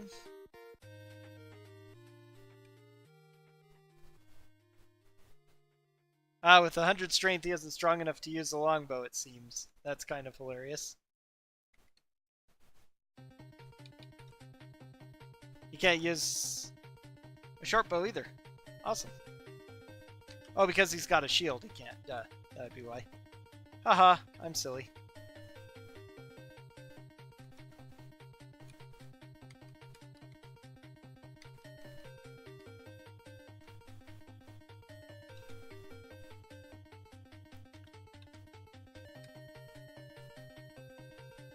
Okay, let's see.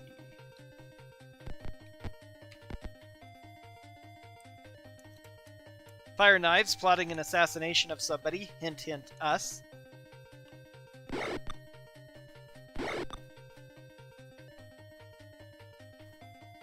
Much tougher than the fire knives we fought in the previous game.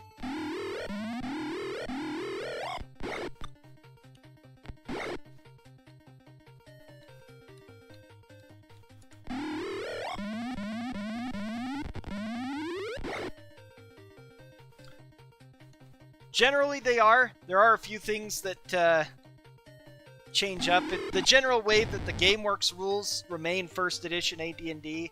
Most of the stuff they added applies the same. There's some slight differences in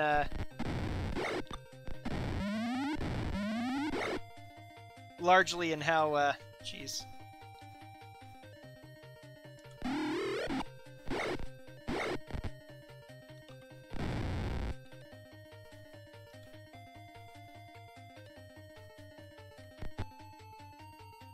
Let's see.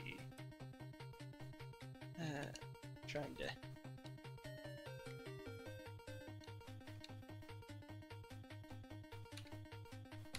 Slight differences in a few things. Ooh, gall. Boom.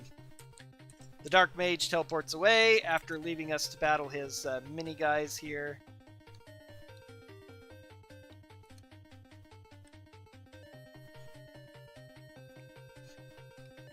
Medusas and cockatrices, not fun at all.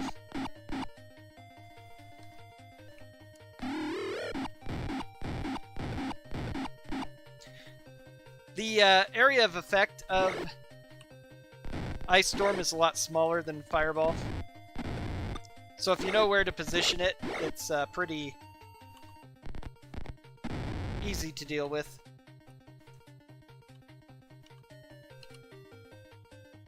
A lot of experience for that, and a bunch more treasure.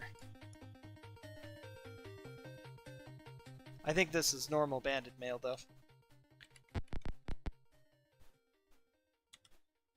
So now that we've driven off Marcus, the shop takes over the magic item shop, and now they sell things for a lot better prices. Which is handy. Longswords +2 now.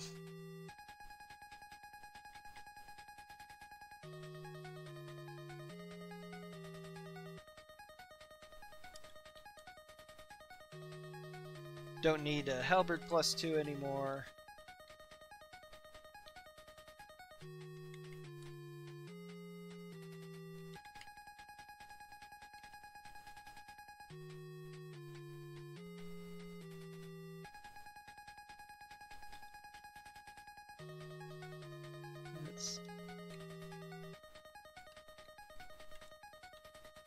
Nothing and nothing.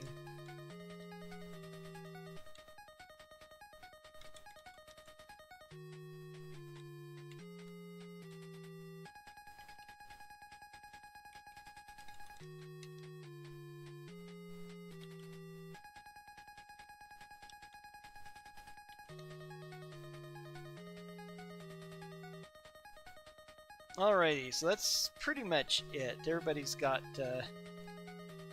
+2 swords who can use them. He doesn't, so I guess I ought to trade him one. I don't want him using it really, but oh, who did I trade it to? Blue.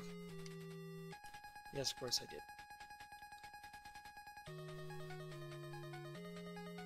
Oh, he can't carry it because he's over encumbered, of course.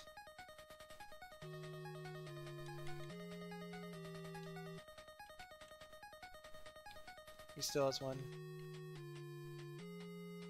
Alright. Having that 100 strength is a bit of a problem.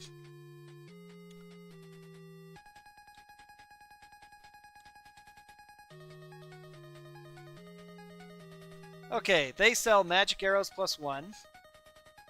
So I can buy a huge amount of those instead and drop normal arrows.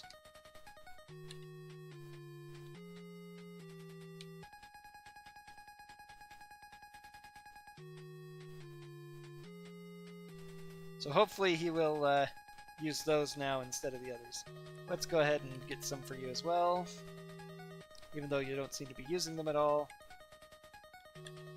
If I have to do it manually, I will. I'll start doing that. Buy a wand of magic missiles and some darts of hornet's nest. And now we finally used up most of our money. Darts of hornet nest are cool, but they'll keep attacking until you miss, which aren't that great, but sometimes it isn't reusable, unfortunately. They're actually really good on fighters in some cases because fighters have a much better chance to hit with them. And so if you have a really good chance to hit, they'll just keep hitting and hitting and hitting, and you can wipe out a lot of monsters quickly with it. But they have some moderate use. Okay, now that we've dealt with this mage, we don't have to worry about him anymore. If you don't kill him as the game goes on, they'll send assassins and such after you. Very, very annoying, so good to get rid of him as soon as you can.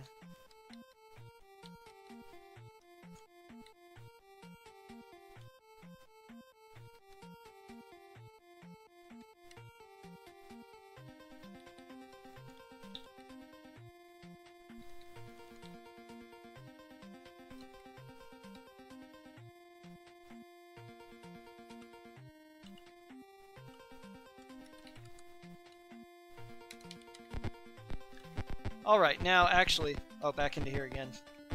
Now we can go back into the well and clear the well out.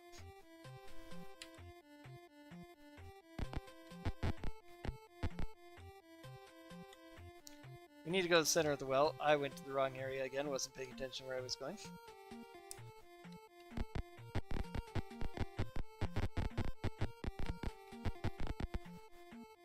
Small red dragons attack us.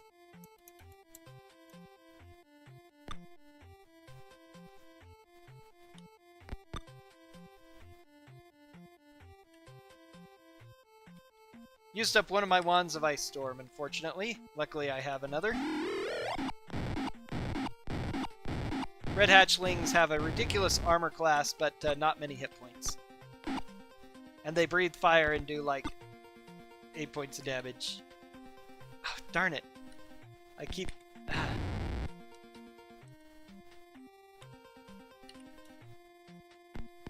Now we have to defeat the small red dragons.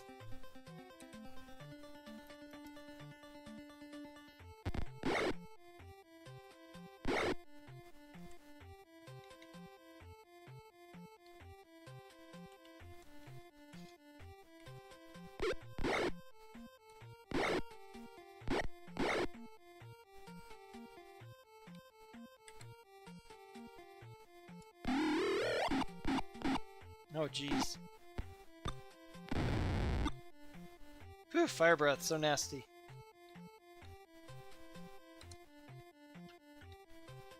In first edition, dragons deal damage equal to their hit points with their breath, so that's a lot of damage coming out really fast. Ouch, 22, 22, 24. She loses her spell, too.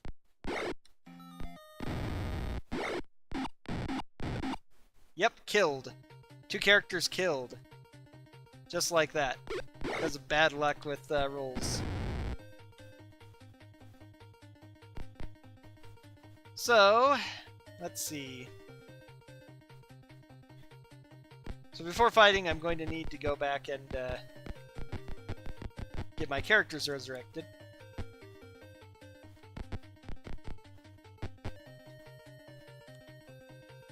Oh yeah.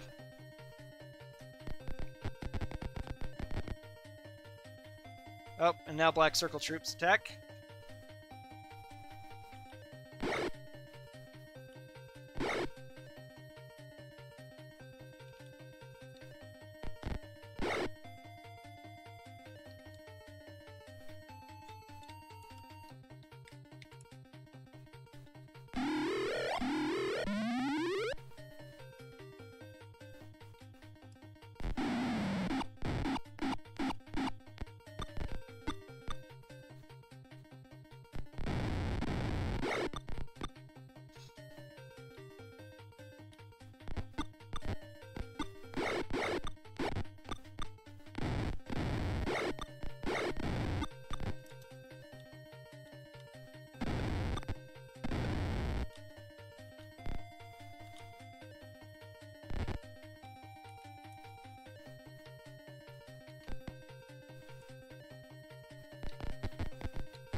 Okay, Temple of Gond, I never have to go visit, is down here.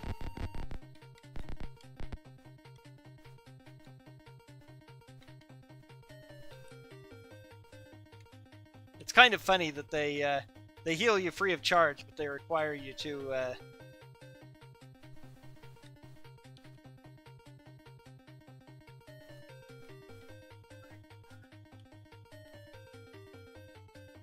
I'm doing it to the wrong people. He needs raised dead.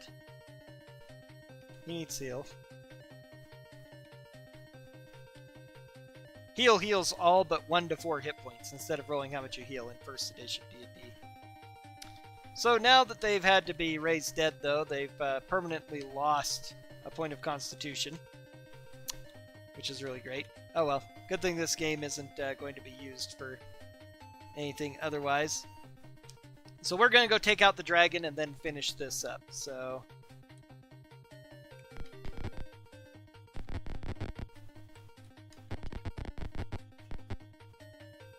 I'm lost again. Oh, let's see.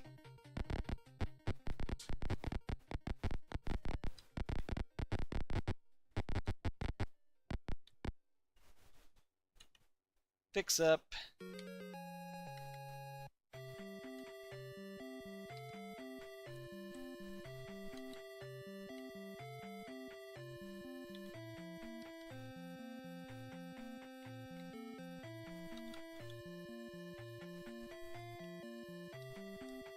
Nope. A ancient red dragon is the first boss in the game, not the last boss. He's guarding the well. We just killed his little... And I went the wrong way again. I keep forgetting that it's through the mayor's house they reach the first dungeon in the game. You have to free the sentient super magic well from the dragon's grasp as your first mission in this.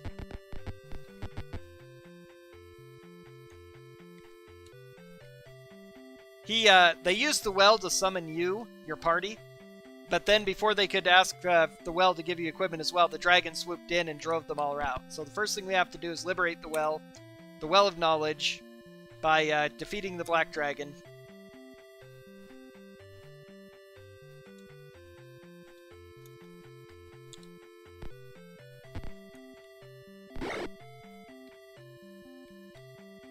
We need to spread out because the dragon will toast us for lots and lots of damage.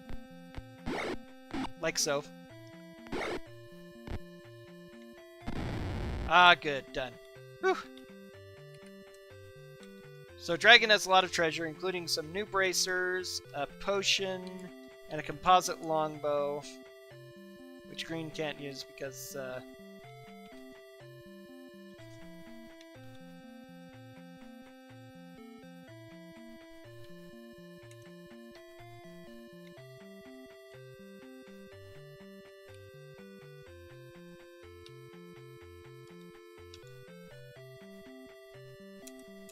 So now the well has made it safe. It requests gems. If we give it some, it'll give us clues and stuff in the journal entries. Parchment rises, there's a map and stuff. Once we say no, it pushes us out. So now the well is completely safe and we can rest here. And that's the first quest in Secret of the Silver Blades. So that goes pretty quick. But then you have a lot of areas to explore after that. This is going to be quite a speed run. But all of these games are really great. Thanks for watching this far. I'm probably just going to go ahead and put the stream up here and get everything ready for our next guy. Should be ready in a few more minutes. I have a little bit of time left, but I can't really accomplish anything with the time that's there. So we beat the dragon, liberated the well.